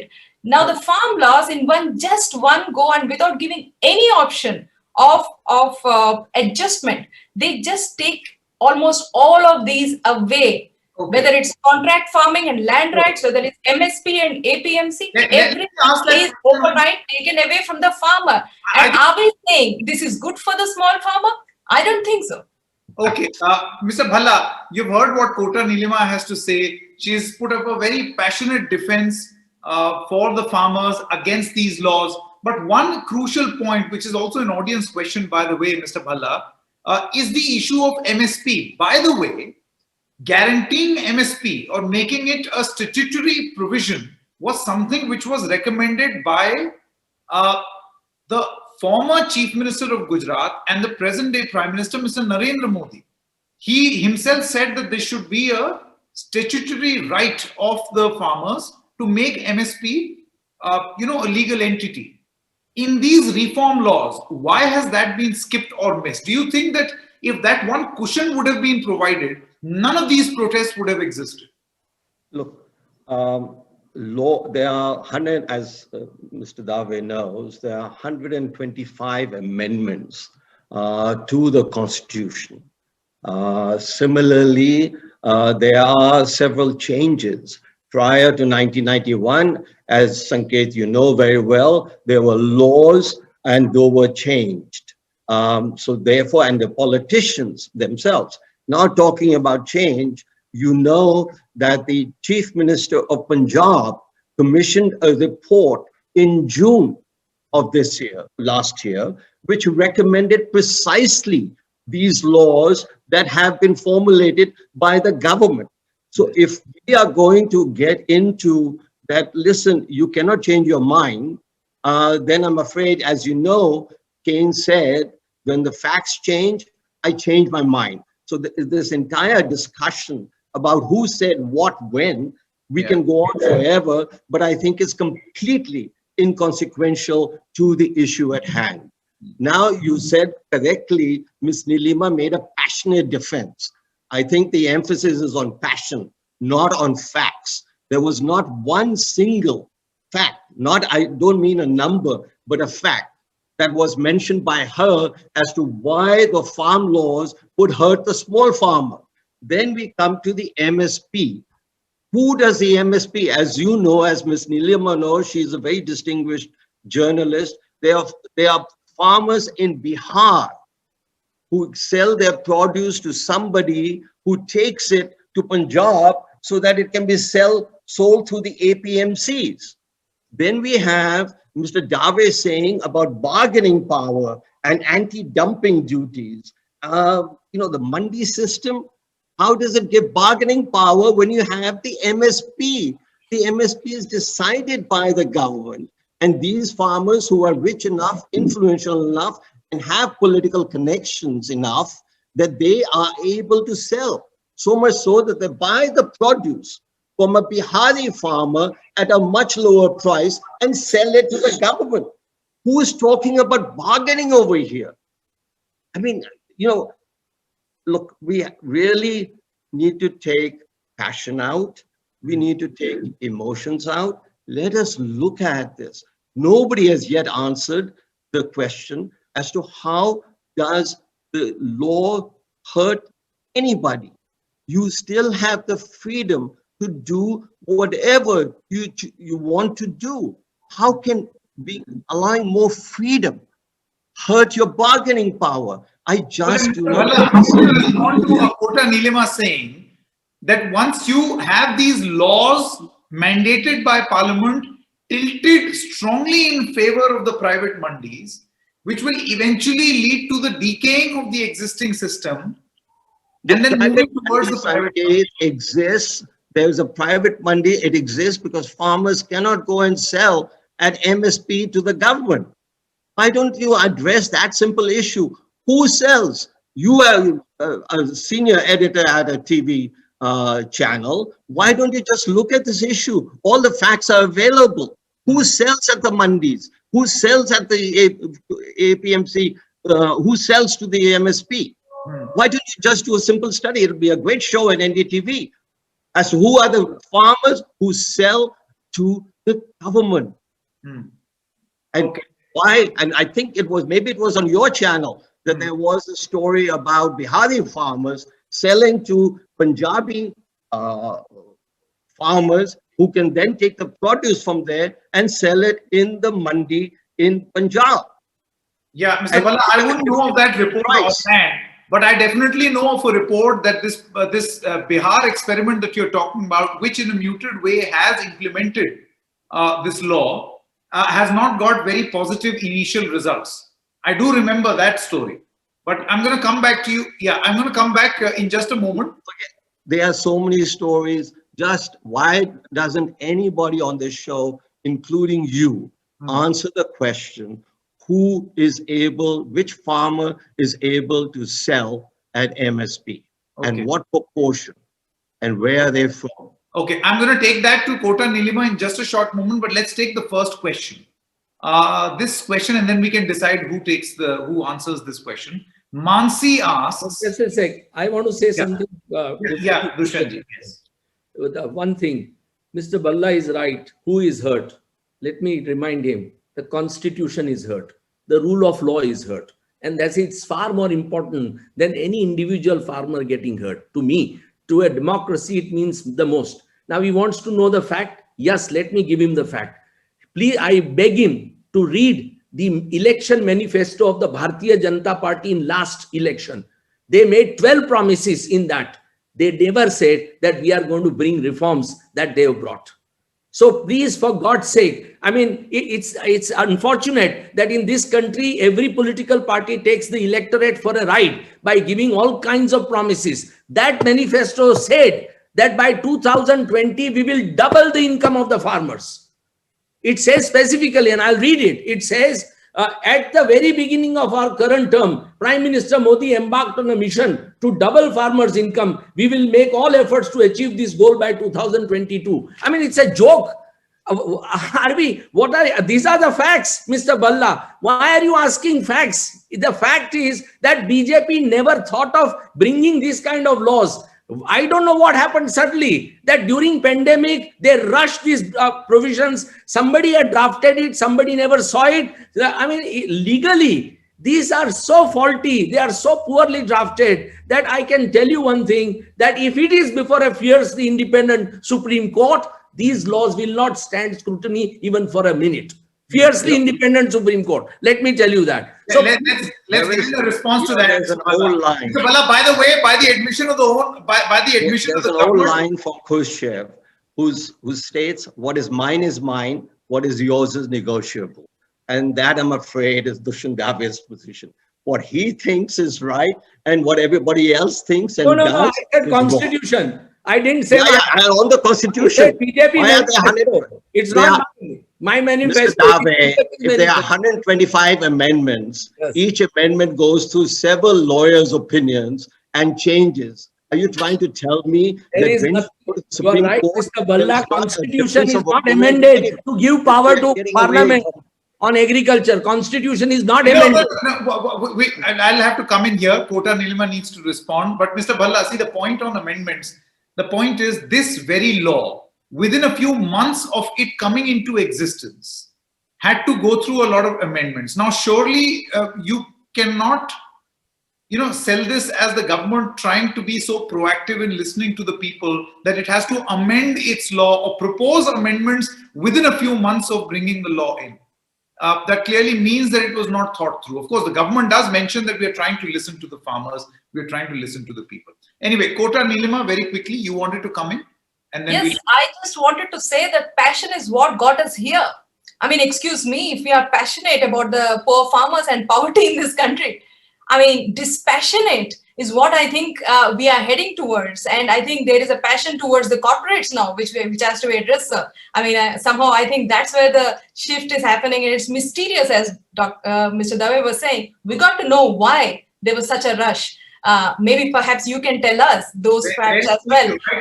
The thing which I wanted to quickly say was one issue which clearly points out the tilt towards corporates, and I'm talking about facts, is here with me, the bill which clearly says that dispute resolution in case of a contract farming is tilted heavily against the farmers. Why couldn't the government, which was so, in so much of propaganda was saying it is for the poor farmers, make it necessary by adding just a few lines that the corporates have to adhere to their agreements and respect them, and the farmers' vote would be final. It was as simple as that.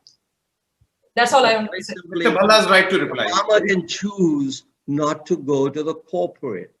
The whole point is on economic freedom, on freedom. Why do you want to legislate who the farmer should go to? The farm laws do not legislate. It gives them the option. There's a clear difference between giving somebody the option. After all, that is what a democracy is about.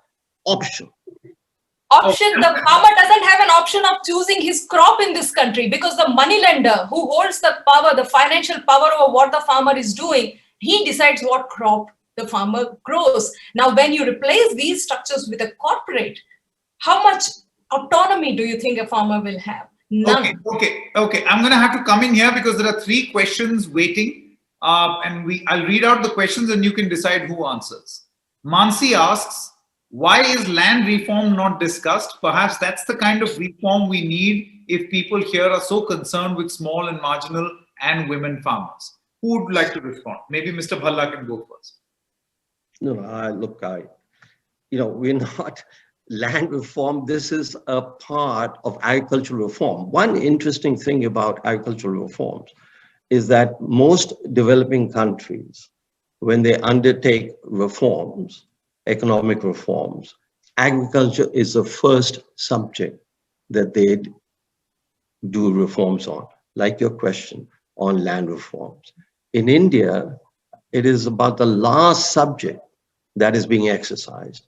And I think all of us should take a look at the political economy of India, of influence, of the powers that be, as to why agriculture is the last issue touched and why it was not touched in 1991 when there was an opportunity for reforms.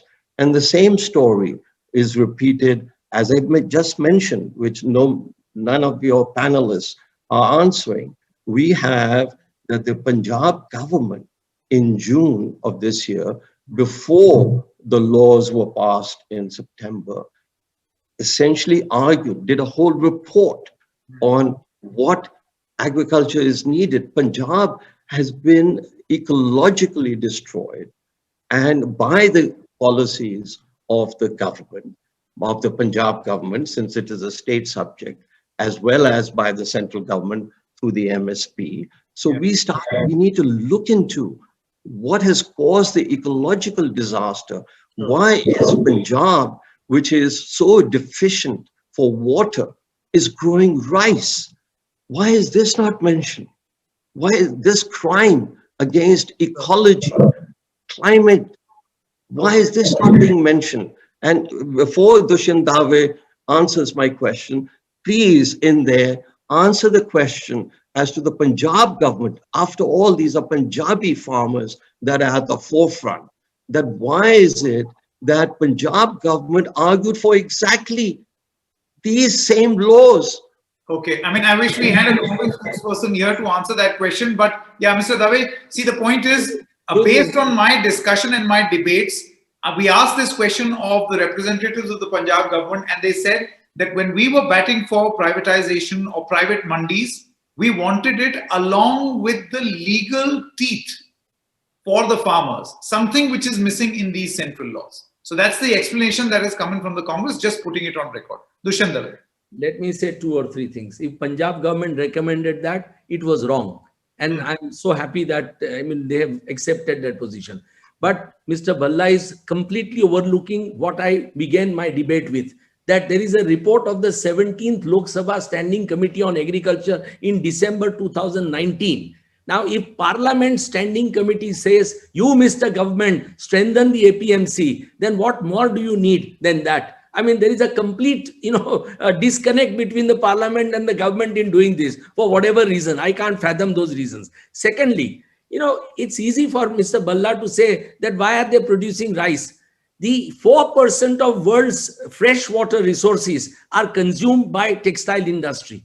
I asked today that let government pass a law and say all existing textile industry should stop producing textiles and switch to some other product. Will they be able to do it? I can't understand these kind of arguments against poor farmers. Why then shut down all these top mills of the country from which are there in Punjab also, and Haryana also, and Gujarat also. The reforms cannot come in Gujarat. For example, I am a Gujarati.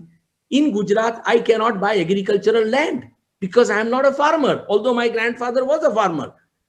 These are the kind of laws that even Prime Minister, Mr. Modi as Chief Minister for 12 years did not think about. And even if existing farmer wants to buy, he must buy within a radius of 7 kilometers, another farm. These are all, things to protect the farmers. The reforms really can't be done. It's easy to say reforms. Nobody says, let us reform. For example, telecommunication sector. Why give license to Reliance, Jio and Airtel alone or Vodafone? Give it to 1,000 people and see what they can give. Today, we are victims of these large corporates where we have to agree to whatever, price that they charge. We might say. But then, Mr. Dave, that's how the telecom story began. If you recall, long ago, you had many players. In every field, therefore, in this country, there are. I thought we were discussing farm laws. I am not for a moment. I am just giving an analogy. I am saying that, look, there are serious issues. Okay. I'm not for a moment suggesting that we should not reform. Of course, the life is about reforms. Okay. But when the central figure in that reform is not heard, and to simply say that Punjab farmer is affected. I suggest I'll be happy to come on your TV show. Yeah. Have a section on suicides. Have a section on telecommunications. Have a section on textiles. Yeah. But I thought here we are talking about farmer. That's true. No, he was just making an analogy. Mr. Bhalla, the analogy takes up 90% of the point. Mr. Bhalla, I'm sorry. You like to wish away everything that one says, and you are only telling gospel truth. I'm sorry, I do not agree with your approach at all. With greatest respect and that I have for you and my friendship for you. This is turning out to be every one of the things is factual. Turning out to be like my program, The Big Fight. One more question. Exactly. May I just get to the? There is a question for you. I just have 2 minutes left. Mr. Bhalla has been insisting that we answer. We just have 2 more minutes left on this broadcast. There's a question from Kota, Neelima. With the farmer suicide still on the rise with status quo ante in agriculture sectors, isn't the change in the agriculture sector the need of the hour? Absolutely. And I firmly believe that we have to change several things in the agricultural sector, in the markets, the way the farmers go to the market, do not get the right price. That is one of the reasons why farmer suicides happen. But the answer is not to leave their hands in the hands of the corporates, not to leave their lives in the hands of corporates who are only going to bother about their own profit. That is definitely not a solution. For that, the government has to develop trust that this is the solution, and then we will perhaps see that. But this is not the way to do it. Number two, talking about Mr. Bhalla's has been repeating that the Punjab, why has it supported? It did not, if I'm not wrong, it has not supported the same law. And the Punjab government has also promised to give MSP, not just on other commodities as well as on fruits as well as vegetables. So I don't think the stand of the Punjab government actually compares to the central farm laws. Okay. Question from Mr. Bhalla. Mr. Malhotra says, and I'm quoting him, Mr. Bhalla's own example of farmers in Punjab buying from poor Bihari farmers and then selling it at MSP in the APMC mandis is exactly what these laws will further encourage private corporates to do. Mr. Bhalla, your response. It encourage private corporates to do what?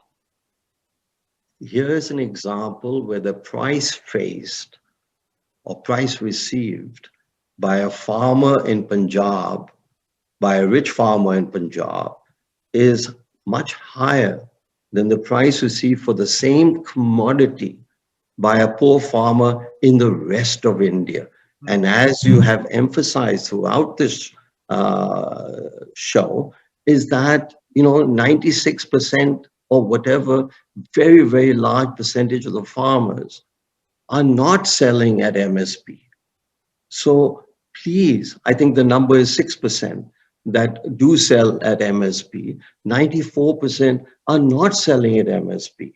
So what we have to ask is, what are we doing in order that a poor farmer, and after all, I started the discussion, at least my opening statement, poverty and the poor farmer is what should be our central concern. And I think that's what the other panelists also agreed, that the poor farmer should be of concern. Sure. The farm laws do not prohibit, only help the poor farmer.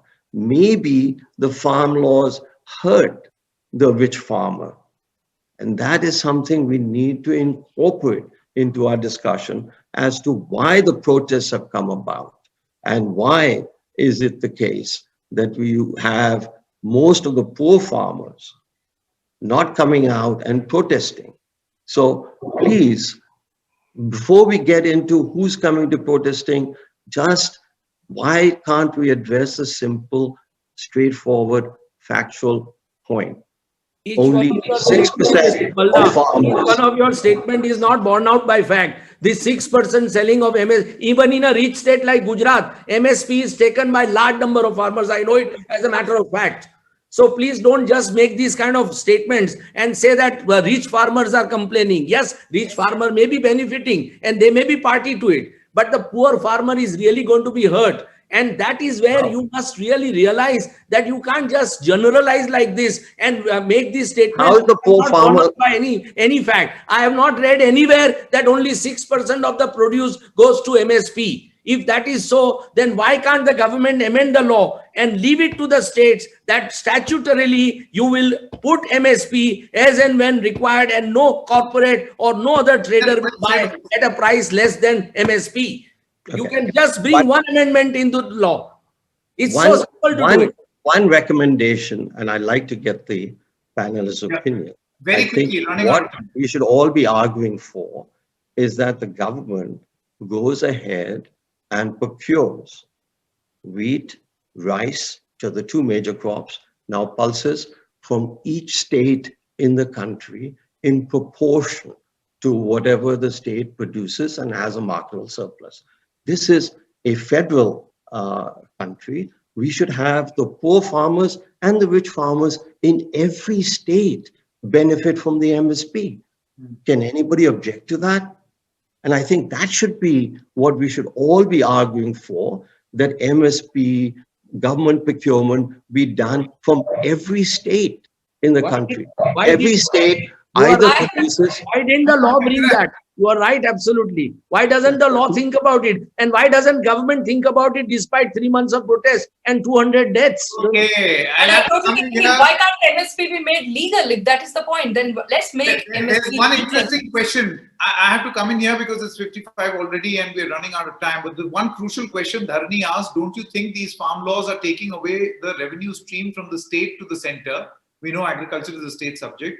Wouldn't it be a cause of concern for many states who are considered poor? Would center be able to justify the allocation of money in such cases? Kota, Neelima, would you like to respond very quickly? Closing comment. I just know what has recently happened in Telangana, which is actually a showcase case for what will happen probably all across the country, that there is a shift of policy from procuring in the state itself. So they have said people are farmers are not going to go to, there are going to be no procurement mandis, and there's a U-turn absolutely from the political U-turn from supporting from opposing farm laws to supporting them. So that's what is going to happen. States are going to step back from actually supporting the small and marginal farmers. Remember, these state mandis are deep into the villages. That way the farmers don't have to travel long distances. These are not going to be there. Sanket, what is happening today? Just a sec. Sanket, what is happening in GST today? All states are standing in queue begging the government, that's government of India, that give us the money of our share. They are not giving. And the same Prime Minister for 12 years opposed GST as Chief Minister of Gujarat. So these powers being grabbed by the central government are definitely at the cost of federal structure, as I began by saying, and they are going to hurt. And the revenue of the states, especially of the mandi, through the mandis, is bound to suffer very badly. No doubt. Mr. Dave, Mr. Bhalla, as well as Kota, Neelima, thank you very much. We have overshot our scheduled time, but this was engaging as always. And towards the end of this, I can definitely say that we may want to debate by saying that this is no country for farmers, but clearly farmers have a way of making their voice heard, and they're doing it loudly for the government to hear. Thank you very much. Three cheers to farmers. Thank you, Kota, Neelima, Mr. Bhalla, Dushyant, Dave and Sanket for that insightful and thought-provoking conversation. It is an essential conversation that we all need to have in today's time. We'd also like to thank our celebration partner Diageo for their support and to all of you for being such a lovely audience. Please do stay logged on to continue to watch with us the series of exciting sessions that we've specially curated for you. As you're aware, the cultural sector has been impacted by the pandemic, and while we have braced ourselves and tried to embrace the new normal, we have struggled to ensure that we can continue to bring to you a free flow of knowledge and ideas. We'd love your support towards Teamwork Arts. Any contribution is welcome. Please do remember to tweet using hashtag Jaipur Literature Festival 2021 and tag us at Jaipur Lit Fest. The festival is protected by Dettol. We hope to see you in our next session. To all storytellers and story lovers, my name is Laksh Datta. I host and produce the Jaipur Bites podcast, where you can hear many of the amazing sessions from the Jaipur Literature Festival. I also produce a few other podcasts, as you can see right here. English, Hindi, fiction, non-fiction. If you see something you like, maybe you can take a screenshot of this right now. I'll give you a second. And tune in later. Find them on your favorite podcast app.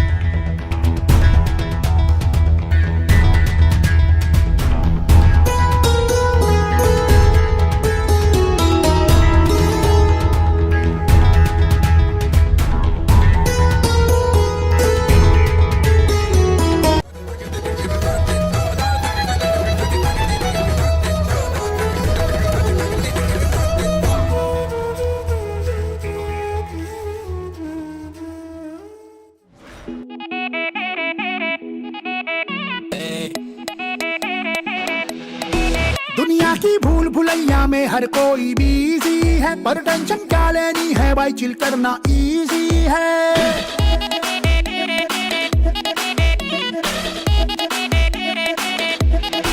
दुनिया की भूल भुलैया में हर कोई busy है, पर tension क्या लेनी है भाई, चिल करना इजी है। जब दिल है भी तो ट्रैफिक में फंस कर भी अच्छा लगता है, मीटिंग में बॉस का जहरीला लेक्चर भी अच्छा लगता है, आधा टेढ़ा दुनिया का ये स्ट्रक्चर भी अच्छा लगता है। थोड़ा नॉइस कर लो साइड, अच्छी धुन पे कर लो राइड, अपने काम कर लो वाइड, आज कुछ अच्छा अच्छा अच्छा अच्छा, आज कुछ अच्छा सुनते हैं 94.3 माय एफएम। चलो कुछ अच्छा सुनते हैं 94.3 माय एफएम। अच्छा अच्छा अच्छा अच्छा 94.3 माय एफएम। आज कुछ अच्छा सुनते हैं 94.3 माय एफएम। चलो कुछ अच्छा सुनते हैं।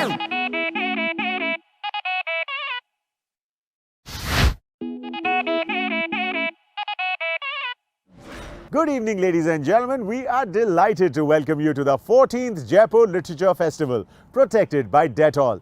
This evening, it is our pleasure to present Shye Bensoor's HALEL. HALEL is a live music solo performance weaved in with devotional poetries by Shye Bensoor. Filmed and recorded in the Augusta Victoria Church and on the outskirts of Jerusalem's sacred landscape, it is an artistic journey moving from meditation to ecstasy. This project was inspired by Shye's work with his band Junoon, comprising traditional Rajasthani musicians including Chugge Khan and master percussionist Nathulal Solanki, along with Radiohead's Johnny Greenwood. During a period of 2 live sessions, Shye has stationed a minimalistic sound laboratory in the Augusta Victoria Church. The sessions were all recorded live as one takes. The Augusta Victoria sessions were recorded and mixed by sound engineer Adir Dadia.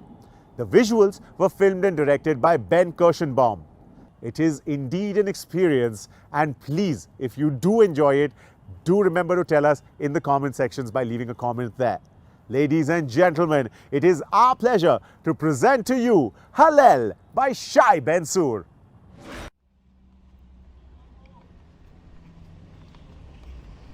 שתי גדות לנהר, ועל שתיהן ניצבת דמותך. ישנו מאבק מתמיד בין העולם בו מתהלך הגוף לבין המציאות בה מטיילת המחשבה. אתה משוטט בסמטאות העיר, ובידך אוחז במחברת. יש ורגליך יובילו אותך אל עבר ספסל, אל חוף ים, בית קפה או בית תפילה.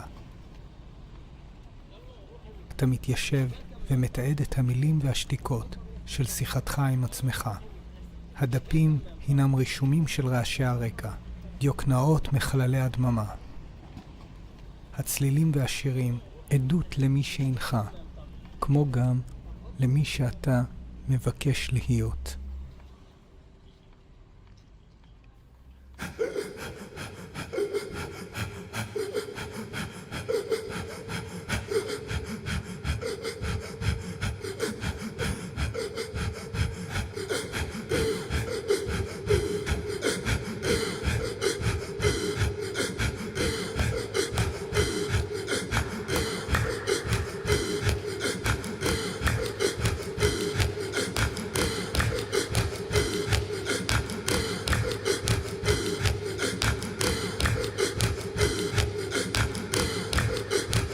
מתוך מערבולות מפי קורא עזרה, מתוך מערבולות מפי קורא עזרה, מי יציל נפשי ממצולות עצמה, או מי יציל נפשי ממצולות עצמה, מתוך מערבולות מפי קורא עזרה, מתוך מערבולות מפי קורא עזרה.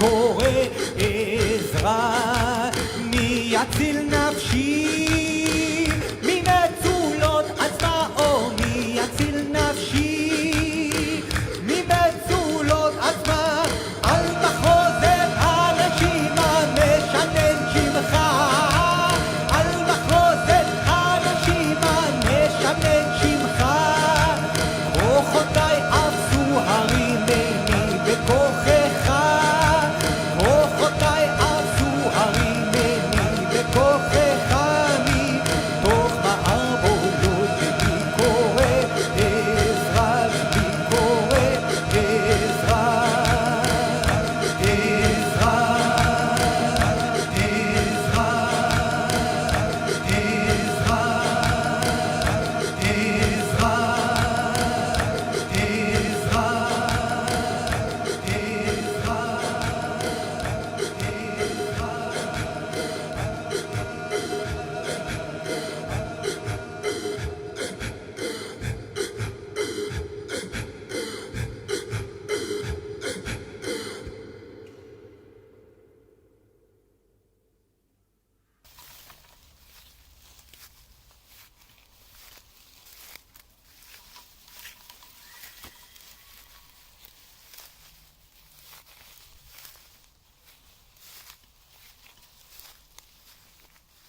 בבקשכם כי אבוא להתפלל עמכם. באתי. אמור, האם ישנו מקום או תפילה אשר אלוהי איננו נוכח בו? האם ישנה תפילה או מקום אשר אלוהי איננו נוכח בה? בבקשכם כי אבוא להתפלל עמכם. באתי.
اللي مخلي اللي مخلي اللي مخلي اللي مخلي اللي مخلي اللي مخلي اللي مخلي اللي مخلي هللي اللي اللي مخلي اللي الا الي الي الي الي الي هللي الي اللي مخلي اللي الا الي ومخلي هللي الي اللي مخلي اللي الا الي اللي اللي هللي الي اللي مخلي اللي الا الي ومخلي اللي مخلي اللي مخلي اللي مخلي اللي مخلي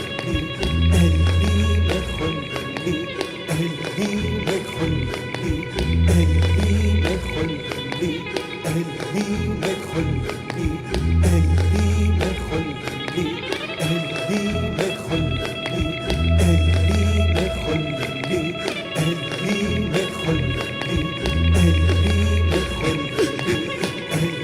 مخلي اللي مخلي اللي مخلي اللي مخلي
נושקות לקברך נפשי עולה, שפתיי נושקות לקברך נפשי עולה, שפתיי נושקות לקברך נפשי עולה, עולה עולה עולה עולה עולה לאלוהים, עולה עולה עולה מאלוהים, עולה עולה עולה באלוהים, עולה עולה עולה עולה עם אלוהים, רוקד רוקד רוקד רוקד.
מה אתה חושב?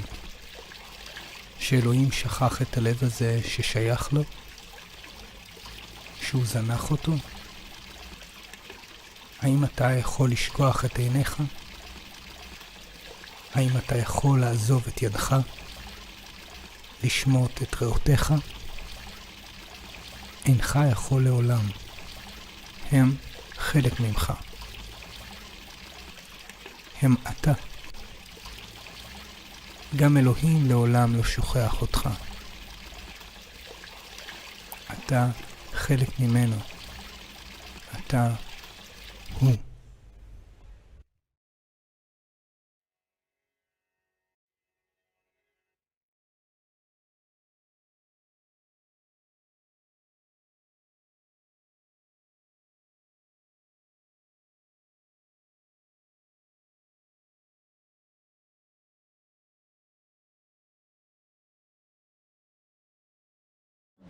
HALEL by Shye Ben Tzur, ladies and gentlemen. Now, wasn't that an experience? If you did enjoy it, please do remember to leave a comment, because that's important, isn't it? Validation, yeah, it's very, very, very pleasing. We'd also like to thank our celebration partner Diageo for their stellar support, and we'd like to thank you all for watching and being such a great audience. Please do log in tomorrow morning as we continue our series of exciting sessions featuring a stellar list of speakers that have been specially curated for you. We will remind you that the cultural sector has been critically impacted by the pandemic, and while we have braced ourselves to embrace the new normal, we have struggled to ensure that we can continue to bring you a free flow of knowledge and ideas. We would love for you to support us at Teamwork Arts. Any contribution is welcome and would help spread knowledge and ideas seamlessly against all odds. If you do tweet, remember the hashtag Jaipur Literature Festival 2021, and the handle is at Jaipur Literature Festival. The festival is protected by Dettol. We hope to see you all tomorrow morning for yet another exciting day of the Jaipur Literature Festival. Thank you all for watching.